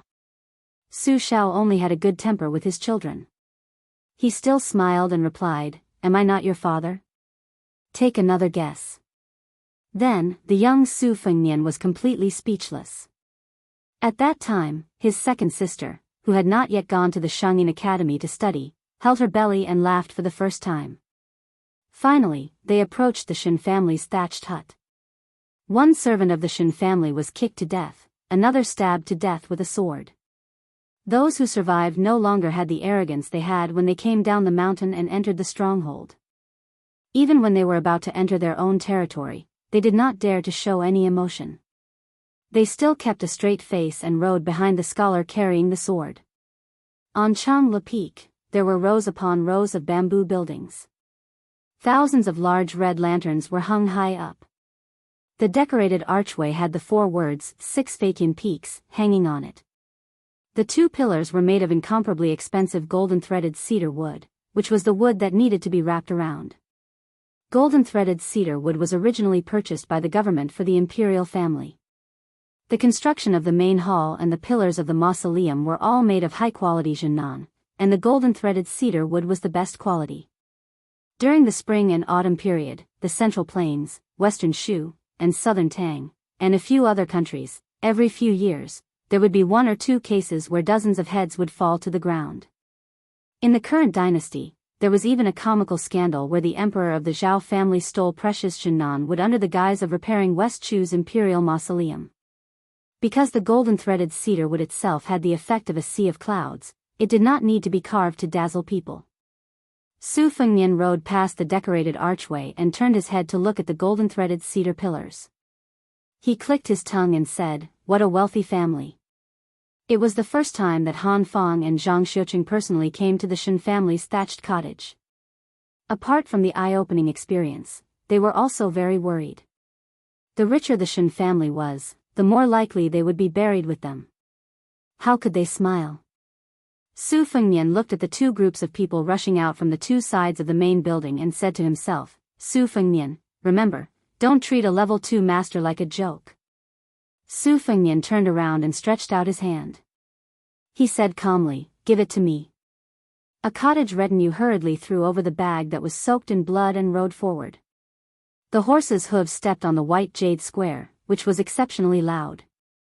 From 100 steps away, Su Fengnian casually threw out the bag that contained Zhongli Handan's 2 severed heads and stared at an old man with a white beard that reached his chest. Chapter 528. Not everyone could make the head of the Shen family get up from his white belly in the middle of the night and personally go out to receive them. However, since there was a saying that one had a high vantage point, of course, there would be benefits to living high up. The disciples of the Shen family who were responsible for the night watch had already spread the news. Layer by layer, the situation became more and more intense. Only then did the old man, who had not cared about worldly affairs for many years, notice. Zhongli Handan was his illegitimate son. After it was confirmed that he had the potential to enter rank 2 in the prime of his life, he gradually had high hopes placed on him and was highly valued by the cottage. Many of the resources that originally belonged to the eldest son began to be tilted towards Zhongli Handan. Even when he killed a concubine who had killed his own mother, the cottage did not punish him. Later on, he strangled another concubine to death with a white silk cloth. Only then was he punished to be locked up in the word sword study at the back of the mountain for a year. In fact, he was only suppressed to practice martial arts and browse secret manuals. Tonight, there was clearly an important guest who had just visited the residence. After that, Zhongli Handan secretly left the mountain in a carriage. This was not a big deal. What was surprising was that when he came back, he was nowhere to be seen. How could the cottage, who had spent a lot of money and effort on him, be at ease? The 2 sides were in a standoff. A disciple of the Shen family who had a slender bronze sword received a signal from his eyes. He jogged over to open the bag and was shocked as if he had seen a ghost. It was almost there. It was not a ghost. It was just the head of a dead person. The swordsman who had his back facing the family had a complicated expression. After he turned around, he hid the ecstasy in his eyes that was hidden very deeply. With a face full of grief, he said in a trembling voice, "Head of the hut, Zhongli Handan is dead." The head of the hut was extremely angry. The long beard in front of his chest fluttered. He lifted the iron cane that weighed hundreds of kilograms and heavily smashed it into the jade ground, creating a hole. He shouted, "Who are you?" Su Fengnian did not pull the reins. He put his hands in his sleeves and carried the spring and autumn sword on his back. He sat still on the horse and said calmly, "To be honest, this is the first time I've met this cottage swordsman who calls himself Zhongli Handan. We have no grudges against each other." However, he said, "Sword come," and said that he wanted to imitate sword god Li's style on the snowy plains. However, he didn't send thousands or hundreds of swords. He only asked his servant to throw a broken sword over. I really couldn't stand it anymore and coincidentally wanted to kill him so much that I went crazy, so I slapped his head off. If the Shen family cottage can't stand it anymore, why don't you take turns fighting me? The head of the hut was so gloomy that the nearby disciples of the Shen family trembled and did not dare to look at him. The old man who had been in the second rank for much longer than the young man on the horse with a sword on his back held his cane tightly. He was full of murderous intent. Squinting his eyes, he asked, "Which school are you from?" Su Fengnian said with a look of surprise, "I've already killed your son, and you're still nagging me. Am I your father?" Han Feng and Zhang Xiuqing looked at each other. They were considered experienced people in the Jianghu, but they had never seen such a master who was like a ruffian in the marketplace. Good, good, good. The head of the hut was so angry that he laughed loudly. He pressed his hands on the huge luminous pearl that was held in the dragon's mouth at the top of the cane. Regardless of whether they were under the protection of the cottage or the direct descendants of the Shen family, there were a total of 60 people present. Among them, there were 13 archers on both sides. However, people continued to enter the field. Ordinary people would get lost if they walked in. With such a big family, news would inevitably be delayed. It was like a stone being thrown into the heart of the lake. It would take some time for the ripples to spread to the lake. Su Fengnian silently said to himself, "If you want to kill me, you will be responsible for your own life." Su Fengnian floated down from the horse. His elegance was out of this world. The first wave of water splashing from the crossbow was already in front of him. Su Fengnian slid a few feet and easily dodged the flying arrows. The poor tall horse was shot into a hedgehog in an instant and fell to the ground with a loud bang. A strong man with a broad sword rushed forward in large strides, not giving him any chance to attack. Su Fengnian suddenly sped up. When he brushed past the man, he waved his sleeve and the man's huge body flew to the side. Just the sound of the man's shoulder breaking was very shocking. The 3 swordsmen from the cottage who followed him knew that things were not going well. In an instant, they set up the tripartite sword formation, which could be considered common in the Jianghu. The blades of the swords were dazzling. Su Fengnian spread out his hands and grabbed the tips of 2 swords. His body flipped back and dodged the middle sword. The 2 swordsmen between his fingers immediately twisted. One of the swordsmen who was smarter and more cunning also did a flip to prevent his sword from falling out of his hand. The other swordsman's movements were slower. The swordsman who managed to save his face secretly felt lucky. A force surged from the tip of his sword to his wrist. His body was fiercely pulled forward by the force. Just as he was about to abandon his sword and retreat, Su Fengnian held his sword and moved to the side like a fish swimming in water. The back of his hand suddenly hit the swordsman's chest, who was caught off guard. A cloud of scarlet blood spurted out. When the swordsman stumbled back, Su Fengnian raised his leg, which was not higher than his knee. He kicked the swordsman's calf with a huge force, causing his body to fly forward. Then, he hit the man's forehead with his knee. Bloom. The swordsman fell on the white jade slab.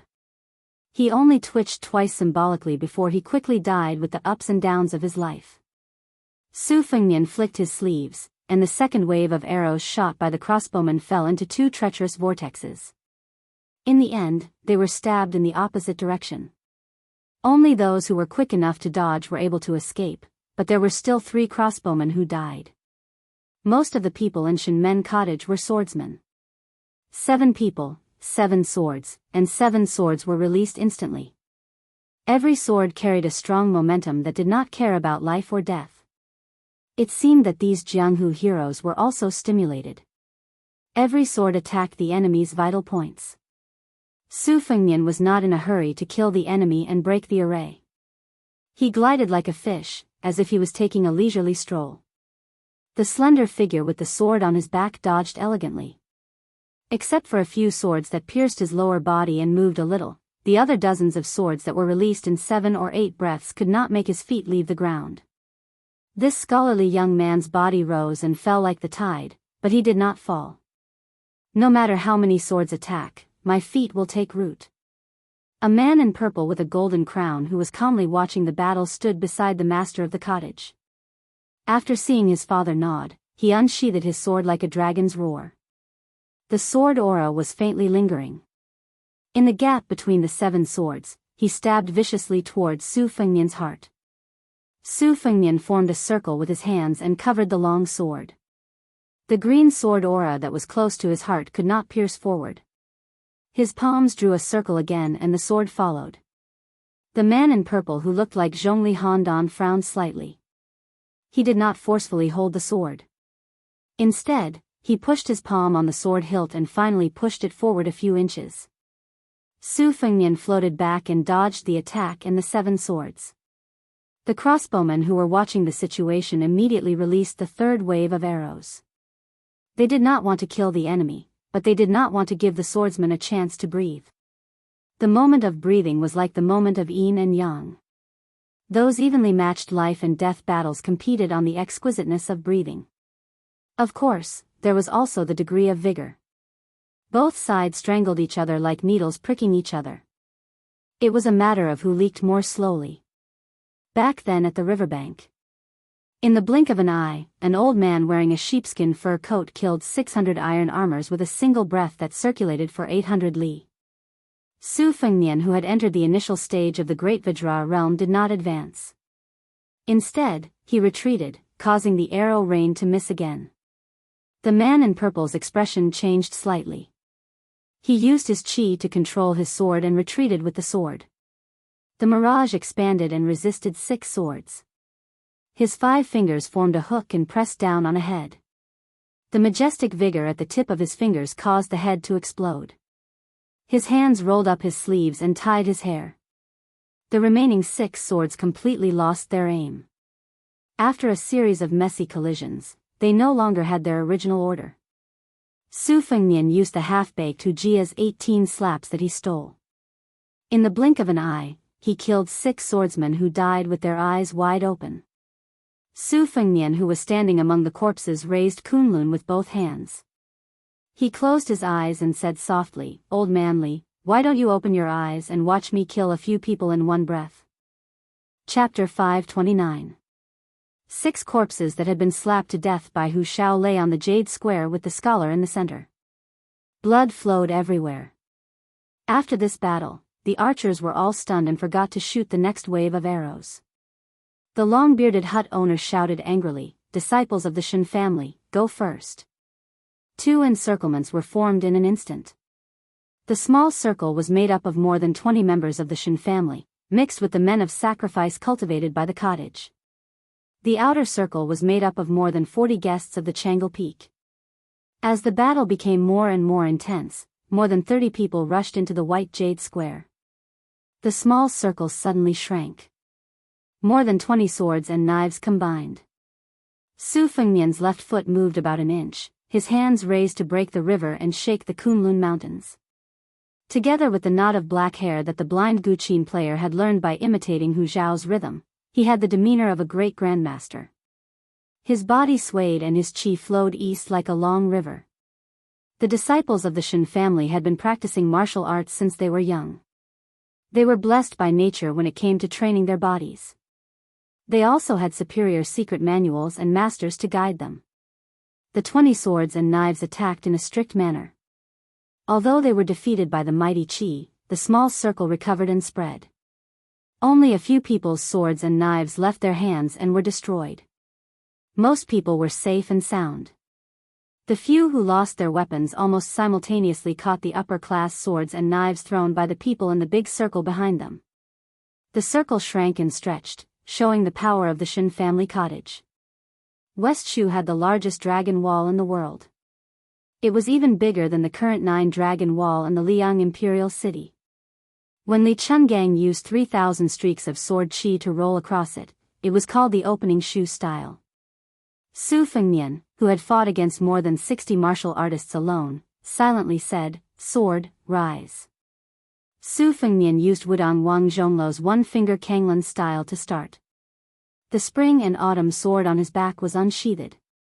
The sword chi covered the entire Tranquil Peak. Spring and autumn flashed by. Su Fengnian stomped his feet fiercely, creating 2 pits on the jade floor. Between heaven and earth, there was a stream of splendor, like a flowing comet. Compared to the somewhat crude swallow circling flying sword of the past, it truly surpassed the realm by too many levels. It was already close to the level of the Wu family's sword mound. At the Battle of the Reed Marsh, when Zhao Luding faced Li Chuangang's two-sleeved green snake, he did not panic in the face of danger. He borrowed the second most famous sword of the age, the Su of Gojoseon, from the hands of the sword attendant. This was drawing qi to control the sword. Su Fengnian, in an extremely rude and unreasonable manner, continued to slap randomly. This was a summary of the main points. On the other hand, the spring and autumn sword qi rolled out like a huge net. Wherever the sword qi reached, not only did it engulf the 20 people in the small circle, it also engulfed the 40 people in the big circle. The sword pierced through his neck, his chest, and his leg. The sword came and went, and the qi was endless. The father and son of the Shen family were two of the 3 master realm cultivators on Tranquil Peak. The father and son had reached rank 2 one after another, which was a fantastic story in the underworld of the Orange State. It could be said that a tiger father would not have a dog son. The reason why Shenji had high hopes for his illegitimate son, Zhongli Handan, was because he was waiting for the day when 3 master realm cultivators appeared in Tranquil Peak. This would undoubtedly help the cottage close the gap between them and the top 10 sections. The younger generation of the Shen family had many talented martial arts geniuses. As long as they did their best to raise a rank 1 expert within 30 years, the Shen family would be qualified to enter the eyes of the Northern Mang imperial court and would be supported by large amounts of people, money, and resources. The rich would get richer. This was the underworld of the Northern Mang. Not only did the imperial court allow the small sects to eat shrimps, they would also take the initiative to help the big sects to eat the small ones. If they did not move forward, they would fall behind. In Dunhuang City, which was 600 miles away, the city lord was like a king who had established his own sect. He was called the Second King by Little Emperor Wu. He had long wanted to devour the Shen family cottage. If it were not for the fact that the Tranquil Peak and the royal family had built up a huge amount of incense, which allowed several military towns to stand between them and were willing to stop the Dunhuang City forces from invading the south, the cottage would have been devoured long ago. Living in peace, one would not think about danger. The 40 or so sects within 300 miles of Dunhuang City were examples. The death of one person in the cottage meant that there would be more danger. How could Shenji not be worried? The purple-robed swordsman from the eldest branch of the cottage squinted his eyes and said gloomily, "If we don't get rid of this person, how can the cottage stand in Mount Liui? Should I ask Grandpa to come out?" The cottage master shook his head and seemed to ask himself, "Isn't the price too high?" The middle-aged man retorted in a low voice, "Are we going to let this person kill everyone in the square?" The long-bearded cottage master squinted his eyes and said, "No hurry. Wait until he stops breathing, then you can test him again."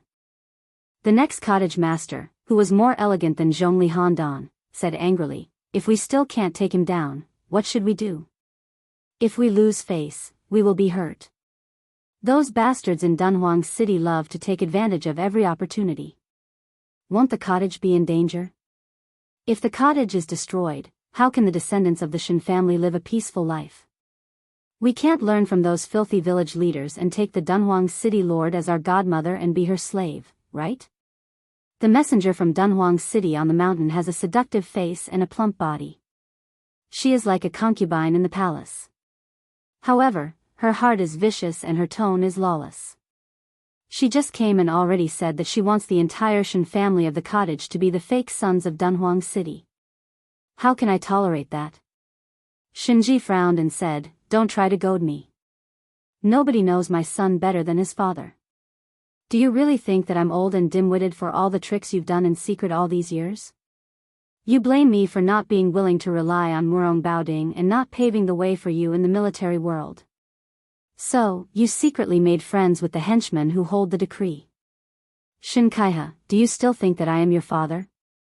Shen Kaihe's face was distorted and he sneered, "My mother was strangled to death by Zhongli Handan's illegitimate son with a piece of white silk. However, you don't even allow me to take revenge. What kind of father are you?" The old man held the iron crutch tightly. He was angry at first and then sad. His eyes were lonely. He suppressed his anger and sighed, now that Han Dan is dead, you and I should be united.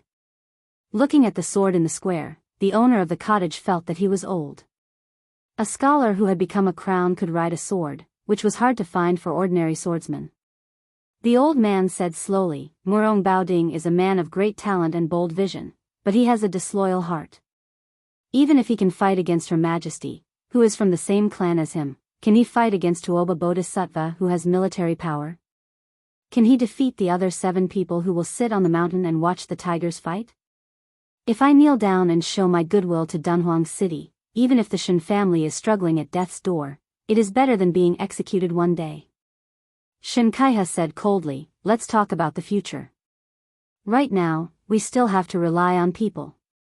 The old owner smiled bitterly and said nothing. In the square, the spring and autumn sword had broken through 2 layers of the circle. More than half of the people were dead or injured.